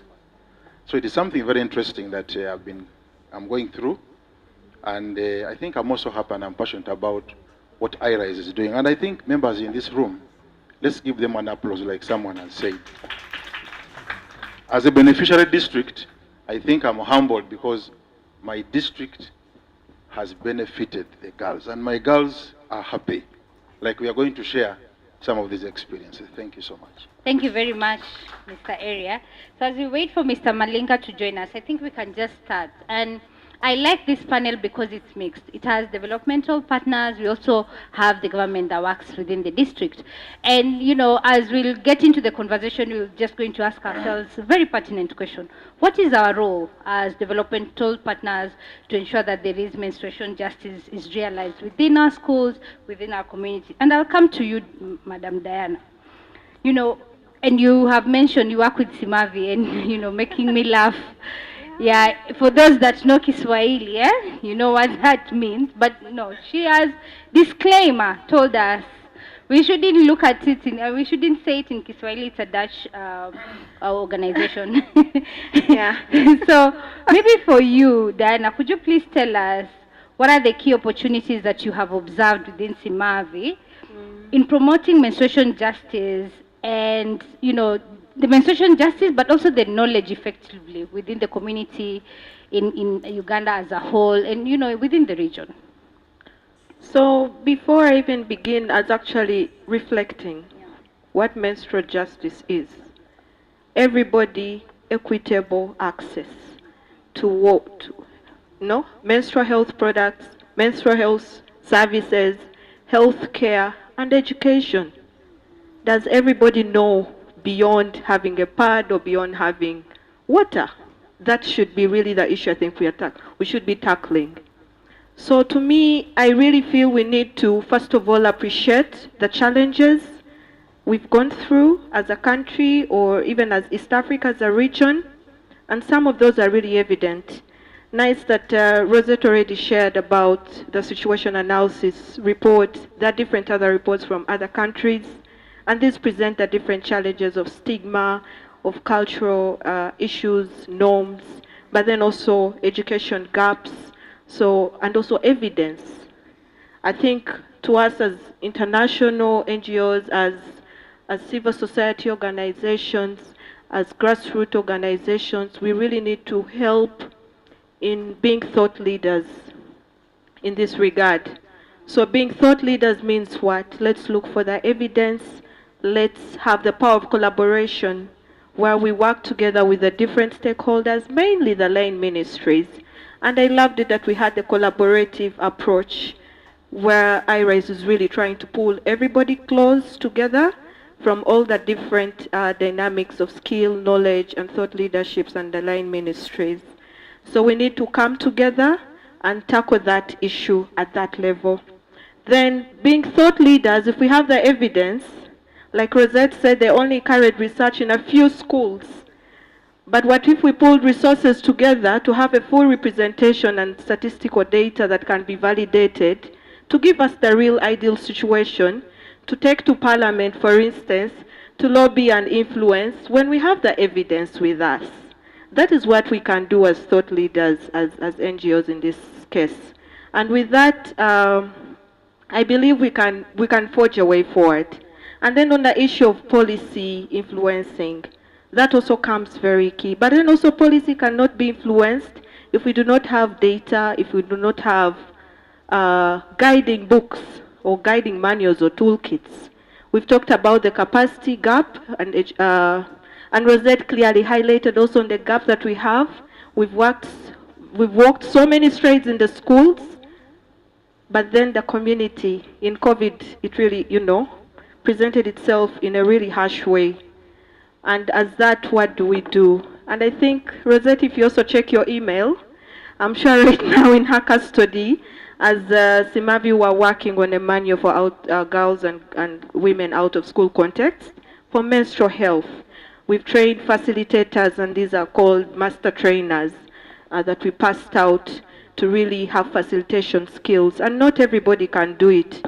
We need to have the right resource, trained, capacitated, and that it can cascade the same efforts to the government structures and community structures.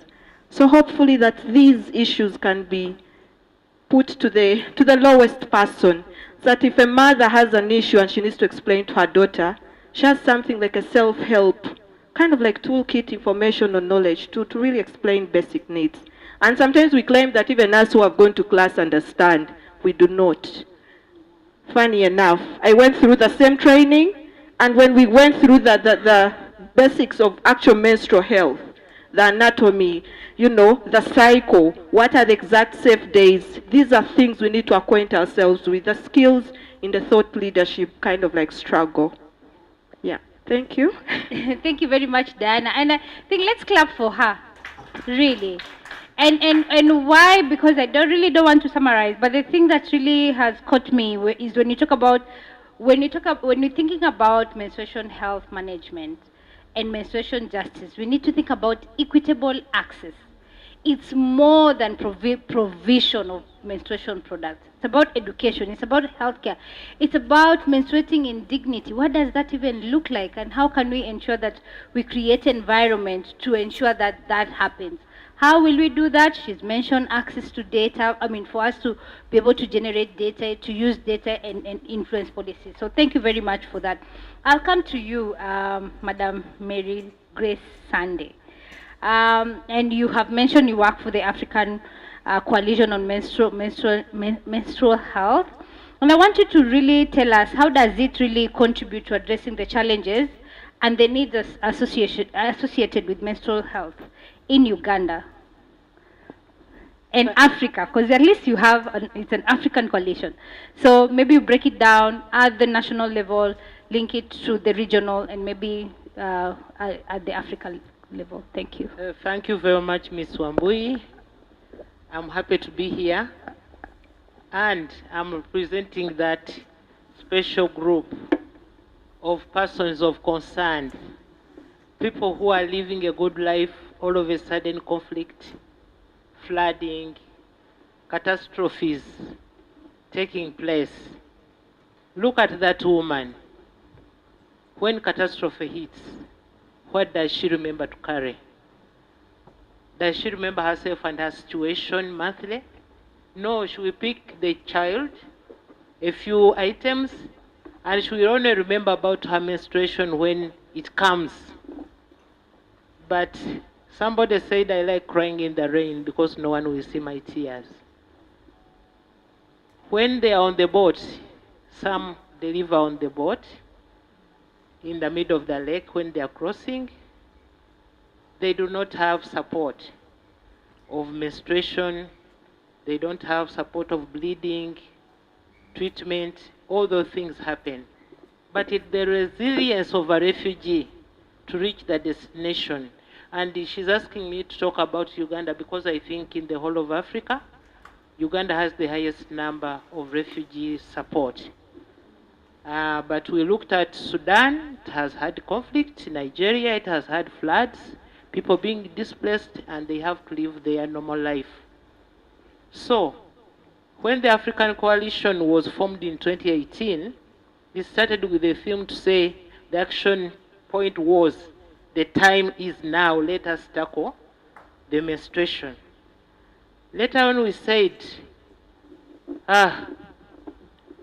we are leaving no one behind. And this year we are saying, but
be embarrassed to open a polythene paper that has pads in it.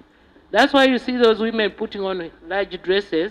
Maybe they're hiding something within the dress, or putting on a big headscarf because that polythene bag is on the headscarf.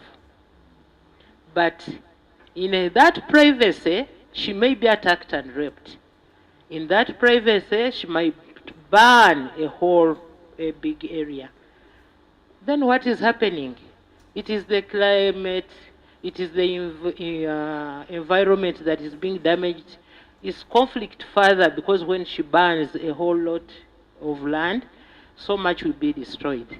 These people who are living in such small area lack privacy.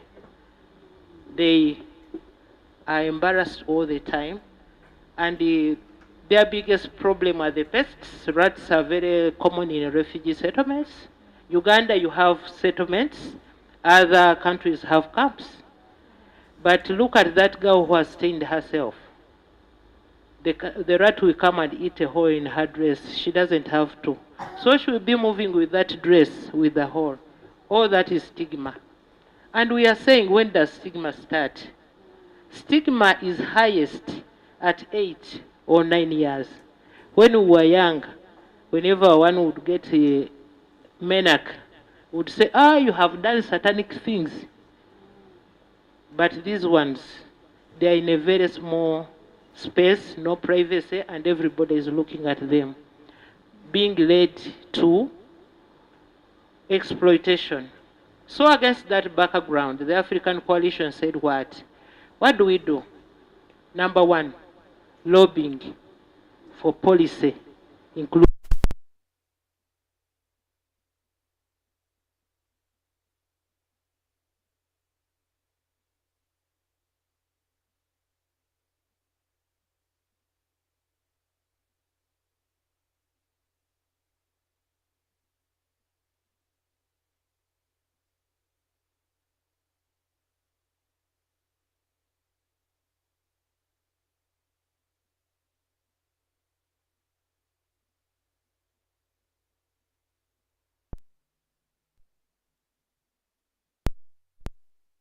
everybody knows how we calculate that 28th May. And we lobby the highest personalities in governments all over the world.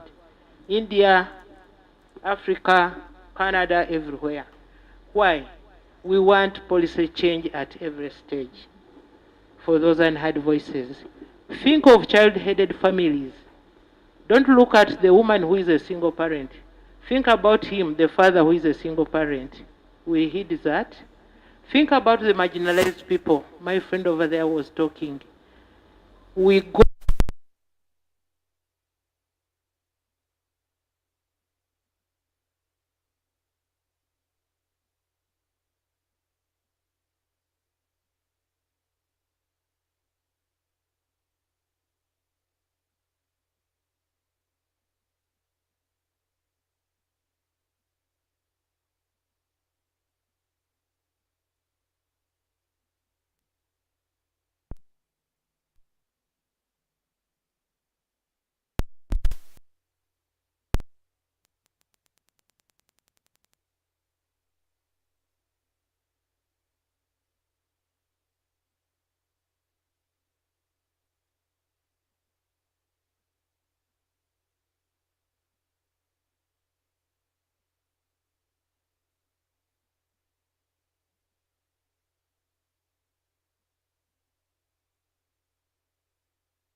can you form a menstrual consortium so that you all come together, sit down, and say, we do this and this year we do this and this.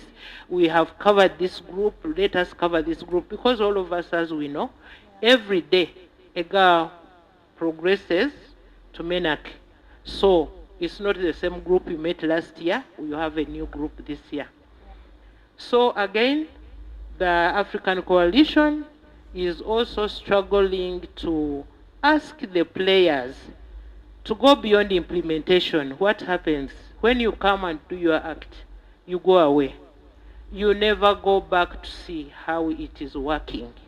Yeah. What is not working? And we are very hard pressing on that one. And also to ensure that communities own programs. Somebody said boreholes are being repaired by MPs. The same is happening in the humanitarian context. They look at what they have been given for the sake of it. And each one, in settlements, each one is allocated 25 feet to put his tarpaulin house, and then the rest grow some food. Climatic change, when the sun is so hard on them, they don't get any food. When the rain is like now, it is raining, it is bad and flooding. And tell me whether she has a reusable pad. Will it dry? Should we have to use it when it is wet? The pain those people carry in their heart because of menstruation, it's immeasurable. I'll tell you what made me cry. I had to travel to the settlement, and the girl has somewhere she puts the pads in Lake Albert. They stagnate there for 2 days. The blood is lost. She puts them on a small piece of wood. They dry. She reuses. Disease, being alone, being unsafe, all those are for. So these are the unheard voices. The African Coalition for Menstrual Health is looking at the grassroots. And what is it requesting for? Patricia said educate, educate, educate. Maybe from there we shall have peer trainers in the context as well as the communities that host the refugees, to keep information with them when we are long gone out of there. Two, there is what we call research, monitoring, evaluation, and learning. She said without data, it's difficult. We need right information. But in order to advocate for policy change and inclusion in budget programs, we need to work with governments that they are able to include that and give them correct statistics. Yeah. And lastly, I don't have to be very long. We have standardization of products. That one, the African Coalition is really lobbying all governments to set up standardization. Even you who are here, you don't have choice. It's only able women who can put on pads of 100,000 shillings. They are there.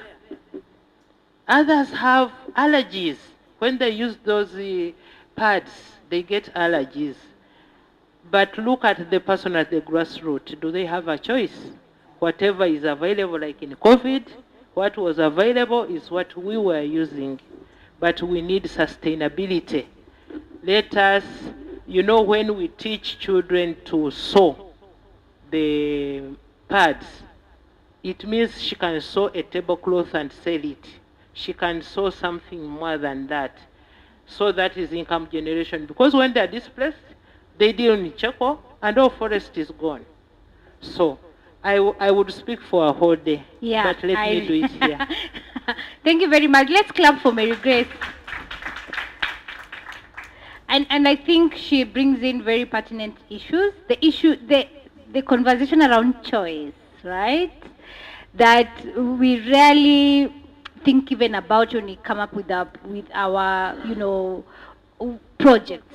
At times, and I've also seen this in Kenya, where it will be in a while, then we are all seeing everyone pushing different products, just one product, and all of us are doing that. And the conversation around choice, do girls and all menstruating persons have the choice to choose that this is my type of sanitary product that I'm going to use? So that's important. And also just the conversation around, the people who are within humanitarian settings. We rarely have this conversation because then you're like, okay, these people are displaced. What do they need the most? You know, in a scale of, you know, needs. What do they need first? Anyone? Food. They need food, they need clothing, they need shelter, you know, they need water to drink, they need to survive. But people forget that menstruation is part of a natural process. So you find that many times we don't think about it, and it's so amazing that, you know, the African Coalition on Menstruation Health is really ensuring that we do not forget this constituency behind, and really bringing forth this amazing conversation around stigma, around choice, around, you know, we've seen so many projects, and as I'm saying this, I'm looking at you, Diana, yeah? In terms of how resourcing, we need to resource for a long time. And I'll come back to you. But before I come back to you, Diana, I want us to hear from Mr. Area, you know, who've worked with IRISE Institute for a long time. So I want you to just tell us a little bit about the partnership you've had and you continue to have.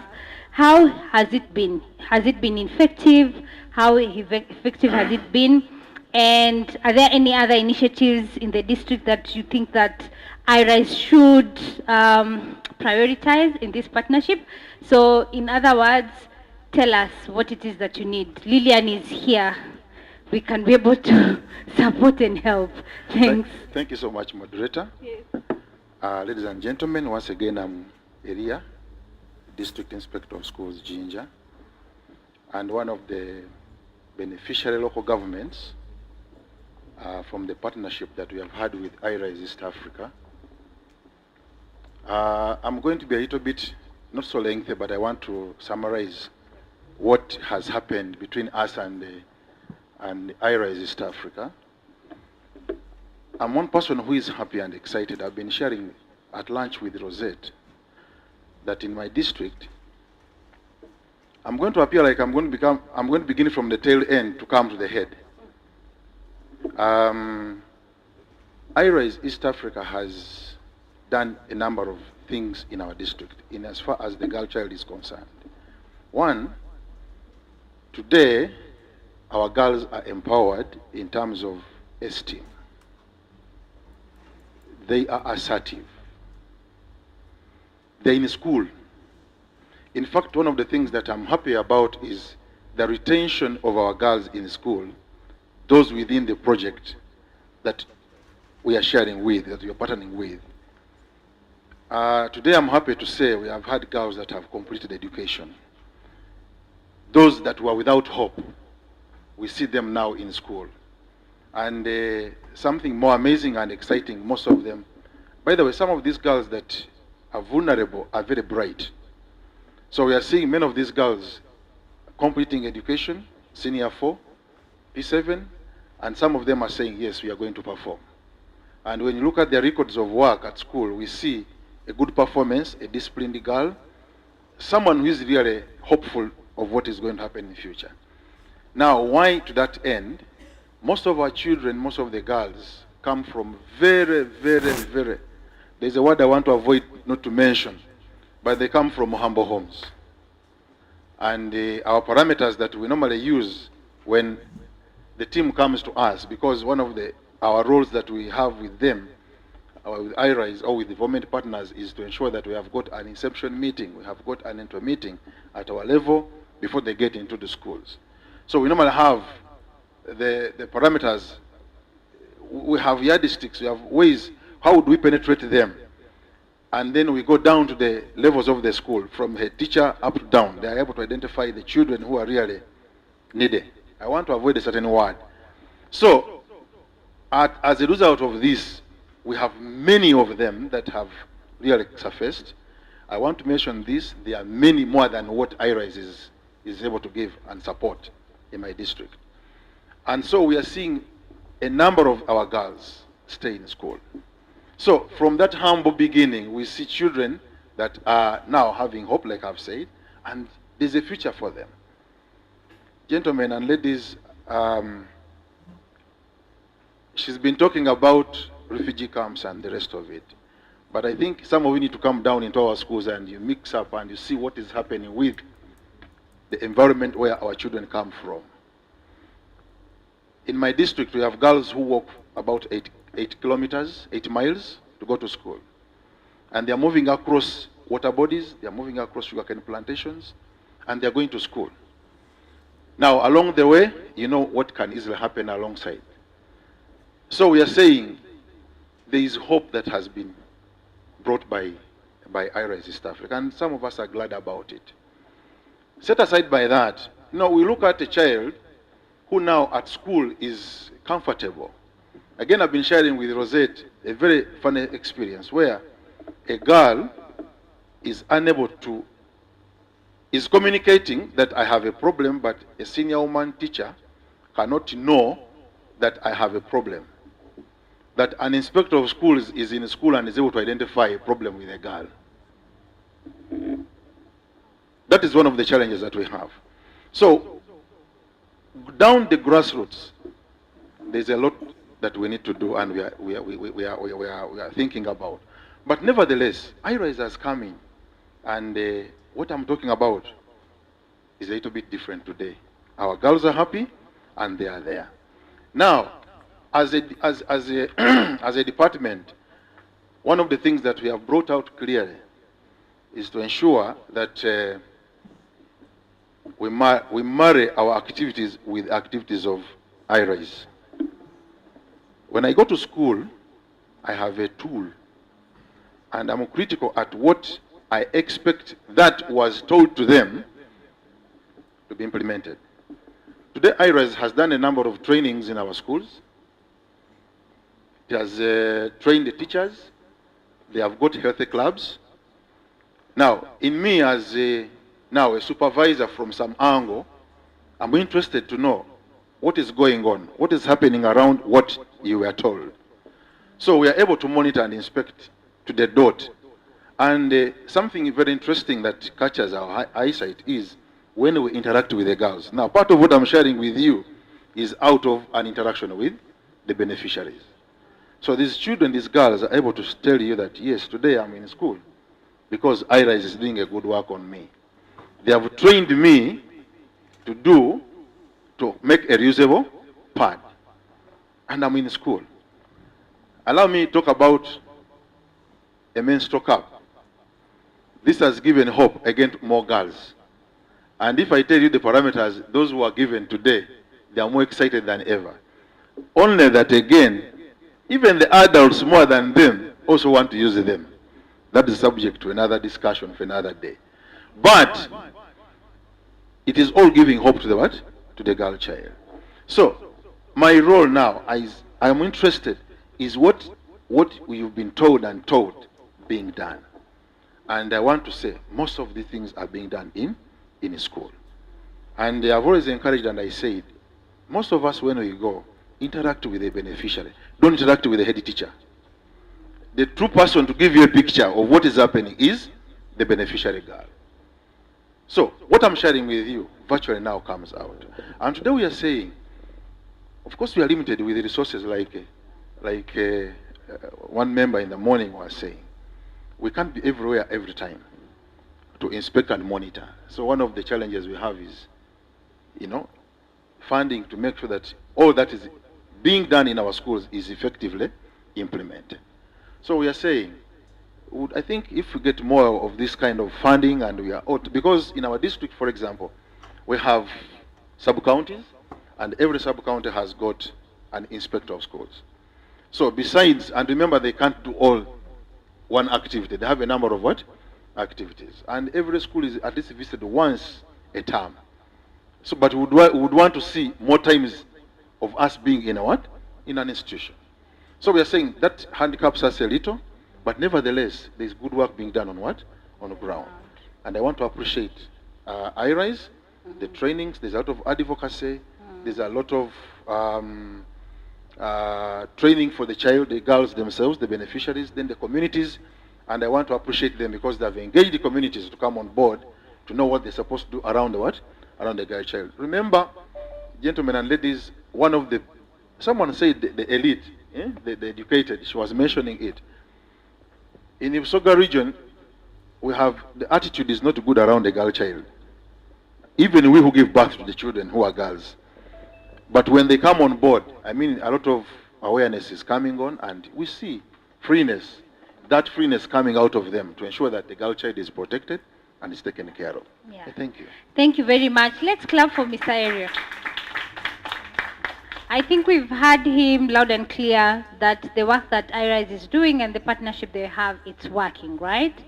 And I think emphasize, and you know, as I'm saying this, I'm looking at you, Madam Lillian, that there's no more work that needs to be done, there's more resources. Moderator, something small to add on, Yeah. just a little. One of the things that blocks dissemination of information is lack of a smile. Lack of a smile in human resource management, those of you who have done human resource management, you can kill or you can make. Yeah. The team that is around IRISE is a happy team. Oh. To me, it's a plus. Yeah. Okay. So we give them flowers. They decide.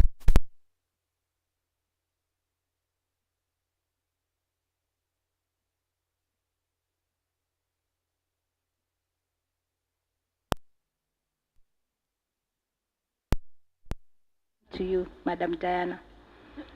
The role of, you know, resources when it comes to the advancement and realization of menstruation justice, and you know, talk about, you know, also what is Simavi doing in ensuring that the pot does not dry. Yes, it's unfortunate that the resource envelope will never be enough. That one is a fact. And then also, what I really have to share is that the dynamics in the donor world has changed, if you noticed. The war in Ukraine, now we have the current other wars that are happening that I don't want to mention. And as such, we've all been affected. So we are moving from saying, yes, we are a donor, to saying we are a strategic partner. How do we work together? So as such, we are changing the dynamics also from handouts to saying, can we work together in a private kind of like partnership, private sector led something of sorts. But how do we make sure that services are still affordable? It was unfortunate that I heard her saying national water, the charges and the bills are very high. And unfortunately, when we talk about cost recovery of these resources that we have, the question I also still pose to us is that with all these interventions that we have had, what are the sustainability measures in place? Have we measured impact? Because right now we are, I think, literally moving from output to basically results-based, or, you know, outcome harvesting. No, not only impact-related funding, sort of, where you find you have to work like on accelerator impact programs, a program that will generate money to generate more money, so that you do not have to come back to ask for more money. So this is also like a hint for either grassroots organizations in here, that if you go saying, yes, I want to give pads to girls, then what? That is the question that is put in place. And as Simavi is right now our focus, we are saying climate crisis is a gender crisis. At the end of the day, it's an inequality crisis. There is either too much water or no water at all. And yet we are still affected by the so-called climate, which we also don't understand at the end of the day. So as an organization, we are really also moving towards that direction of impact accelerator programs, where we are moving away from handouts. That's number one.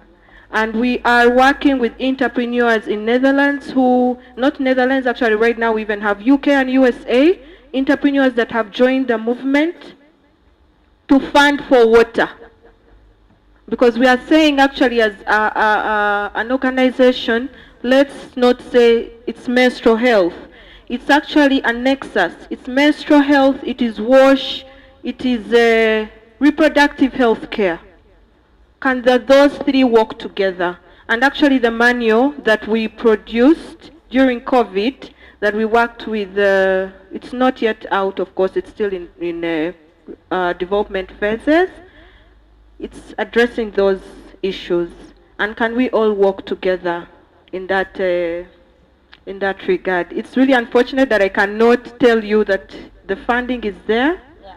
It is not enough. It is there, but not enough. And then also the private sector arrangement. Plus, can we capacitate our communities to become self-reliant? If it is the schools, what are the sustainability measures in place? The cost recovery planning, like I tell you. For us now, with all the partners, it is a compact, you're saying, that you must have that plan in place.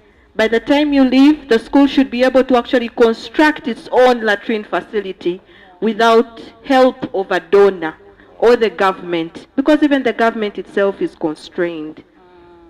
That's all I think I can say for now. But as Simavi, we commit to contribute to that cause. We commit to contribute to the nexus that I talked about. And also moving forward, as talking to Rosette, what's the ambition, especially in the schools, which is also now our focus. We really commit to putting more funding, especially for wash access, menstrual health, to really make sure that the women, the girls, and also the boys are comfortable. Yeah. Thank you very much, Dana. Please, let's clap for her. She's given us a hint. Next time we are writing our proposals, right? We need, true, that's why we need to have this conversation with developmental partners, because what she's telling us now is that the funding landscape is changing. So when it's changing, what does that mean? It means that we also need to change and flow into the conversation and into the dynamics, such that when you are coming up with a program is just not wash alone.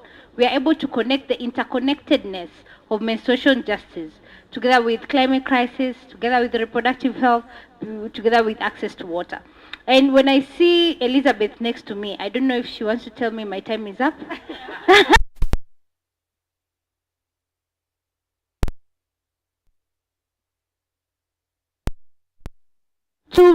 Two hands for people who have questions, and then I'll come and ask, all of you, maybe just one parting question. But then anyone who wants to contribute, you've been touched by the conversation, you want to ask a question. Okay, so I said two hands. Yes, please.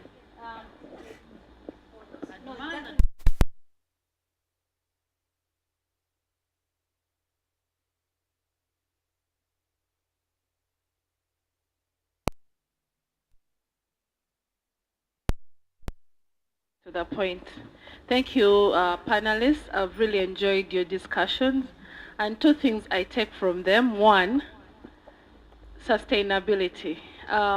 She talked about working with the district local governments and those refugee, I'm forgetting the name, the wardens. So that we can be able to put up management structures or sustainability, yes, so that the people can own and take up the place.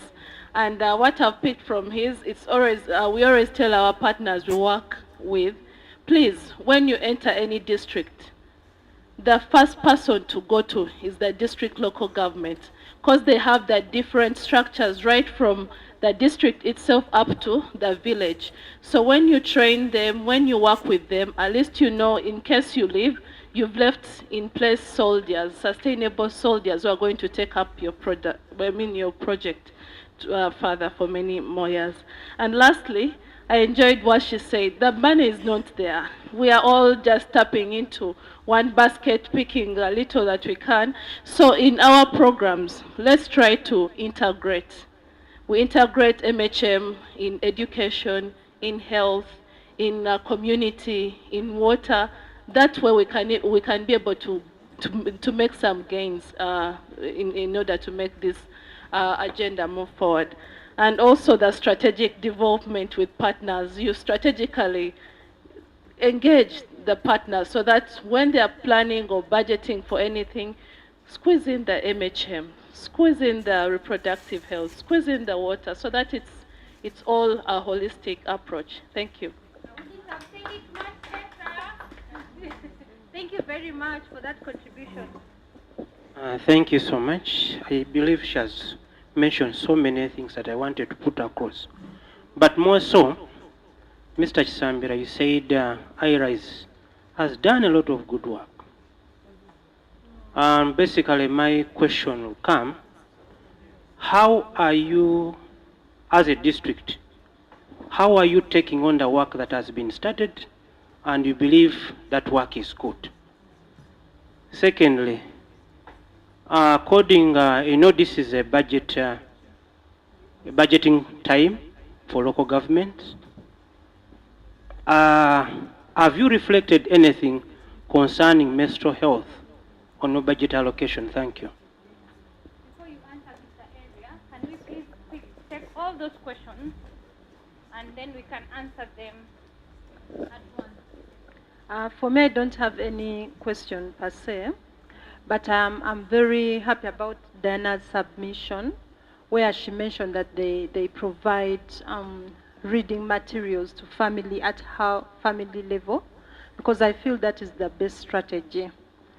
Then also at AfriPads, where I work from, we have had a challenge of accessibility of our products.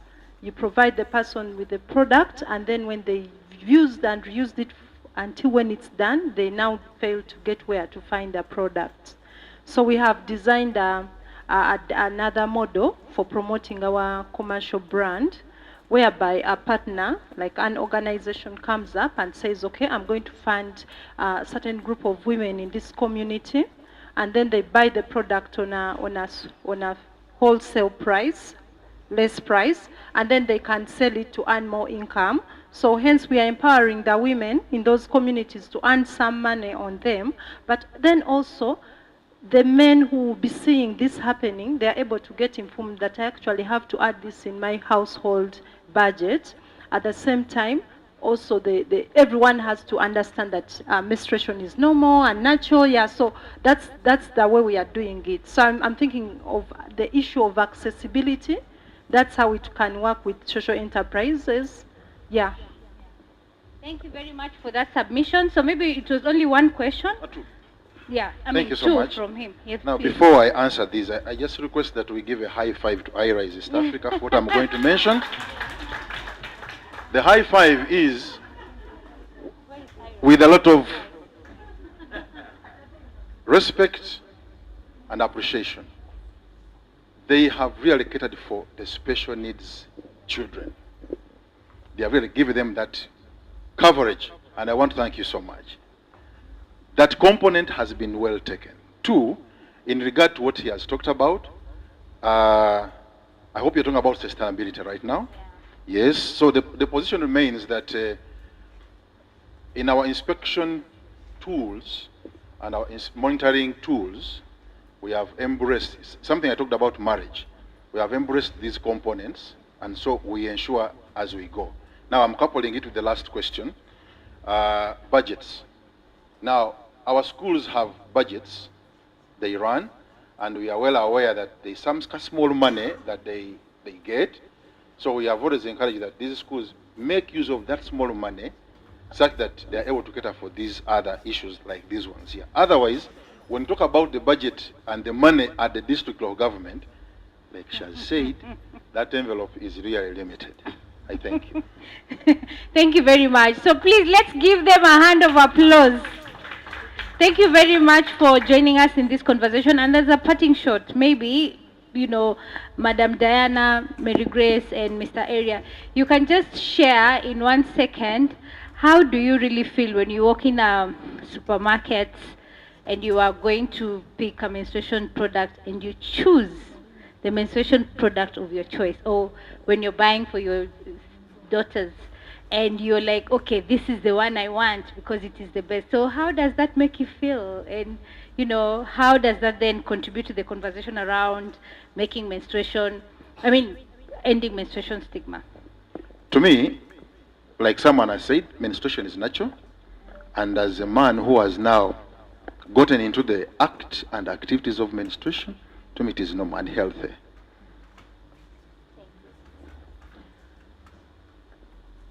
Being gratified. One of my daughters is a heavy bleeder, and all the time would buy that expensive always that would take her through the night. The day cups dawned on Uganda. She took the cup and she's busy convincing everyone. Thank you very much. So to me, I also feel gratitude. Honestly, I can say that. I can afford, but can everyone else do? That's the That would be the question I leave with all of us. Yeah, and thank you very much for answering that question. And still, for me as well, I really feel nice choosing today.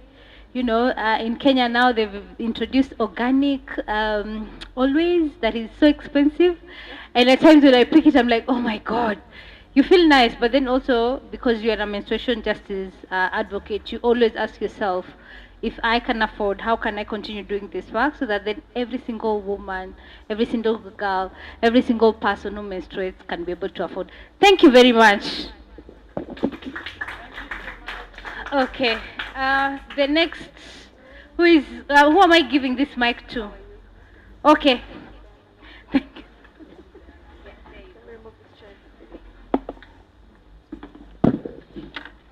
Thank you so much, Esther. That was such a moderation. Thank you so much. We don't know if we can still fit in your shoes, but we'll try. I'm here with Divine. She'll introduce herself, then we shall continue. Good afternoon, everyone. My name is Divine Ingabire from Rwanda.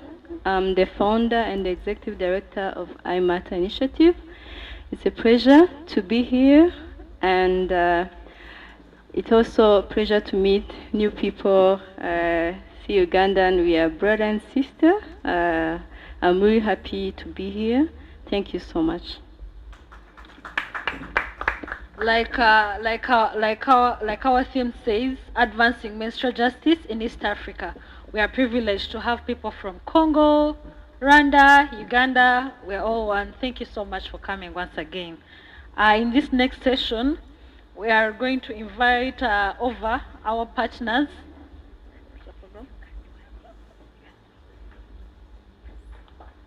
We are going to invite over 5 partners that we've been working with on the menstrual justice project, and they are going to showcase their work and the activities that they have done. And I would like to invite over Awesome Mind Speaks. A representative from Awesome Mind Speaks, please. And then Duona Initiative.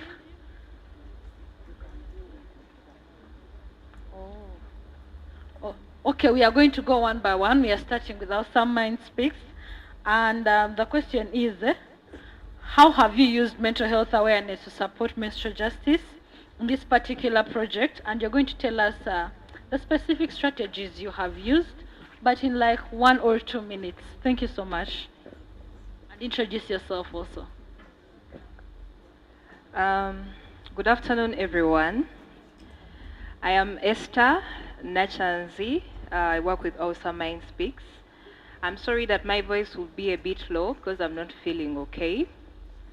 Thank you so much for this opportunity. I thank iRise Institute East Africa for the opportunity you gave Awesome Mind Speaks. Awesome Mind Speaks, for those who don't know, we are youth-led, advocating and creating awareness on young people's mental health. And we are happy also to see some of the people like Miss Syria. We have been implementing the menstrual justice project in Jinja district, and I'm happy to see you. I don't know if you know my face, but I'm happy to see you.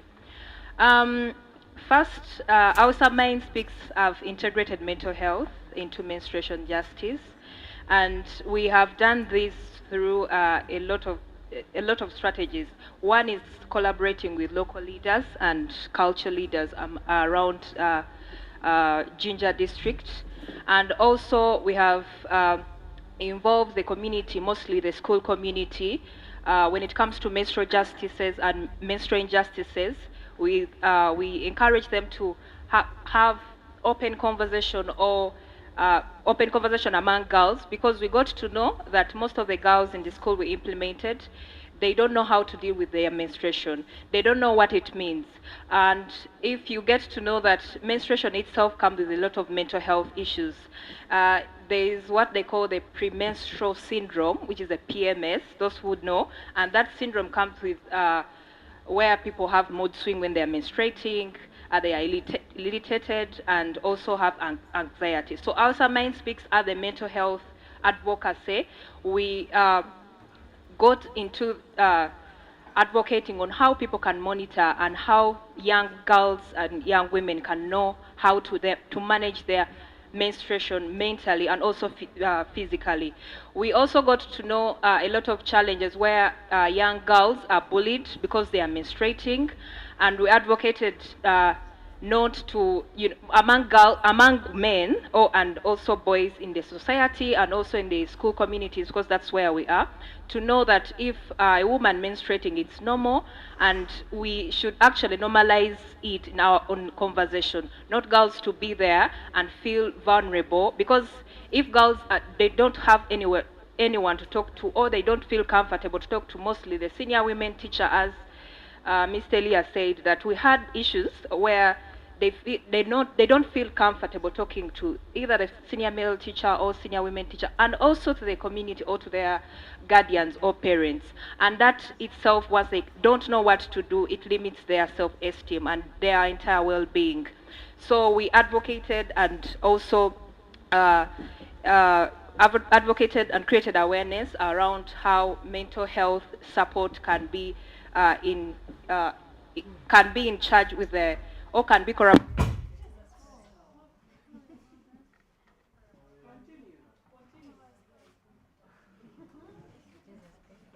One thing that society will always believe, when a girl reaches the age of menstruation, then she has reached the age of getting pregnant. When a girl reaches that age, in most of the cases, we believe that is a woman. We forget that she's still a girl. We begin believing this is a woman, and we stop looking at a girl as a girl. And that has brought a lot of problems to most of the girls who are girls, and we believe they are women now, and we give up on them. So through organizations like Faraja and Amref, they get to our leaders and come to our community and talk to us about these myths. Just to conclude, I would say that our Mind Speaks free in our. We urge actually all the people, all the partners, and our MPs, like, we should advocate for policies that address both mental health support and menstrual health equity. Through doing this, we can help to create an approach for girls to help them to make sure that their overall well-being is well and good. So we all need to know what's the aspect or the issues coming from the mental health, like how do they manage their menstrual cramps, how could they be able to concentrate in schools and all the stuff. So that's what we engaged via that project. Thank you so much.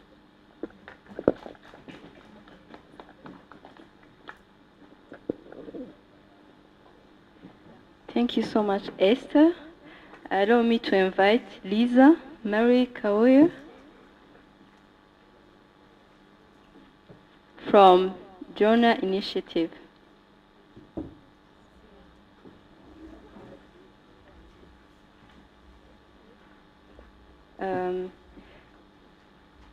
Maybe we should go to the next. Oh, she's there.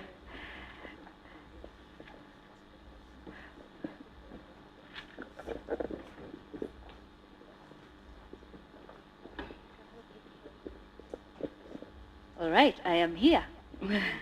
Yes, I am Lisa Mary Kaoya, and I serve at Dwana Initiative, to mean my voice, but in a Choli language.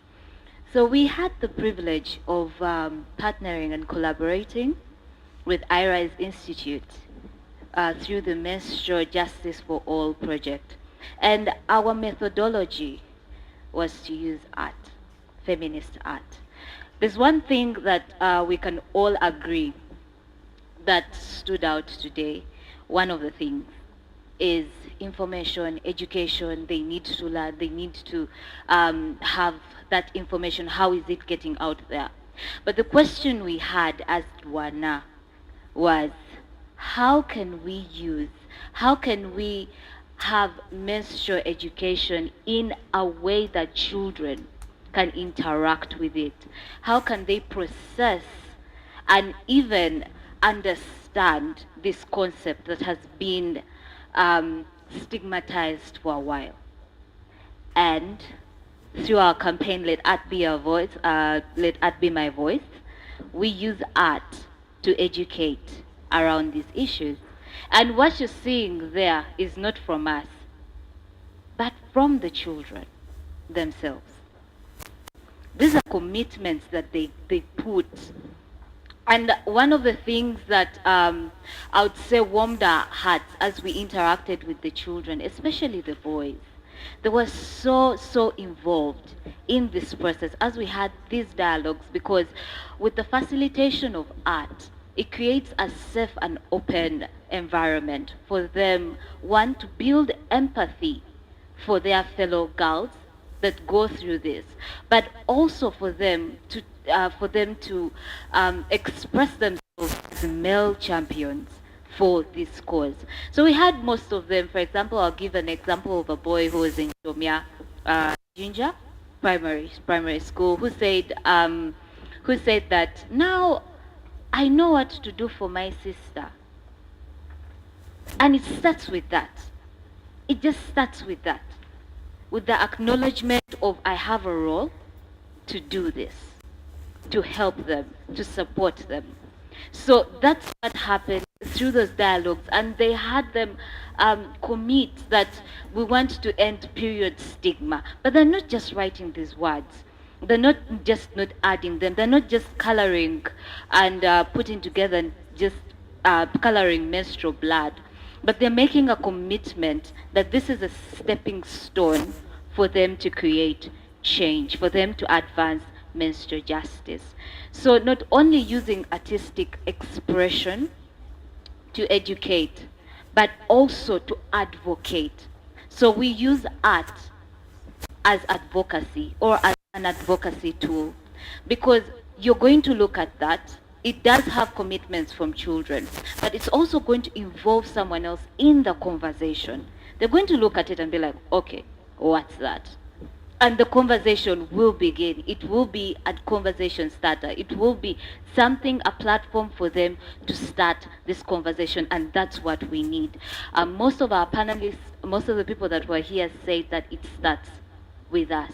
How can we get more people to talk about this? How can we get more people to do this? Now, art doesn't necessarily need someone to speak. Art does not necessarily need someone to say so much, but if you look at it, then you can understand it in your own perspective. So that's what we did with this project, and we were very happy to collaborate with IRISE. Once again, as Dwana, we are happy for the opportunity to use this methodology to educate children about menstrual justice. So thank you very much for this.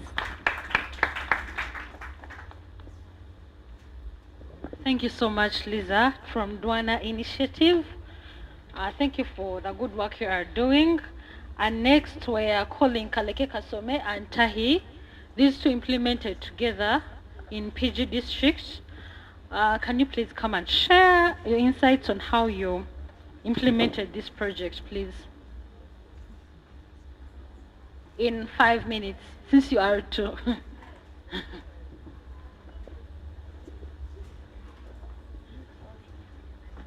No, it's okay.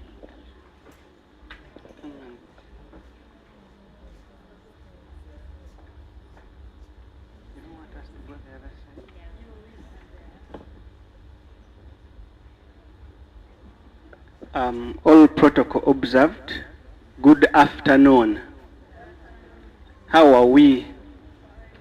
My name is Ismail Sentongo from Kaleke Kasome Foundation, that is found in Impigi district. and my colleague, we did a collaborative engagement with Tahi. We are going to use only 2 minutes, but I have a confession before I start. Kaleke Kasome Foundation, before joining the Period Equality Network, we only looked at menstruation as, providing sanitary towels, and that's all. But with the capacity building by iRise Institute, we used a holistic approach. Can we clap for iRise Institute? We've been disturbing Patricia, please stand up for recognition. Lillian, they have really built our capacity as Kaleke Kasome. And without them, we wouldn't be here also. We can't forget Foundation for Just Society for the support also. Thank you very much. We went to the field in MPG district. It looks to be near, but it has rural and very, very worse conditions. We engaged schools, communities, religious leaders, local government, traditional leaders. We had a conference where even witch doctors were inclusive. We even talked to the spirits. Hey, the traditional doctors, the spirits came and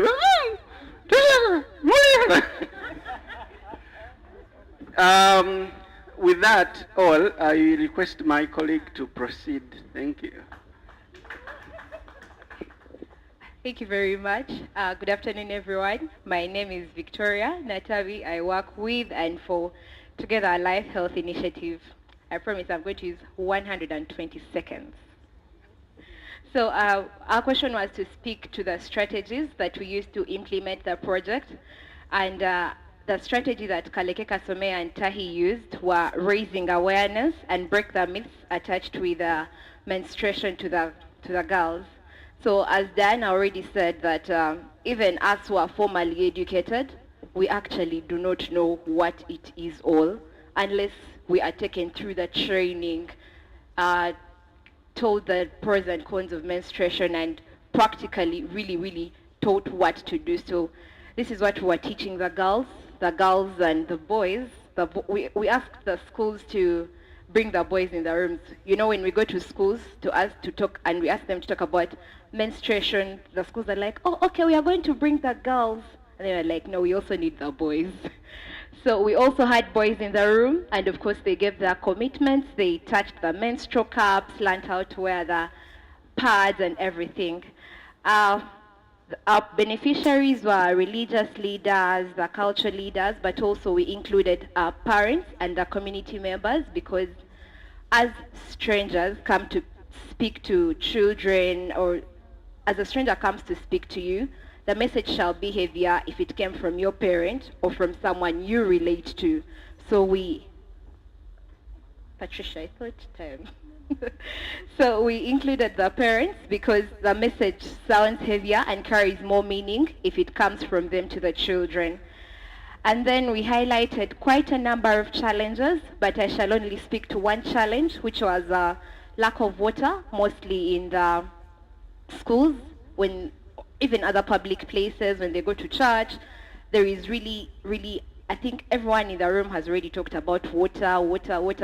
So, but what I would like to highlight is as we go to the children and talk about reusable sanitary towels for the people who actually cannot afford them, the lack of water makes it seem so hard, because, you know, even as you soak your normal clothes, a towel, a shirt, we know that actually the reusable pad would require much more water. So the lack of water makes it so hard for the girls. And the social norms and beliefs around menstruation were very many, but I'd just like to highlight one that deep in the rural areas, they believe that when you go in your periods, you are actually ready for marriage, which takes us to another subject of child marriages and all that. So it all starts from the menstruation, and the girls are not yet ready for that. I shall end here. Thank you for listening. Thank you. Thank you so much for the work you are doing for the community. Let's also clap for our EYES Institute for thinking for all of us and bringing us of here. This is really amazing and amazing organization, not for only for us, but for all Africa. Let me also call Touch Ministry, which represented by Apollo Johnson. Let's clap for him. My question will be, what are the strategy did Touch Ministry use to promote menstrual justice in school and the community of Kumi district? Thank you very much, the facilitator. First, good afternoon. I'm excited that amongst us is my sister from Ngora, because it helps bring out the perspective from Teso, because that's where my sister comes from. But allow me to say this, that from the perspective of Touch Ministries and implementing the program and the project in Kumi, the experiences and then the methods and strategies are the same. But I'll highlight three things. Number one was that there was a need to develop a close partnership and collaboration. By the time IRIS came in, we had already developed and had gone into a memorandum of understanding with the district. And so when this project came in, IRIS enabled us to easily collaborate and partner with the district.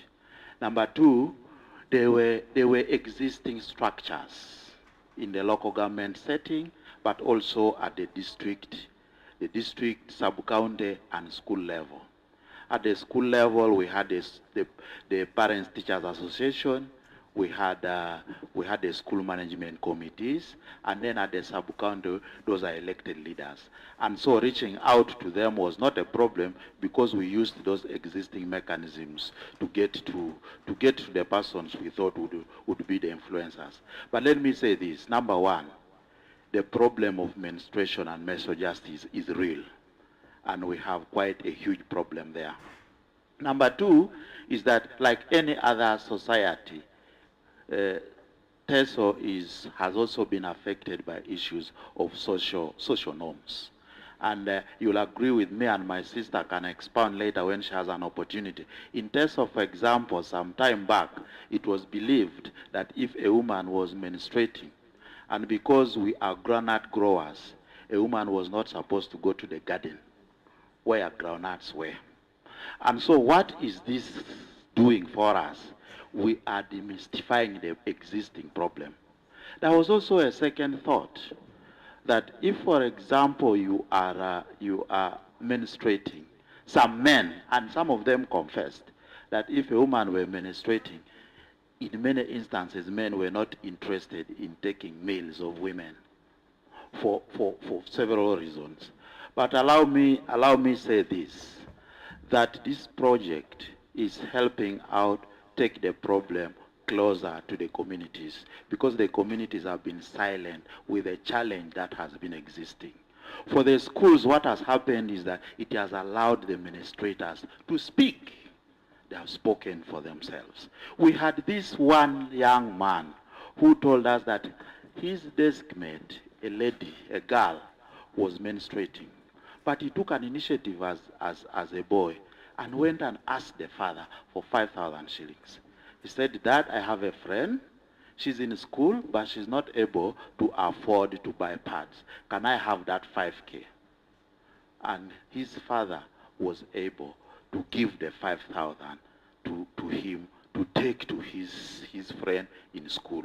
So what was this demonstrating? It is showing that the boys are seemingly, from the school arrangement, understanding the problem. It's bigger from the community, especially for girls who are not attending school, and then our mothers who are staying back in the community. And so the drive is huge. I can tell you from our setting in Kumi, we piloted it in 3 schools. but there are 75 primary schools in Kumi. And we did only one. So you can see the huge number of people we need to reach out to. We did in 2 secondary schools, but there are 7 secondary schools in the district, including the private ones if we added. But from this intervention, we were able to reach out to over 3,000 students in the 3 schools where we were piloting the project. And so, Iris, we would like to thank you for enabling us demystify this issue. From that huge population, there are definitely about 84,000 students, pupils by last year who had enrolled. But it gives us hope because, like Duona said, those pictures, we also they did them in Kumi. Can somebody just raise one of them? And that's the impression we got eventually when the kids made them. When we went back, because we thought it was not enough to have them done, we also needed to know whether they had understood it. So we made a follow-up visitations because we wanted to review what we had done. One of the things the kids told us was that they were learning from it. They were able to ask questions from among themselves. What is it that this thing does? And so that incidental learning would not have occurred if it was not because of those art exhibitions. And so we want to thank you for making that initiative. From the schools we have visited, they are saying maybe next time we could only just provide them the materials. They will do the rest of the things. And I thought that was good. They are advocating and asking, could we be able to escalate advocacy? And those are probably thoughts we have to think about. One may want to ask, but why did we go into this project? For us as tax ministries, we believe any amount of money is money and it's important. So it was not about how much funding. It was about the impact and then the influence we could cause. Lastly, like Helen Keller said, alone we can do so little, but together we can do more. That is where the issue of collaboration and working in partnership brings. And I am satisfied that in view of what we have done as an organization, we developed messages, a one-page message. What has this second symposium done to the messages we developed? We adopted them as a district. You've been able to help us validate those messages. From the submissions that came, my heart was settled. I thought that if we could compare up with what you had raised here, then we can go ahead and escalate those messages. And indeed, what we have done as a district, we have circularized those messages and they are helping out. I am hoping that probably next time, when we have our opportunities, those are some of the things we can do. My district is saying, if opportunities come, we could even translate the messages into Ateso so that they can also reach to the local people. I thank you so much. Thank you so much, Mr. Johnson, for your presentation, also for the work you are doing in the community. I will thank everyone who gave us the opportunity to speak on your behalf, and thank you also to our panelists who've been here. Let's keep advocating for girls' and women's rights. I'm going to invite our beloved Patricia Humura for this next session. Thank you so much. Murakoze.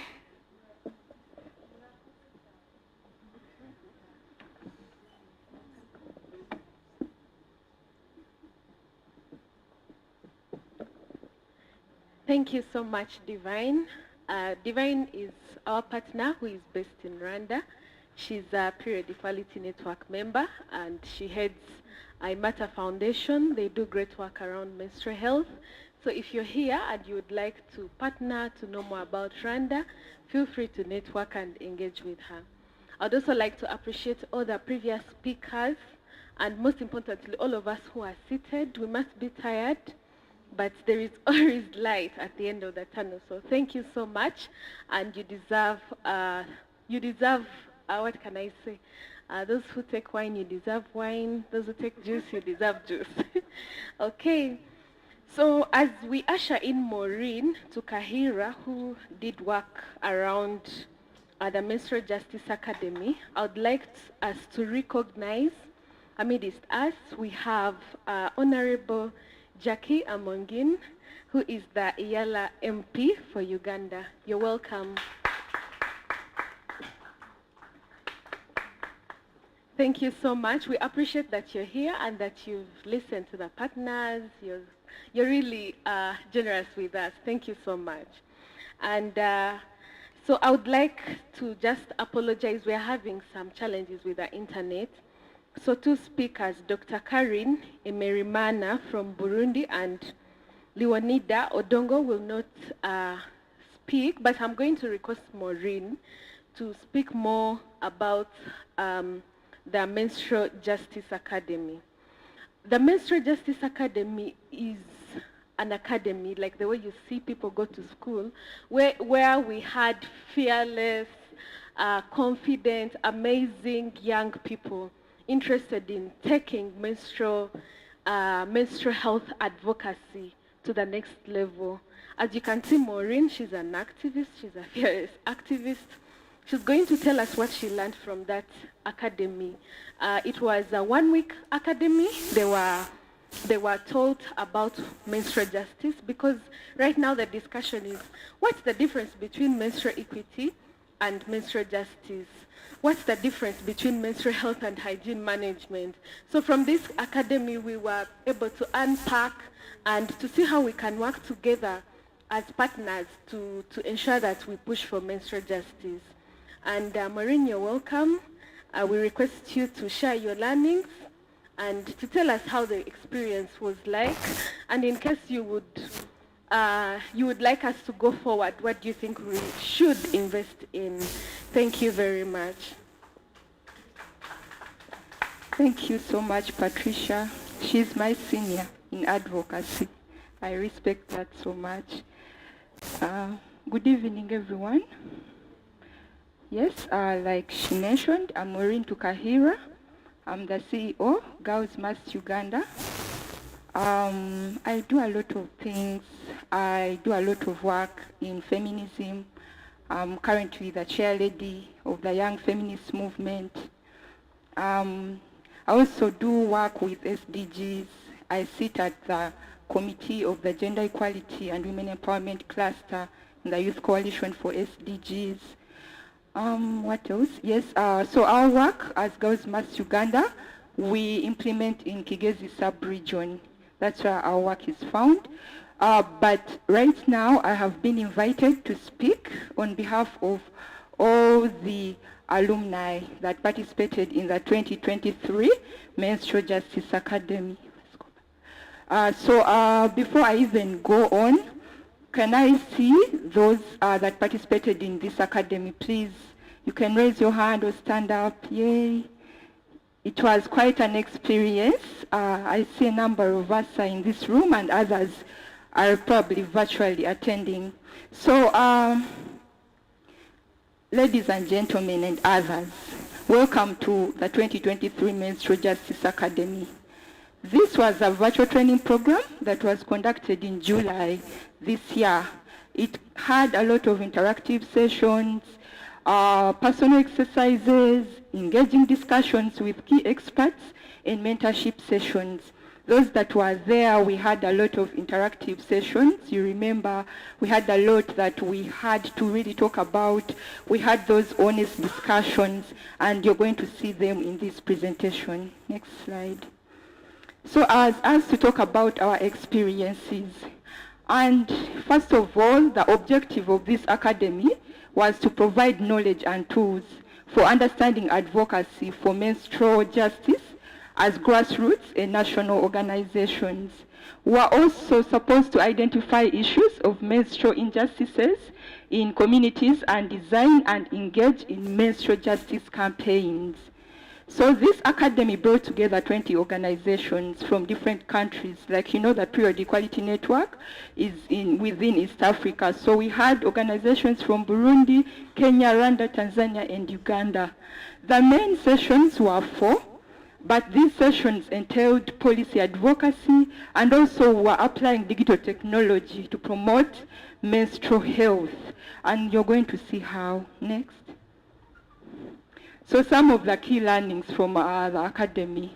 One thing for sure, we realized that there was an urgent need to invest in sustainable solutions to end period poverty in our respective countries. Also, we realized that menstrual health issues that emerged were similar for all the countries that participated in this academy. So I will take you through these issues that emerged. One of them, we realized there were still challenges with proper disposal of used products during menstruation periods, especially in slums and concentrated areas. And then we also realized that period poverty on its own, the way you see it as a word, but also in language and what it means, it was still a huge challenge in all the countries that participated. Next. We realized that there was still inadequate menstrual health education programs. Then the issue of gender discrimination was also realized. We realized that there was still less effort to raise awareness and break silence and stigma surrounding menstruation. As like I said, this was not only in Uganda, but all the countries that participated in the academy. We realized that there was still lack of inadequate access to preferable or alternative sanitary wear for girls and women. Yes, we understand there are interventions where we are giving girls sanitary pads, but can they have alternatives? Can they prefer what we use? But that was still a challenge in most of these countries. We also realized that there was still lack of affordable menstrual hygiene products, and this was also equated to the policy and legal gaps, where we realized that policies and regulations related to menstrual health and hygiene were still unclear and inadequate in most of the countries that participated in this academy. We realized that there were still poor wash facilities, absence of standards for reusable sanitary pads, which affected product pricing and opportunity for a wider market. This came out strongly from Rwanda, but also here in Uganda we still have that challenge. Much as we heard from our ministries, they are working on it or they've already put something in place, but at least we are not aware of it. So if we can have better, really clear standards for these reusable sanitary pads, then we can talk about pricing, we can talk about wider markets beyond our communities. We also realized that there was still lack of enough skilled labor to train and make reusable sanitary pads, and this came out strongly in all the countries that participated. Next. So, as you have realized, that those are the issues that we really realized that came out strongly during our assignments, during our interaction, and all that. So I was also asked to talk about knowledge application. How did we use the knowledge that we acquired from the Menstrual Justice Academy to really go on and do great work in our communities? The first area is policy advocacy. So we realized that menstrual health is an issue of the right to health, dignity, equality, and privacy. That is one of the key. When you're advocating, you need to know that. That was knowledgeable coming from the academy. The other thing, we realized that it was a right to equal access to education for all, which involved advocating for comprehensive menstrual health education in schools and provision of necessary support facilities. That was also knowledge. We now know that it is a rights issue, a right to health, a right to education. When you're advocating, you know that you need to include all those for you to come up with a legal stand. We also learned that legislative and policy reforms, which involved calling for removal of taxes on menstrual hygiene, imported products, inclusion of menstrual hygiene in healthcare policies, and provision of free menstrual products in public, among others. So we needed legislative reforms and policy reforms that would help us do that. These things are, for example, like removal of taxes. They have been done, but at individual organization level, can we have it really come out clearly that these imported goods are not going to be taxed, no matter what organization is working on that? Next. That was policy advocacy.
Thank you for watching that.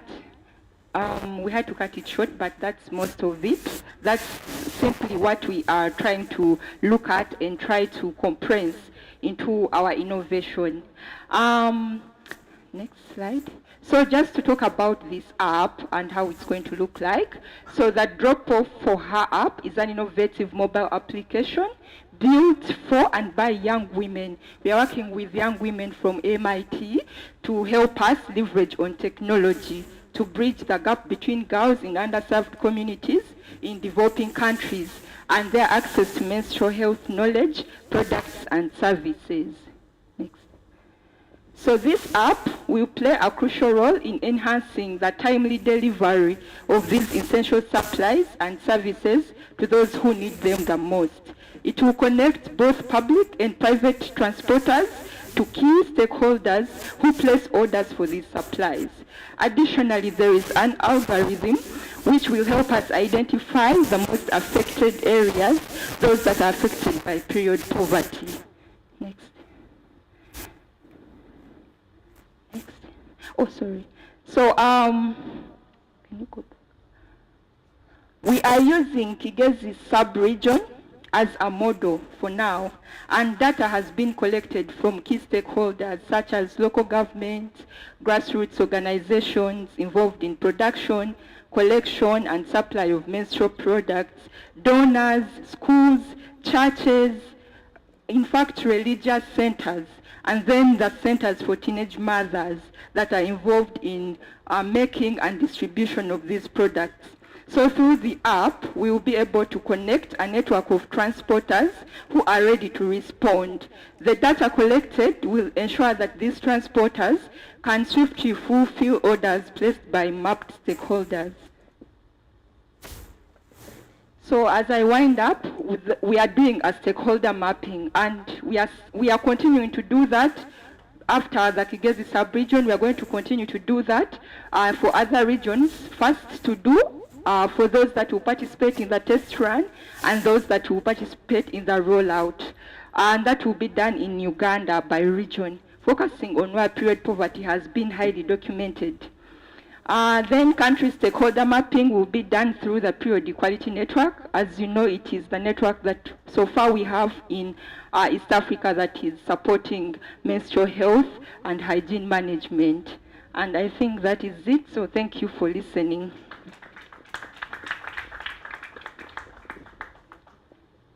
Thank you so much, Maureen, for that great work. And thank you for representing all the Menstrual Justice Academy members. In case you are a member of the Menstrual Justice Academy, you can raise your hand or you stand up. Esther, Vicky, yes, thank you so much. So we are almost coming to an end. I realize that our energies are low, but now this is the best part because we are going to celebrate partnerships. When people work hard,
sleepless nights to ensure that this event becomes successful, to ensure that we all have lunch, you know. So we are very, very grateful, and we look forward to paying it forward, to paying it back, and to partnering with you also in the different engagements that you have.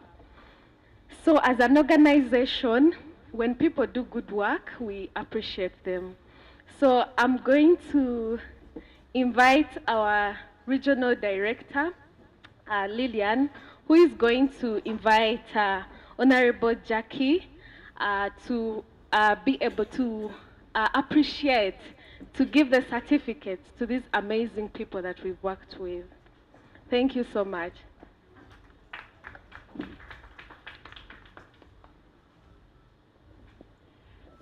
Thank you so much, Patricia. All of you, I think, know Patricia and how she has worked so tirelessly as a partnership coordinator for TPEN. And now she's doing her last kind of coordination for TPEN. We have a new person, who is going to be reaching out to all of you as the partnership and communications officer, Elizabeth. So thank you so much, Patricia. Let me take this honor again to introduce my colleague, my friend, young friend and colleague, Honorable Jackie Amongin. She joined politics at a very young age. You were all clapping for the honorable that was here, who was 29, but Jackie joined politics when she was 28? 24 years. So I've been mentoring her when she was at university, and right now she has never stopped standing up for women's rights, girls' education. She has Jacqueline Amongin Education Foundation, where she educates and sponsors girls from her district, that is Ngora district, to go through school. She moves around just speaking about why it's important to support the girl child. And she will share her own story when she lost her dad and how the mother was able to struggle to bring her up to the level that she has reached right now. I'm very proud of you, Honorable Jackie Amongin, and thank you for accepting to be here. She came in late. Remember, we had said she would be the one opening, but as she informed me, she was just in Rwanda. They had a session, but because I called her personally, she said, Lillian, I'm getting on a plane and I'm coming. And that's why she's here. So we are honored, Honorable Jackie, and this is a space that we want to invite you as the regional member of parliament to continuously advocate for the efforts that we are vesting in for menstrual health and hygiene. We know as a legislator you are a committed person, and we hope that this is the beginning of our collaboration with you as you go to speak about this. Already when she was having lunch, she was briefing me. This is something that really we need to push for at the regional level. We should make these member states accountable for the policies that we put in place. So allow me in a special way to invite my colleague and Honorable Jackie Amongin, the East African Member of Parliament representing Uganda, one of the members of Parliament representing Uganda.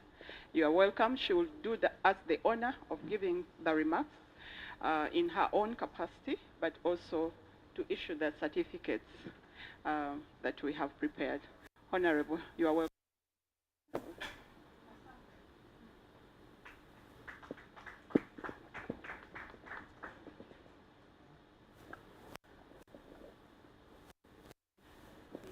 Do like everyone else. Let me do like everyone else. So most times I like speaking while I'm seen. Now when you're there, the table is covering you. People want to see you from up to down, and then the message keeps flowing, right? So all protocol observed. Yes, Irene from Ministry of Health, the regional director for Arise. I don't know all the other protocol which is here, but I would say, ladies and gentlemen, and I salute you, habari sana. Because I'm told there is Congo here, I've seen Rwanda, I've seen Burundi, and I work in all these countries. I am always rotating around the 9 countries. So, karibu sana Uganda. Welcome to Uganda. And one of the things that we are promoting is speaking Kiswahili. Most of us, how many are from Uganda here? Can you raise your hands? All. Okay, how many are from Rwanda? I just came from Rwanda. Okay, you're welcome. Mori Murugo. You're at home. And then how many are from Burundi?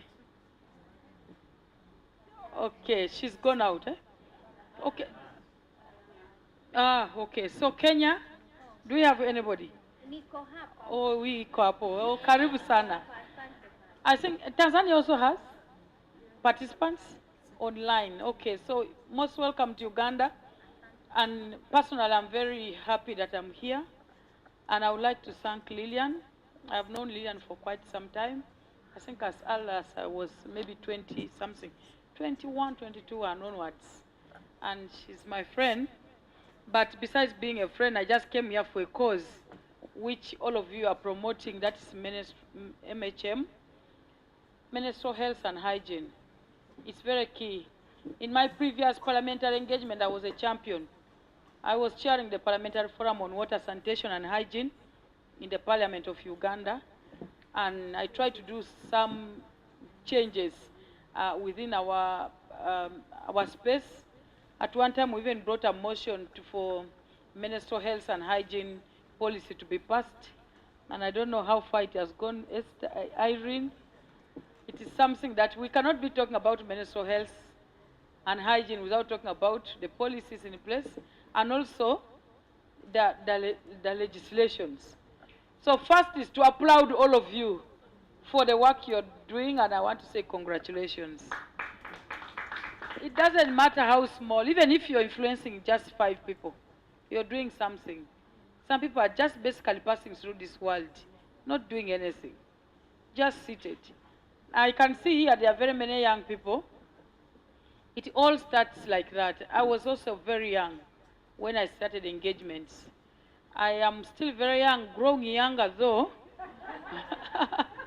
But I'm still very enthusiastic to do a lot because I feel I haven't done much. I've been in Parliament for the last 10 or plus years. If I was still in the National Parliament, this is actually my 3rd term. So 15 years of parliamentary work, but still excited to get there. I wouldn't want to talk about my background, but like Lillian was mentioning, to serve people, you must first serve their interests. And then when you are serving the interests of the people, they will identify you as a potential leader, and then you will definitely arise. So for me, it was not about I want to be a member of parliament, no. I was doing causes just like the ones you are doing. And then in the process, then I ended up representing. By then I was the youngest, almost the youngest member of parliament in Uganda. I am not sure that I'm still the youngest. I'm among the oldest, probably. But that doesn't matter. What matters is what is it that you're doing. So I want to congratulate all of you as champions, because indeed you're champions. This is a rare issue that most people don't care. They even don't care how you wake up. I started menstruating when I was in my senior 2, and our uniform was yellow. So when I got up, everyone, I used to sit in front. So when I got up, everyone was like, ooh, the whole dress was red. When I turned like this, I was so shy. Just imagine I was in a girls' school. If I was in a mixed school, it means I would never, ever go back to that class because of what? Shame. But who among us you applied to be born a girl or a boy? None of us. So what is important is that, and that's why I started my girls' camp. I do annual girls' camp. Actually, Lillian was among the first people to come and talk to the girls through my foundation, Jacqueline Among in Development Foundation. Probably next year we should partner together and mobilize many girls to talk about issues of sexual and reproductive health and rights. With Irene, we even served at the ESA board, Eastern and Southern Africa commitments on sexual and reproductive health and rights. And health and rights includes issues of menstruation, health and hygiene. You cannot talk about issues of health rights without talking about issues of menstrual health. Because no one applies to be a lady, born a girl, so I can menstruate. And we should make sure that as we sensitize the young girls about issues of menstrual hygiene in schools or even outside school, we should tell them to go heads high. I go heads high. It doesn't matter who else is saying what. Me, I'm on my way. And no one will ever be like me. And in this room, no one is like any of you. All of us are different. All of us are unique. So even when I'm menstruating, it doesn't matter. I can even tell a man I'm going to pad. Hey, give me a minute. I'm coming back. Let me go and change my what? My pad. It's normal. But most times, our girls miss school for a period of even a whole week if your periods are taking long. Because you cannot afford to go to school, you're shy, your clothes will be spoiled, and imagine the time you waste not attending class, yet your fellow boys are attending class. And therefore, competition in terms of all of us, we sit the same exam. So when we sit the same exam, we are all expected to get the same grades. But me, I'm already missing class. Now, me, I come from a deep fishing village. Very deep. Actually, I doubt any of you comes from such a village like mine. Mine is too deep, but I'm proud of that village. Because from within that village, if I don't do anything else, right now I travel all over the world But at the end of the day, when I'm free, I go back to that village and to talk about so many things, including girl child education. Instead of going to fishing from the age of 4, we learn to carry, I don't know what that are called in English. Not the lickets, but they carry a basket to go and fish. So you put that basket in water and get the fish, capture the fish. So we start at the age as early as 4. So, and that's how I started the foundation, because I felt that I should be able to change and transform these young girls who are in these communities, who may never have anybody to talk to them about going to school. But now they see the advantage of going to school, because I grew up from the same village. And I went to school. I've gone up any university any girl from the well-off family has gone. And I've gone to any institution in the world where any girl from the privileged families can go. I have gone and I've come from that village. So when you're promoting menstrual health and hygiene, don't focus only in schools, urban areas. The need is more in rural areas. Urban, most times even they are able to afford. The parents are teachers or what and what. The other ones, the parents is a drunkard from morning to evening. Even they were born by accident. Yes, he didn't even know that he impregnated some woman. So it happens the girl is born. So the girl grows up loitering in the village. And then finally, you don't know whether what God has for you tomorrow. But those people, when someone touches them, they end up being the people who change the world. If you read about the people who have changed the world, they didn't come from heaven. I mean from the Kigali of this world, the Kampala of this world, or the Nairobi of this world. Probably they came from very small village without even a hope of a parent or a mother or a father. But someone, through such initiatives, caught them and then is able to afford for them maybe a pen, a book, and a pad basically for school, and he keeps walking to school, not even on a shoe. Eventually on their way, he or she realizes, hey, you mean I can also go up to primary 7? I can also go up to university. So when we're talking about MHM, it is so wide and cross-cutting, including our school system. When I start menstruating, where do I go? We are sharing, 100 pupils are sharing one toilet. Now break time, you're supposed to queue, the line is up to there. So I need to change a pad. They are not changing rooms for the schools. So when we're talking about MHM, we need to look at all angles. And really, I want to applaud Arise, and I want to arise with Arise to be a champion. Yes, to be a champion of menstrual health and hygiene, not only in Uganda, but in the greater Africa. Because personally, I am not talking about just Uganda. I'm talking about the whole of Africa. I've gone to all the 55 countries of Africa. But the challenges Ugandans face are the same challenges others face.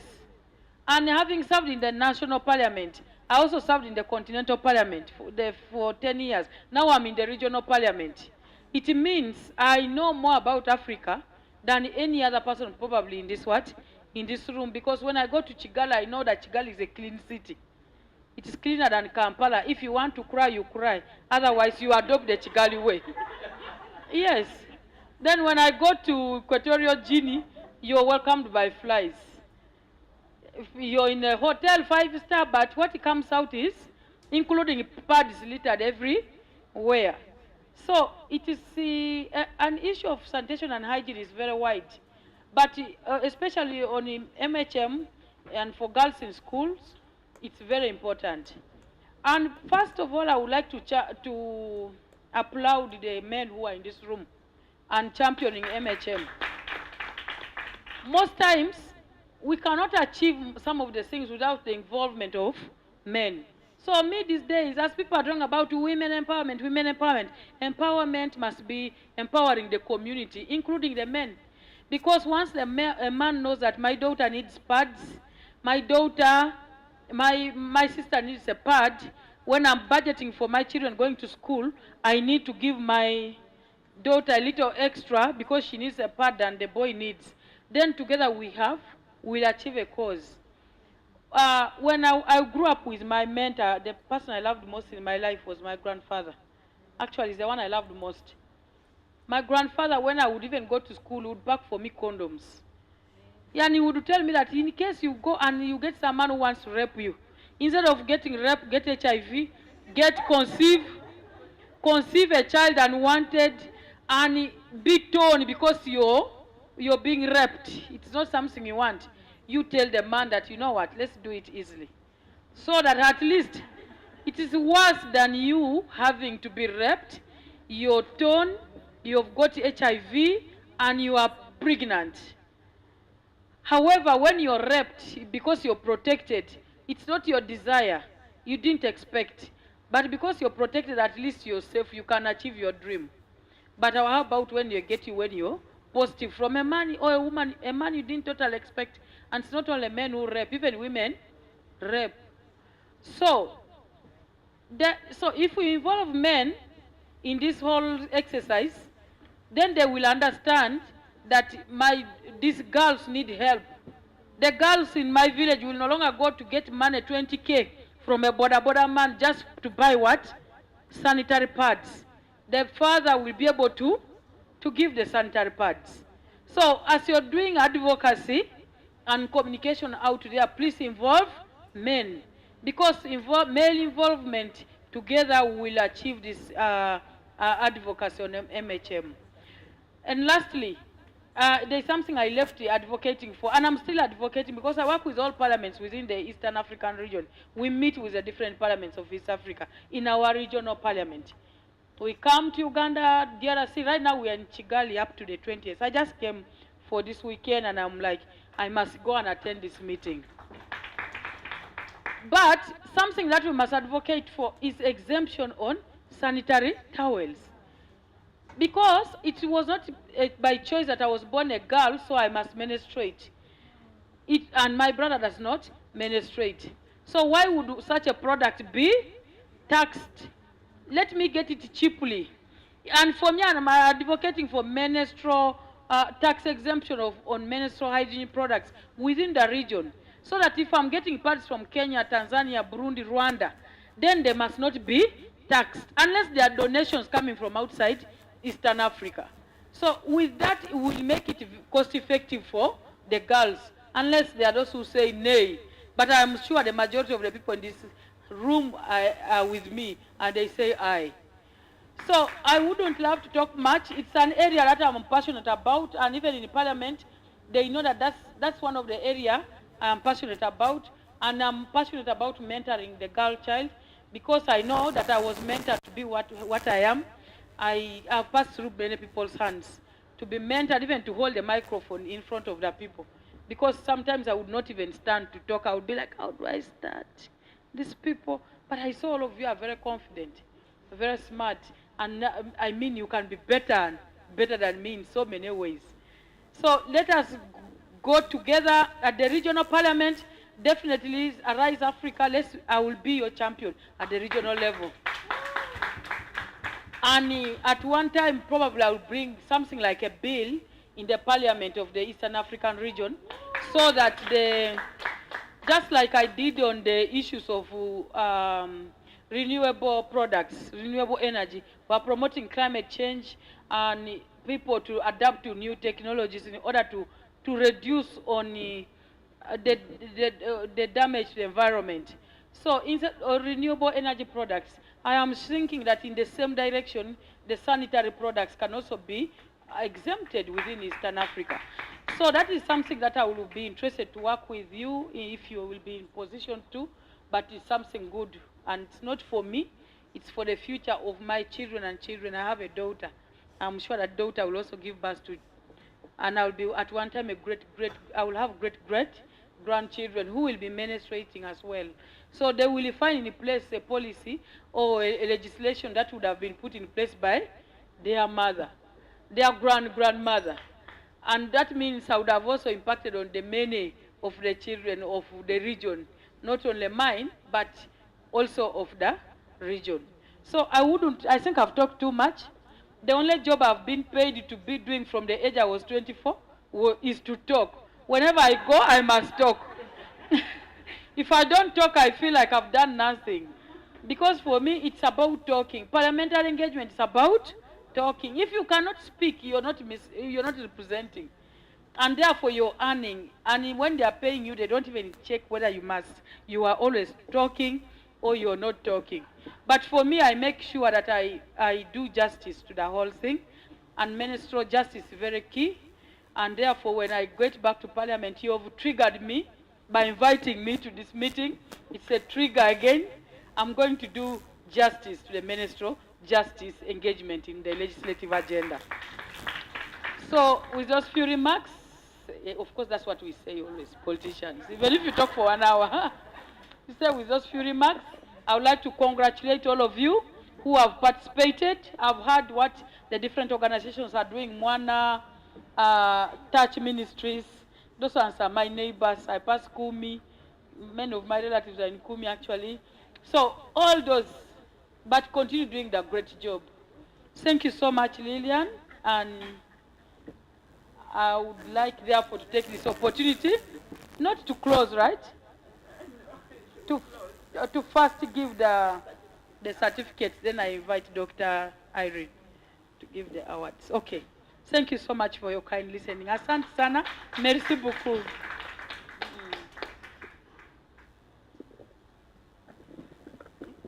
Okay, thank you so much, Honorable Jackie. I think all of us must maybe stand and we appreciate the commitment that she has given to help us at the regional level move this issue that we are trying to promote. Having such a kind commitment, which we are not paying for, I think as a sector it deserves celebration. So can you give an applause to Honorable? And most of you, like Shaz said, we shall be coming back to you to constitute the committee to start the policy paper development to enable her understand these issues better and move forward. So thank you so much, Honorable, for those remarks and sharing with us what we would have missed without you here. We would like to award the certificates, but through you handing them to the participants. You can take your seats, please. Thank you. Okay. As we get to this ceremony, I'd like to invite the camera crew, the makeup team, the combing team. Yes, please, you can get the lipstick and everything ready. Our entertainment crew is also ready to congratulate the people who are going to be awarded, the amazing partners who have worked with us on this project of promoting menstrual justice that we started in January 2023, and we are almost concluding. But we believe that we are going to proceed and make it a sustainable project. Thank you.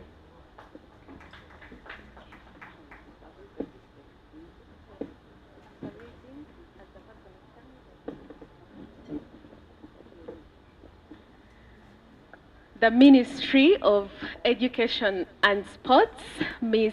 Rosette Nanyanzi.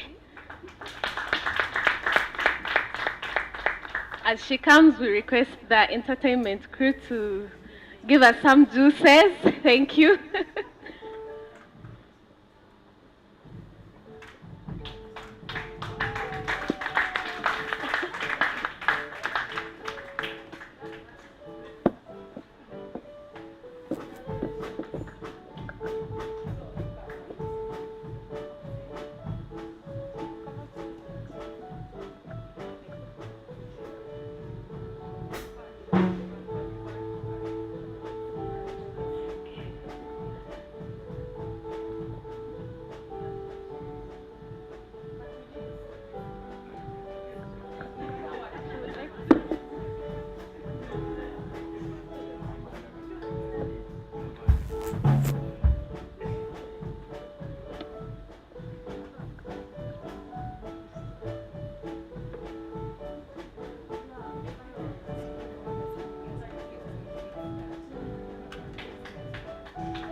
Thank you. And this goes to the Ministry of Health, to Miss Agnes Sebowa.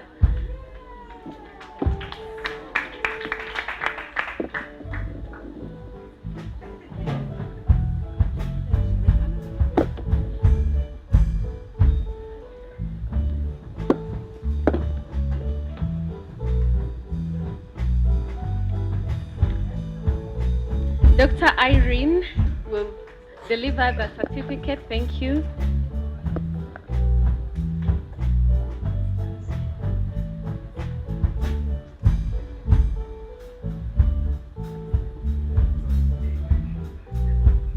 The Ministry of Gender, Labor and Social Development, Mr. Mondo Chateka.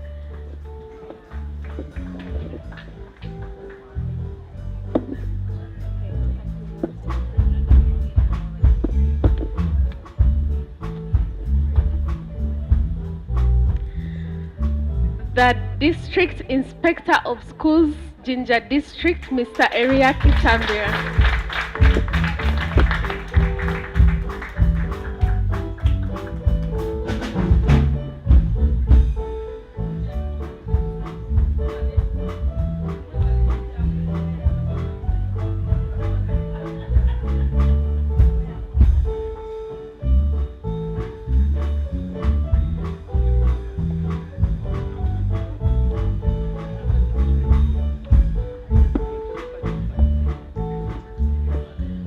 Okay, we'd like to recognize the menstrual justice advocacy training participants.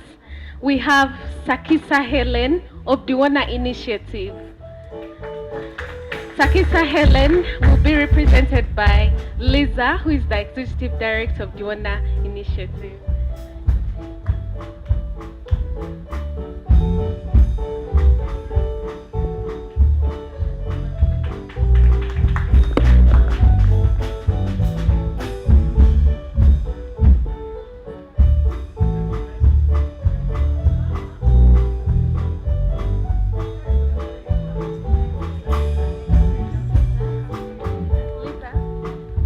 We'll have another person, Leonida Odongo of Haki Nawili, Africa from Kenya. Esther will request you to take the certificate. Thank you.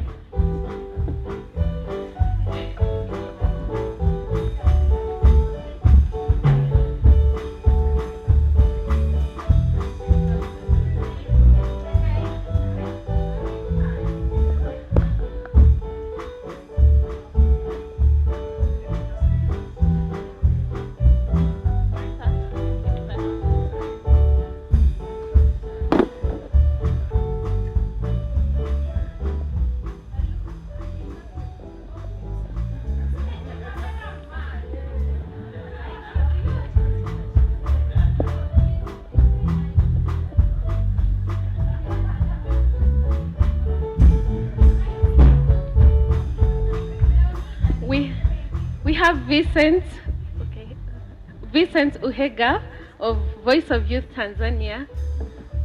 Okay. Maureen Tukahira, Girls Must Uganda.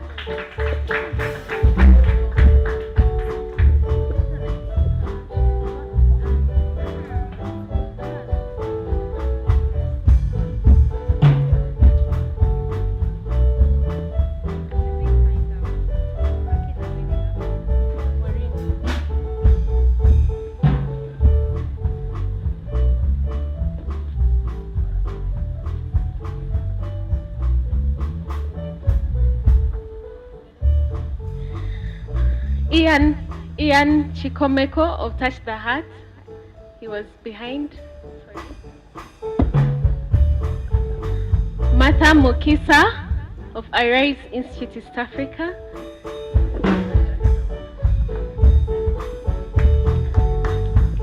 As Martha comes, we can have Maurice Muhasa of Kaleke Kasome Foundation. Isma will be representing.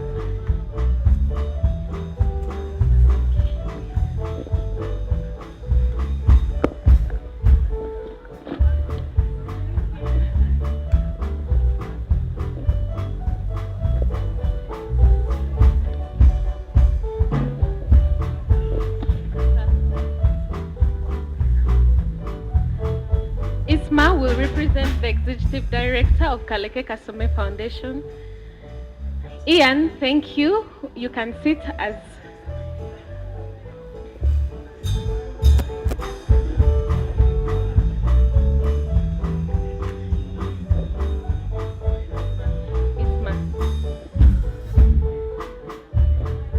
Victoria Natabi of Together Life Health Initiative.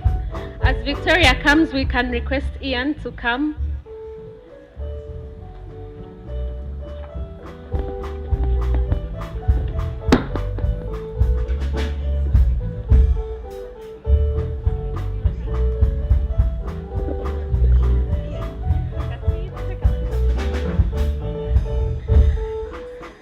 Musimenta Agatha of Joy for Children, Uganda. We request Moses, the Executive Director of Joy for Children.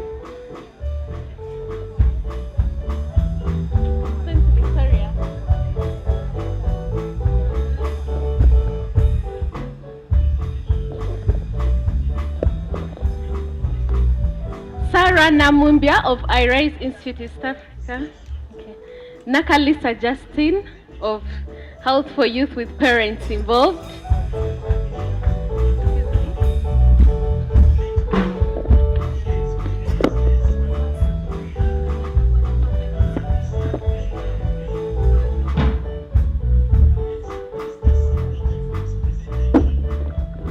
Esther Nachanzi of Alsa Mind Speaks.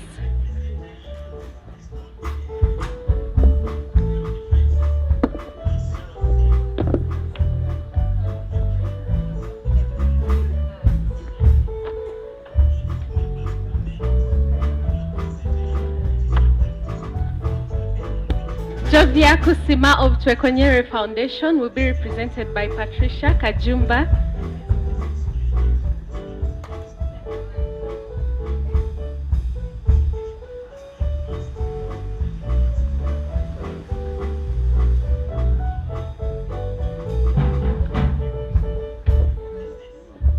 Ian Chikomeko of Touch the Heart Uganda.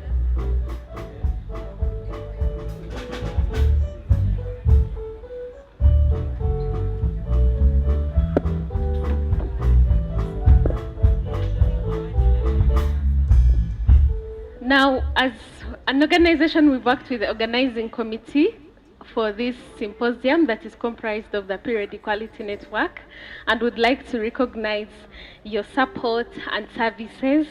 The first certificate goes to Mr. Oporot Johnson of Touch Ministries.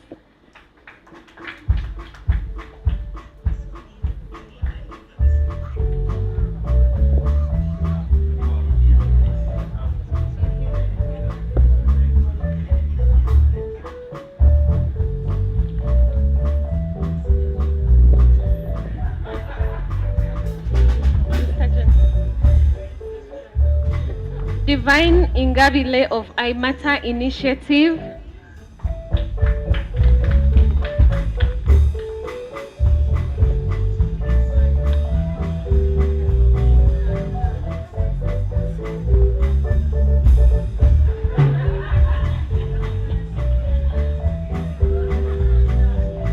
Lisa Marie of the Wana Initiative.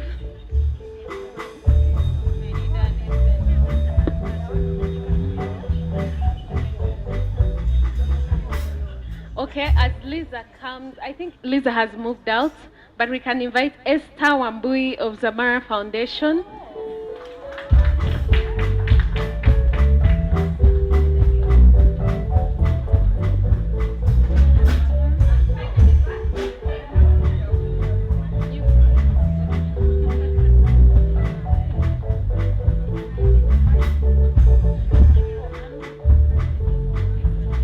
Lisa Marie of the Wana Initiative.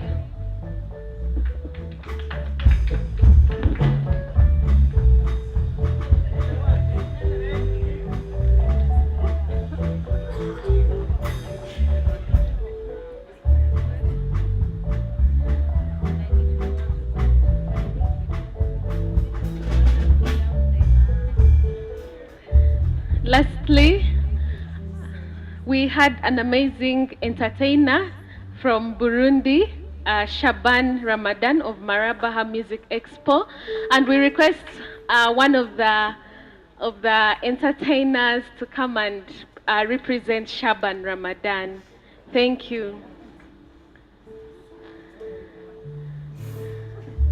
Thank you so much.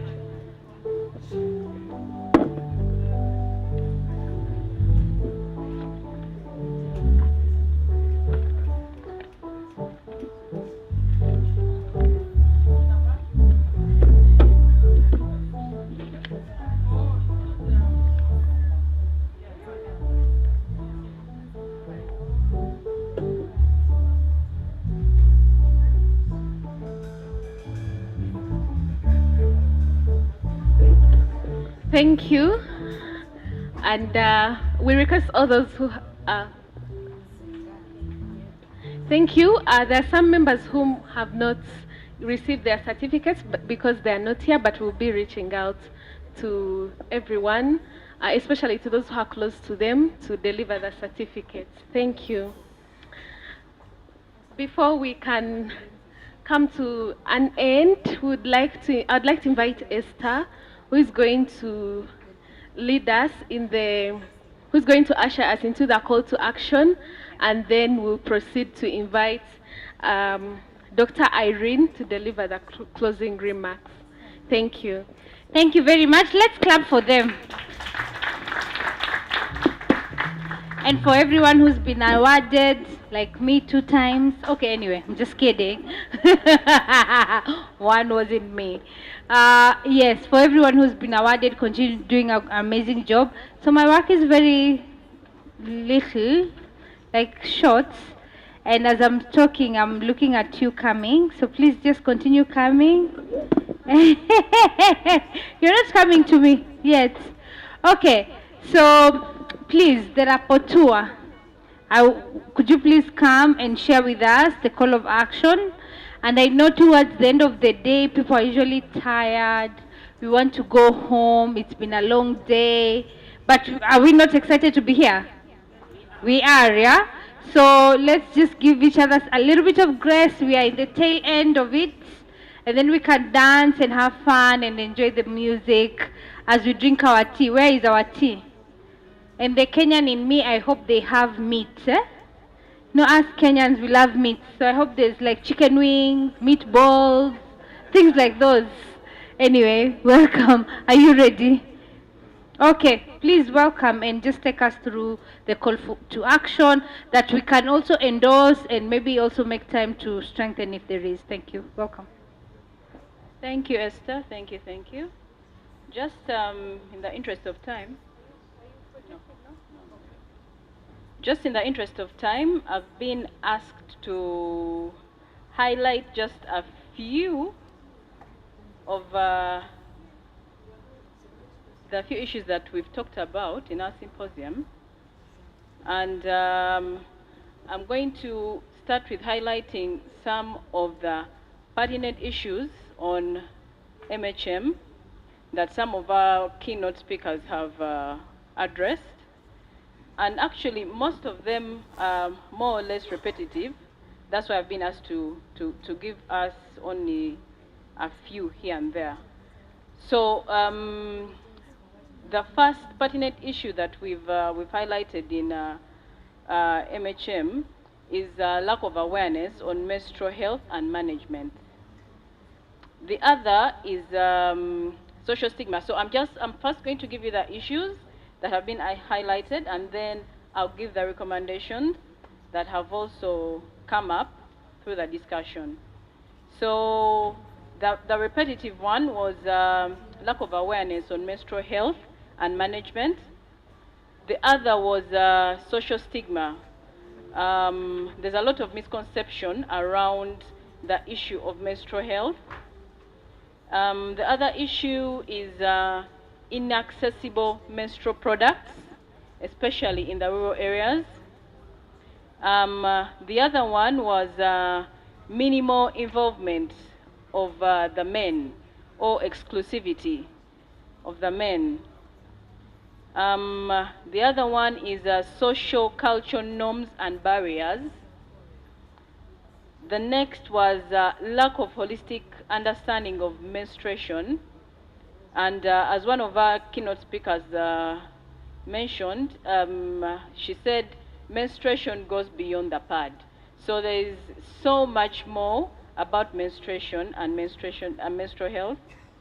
And there's lack of effective government policy. The other pertinent issue was improper disposal of the menstrual materials. There was lack of funding for platforms championing MHM. And just to go through the recommendations that were also highlighted, the first one was there's need to extensively sensitize communities and focus groups on menstrual health management. That is, menstruation goes beyond the pad. There's a lot of knowledge that has to be disseminated in our several communities. The other recommendation was need to stimulate a conversation for conducting a national study on how to come up with a menstrual health and management justice policy. As Ms. Diana kept on emphasizing, we need to have that data if we are going to push for these government policies to be put in place. The other recommendation was there's an urgent need to break down the tools that can be used to include men. This is not only a women affair, and everyone who came up here kept on uploading the gentlemen who are part of us today. And the other one is disseminate social stigma, and emphasis should be put on inclusivity. No one should be left behind. This also was emphasizing the need to involve our brothers. Like the doctor was telling us, she made sure she involved her son, so her son knew mommy was going through her periods, and it wasn't something to be talked about in secret. So there is need disseminate social stigma, and no one should be left behind.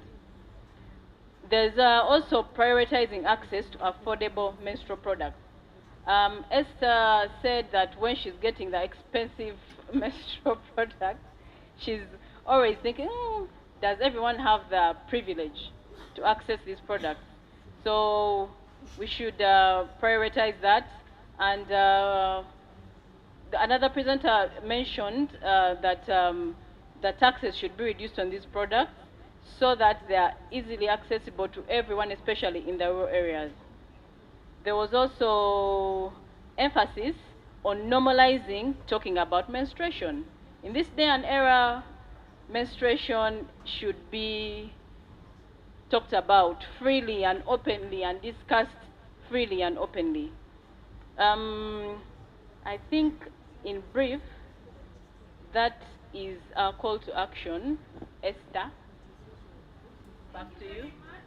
Let's please clap for her. I wish you had projected for us, but I think, you know, for all of us that were listening, at least we had 2 or 3 things, and I think I picked 2 around the aspects around the lack of holistic understanding on menstruation. It's more than products.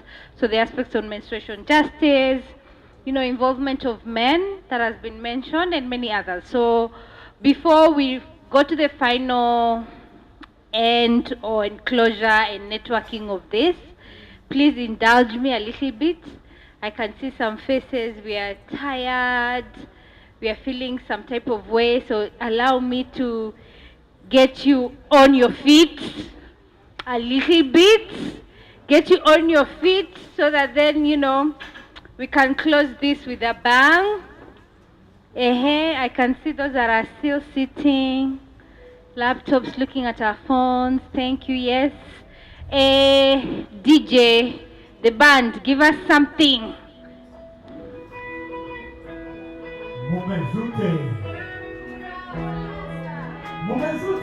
Yeah.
If I was the one hosting this for morning, I think we'll just be dancing and celebrating. But anyways, we've come to the end of this amazing East African symposium where we all were really thinking about how do we continue to advance menstruation justice in East Africa. And at this juncture, I would like to welcome Dr. Irene. Your second name is hard. Mwenyengo, I hope I didn't butcher it, to come and give us from the Ministry of Health Uganda. Thank you for being with us, but also for you to come and give us closing remarks. Thank you. Let's welcome her, please.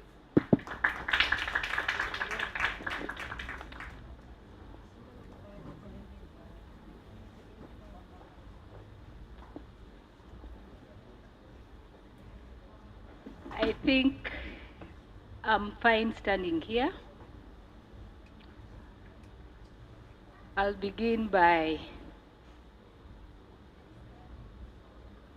appreciating in absentia the Honorable Member of Parliament in the East African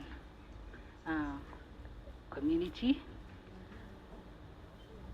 Honorable Jacqueline, we've been together for a while, like she said, around the East and Southern African commitment, and that was way back in 2013. So let me put her close to that, but she's a dear friend, and it's all around sexual reproductive health and the related MHM. In terms of protocol, all our distinguished guests, the delegates from the participating countries, the partners, people who have been taking us through these energizing sessions, the hotel, we are really very grateful. Mine, in terms of closing, is especially around thanking IRISE for bringing us here and supporting government. I want to acknowledge and appreciate the line ministries. Madame Rosette is here. She has really pushed, the gender unit has pushed not only MHM but issues around gender that are really a problem in our country and East Africa and beyond. Ministry of Gender, represented by Mr. Mondo Chateka, and we know that these line ministries are paramount.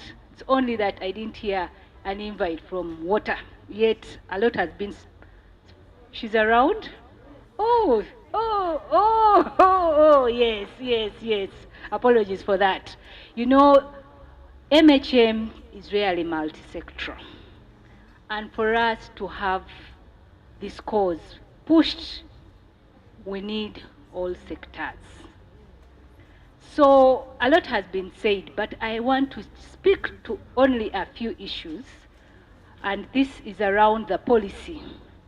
I have heard pushing the policy, we need to have a policy, but I want to bring to all of us our attention that government position is now one sector policy. Education comes up with a policy, and this policy should be all-encompassing. Health comes up with a policy, this policy should be all-encompassing with issues pertaining health. Water, the same. So the position in terms of policy formulation and development is one policy per sector. However, we've not lost it. We are developing strategies. So I need to clearly mention that we are having a multi-sectoral strategy on menstrual health and hygiene, of which what has been discussed is embedded.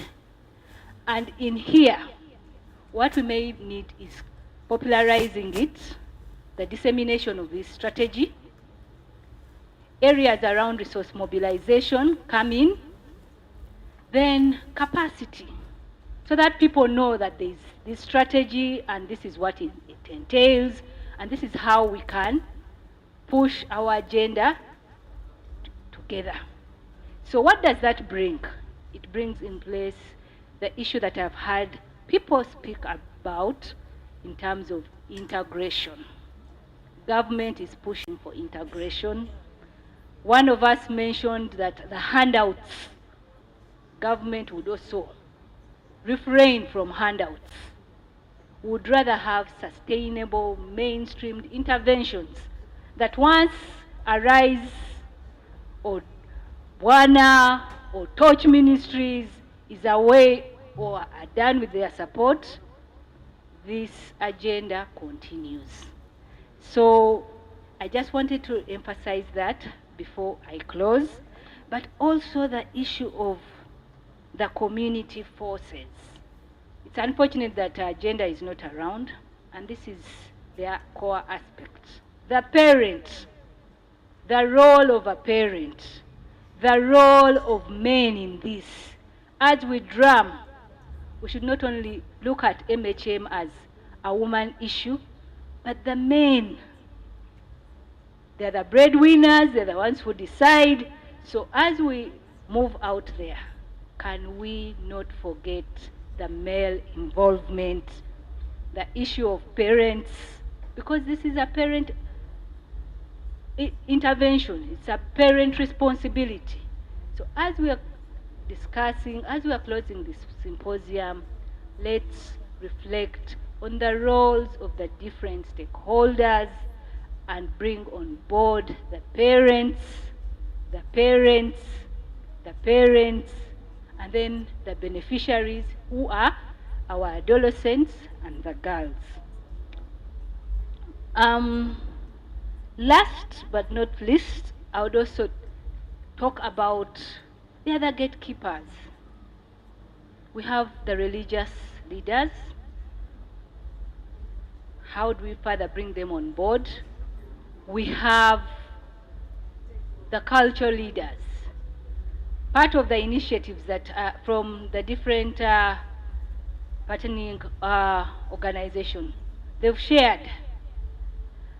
If the touch ministries have talked about the close partnerships, but how do we penetrate into the culture, the religious, to see that they are part of this cause? So the call is all the initiatives with the strategies that you have at hand. Can we not forget the religious leaders? Can we not forget the cultural leaders? Because we know the role in terms of social, economic empowerment and the influence they have with our community. So I think with those few highlights, I know I can see the faces are speaking. Allow me to close this session and once again request you to put our hands together for the commitment and the time we've spent. Thank you. Journey mercies to all our colleagues from within and beyond. And thank you very much for having a successful symposium. I say this for God and my country. Yeah, thank you very much. Please, let's clap for Dr. Irene. Thank you for wishing us journey marches, but especially me and my sister going to Rwanda and all those that are, and the one who is going to Burundi. So for all of us that will just use normal matatus here, your masses will not be as journeyous.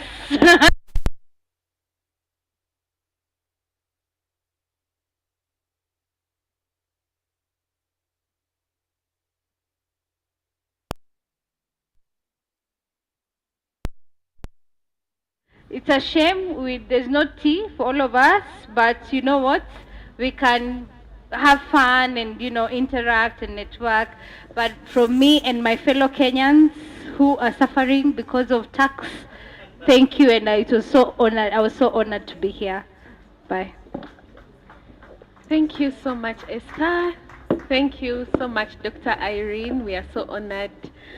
Thank you, everyone, for your patience. Thank you for honoring this event.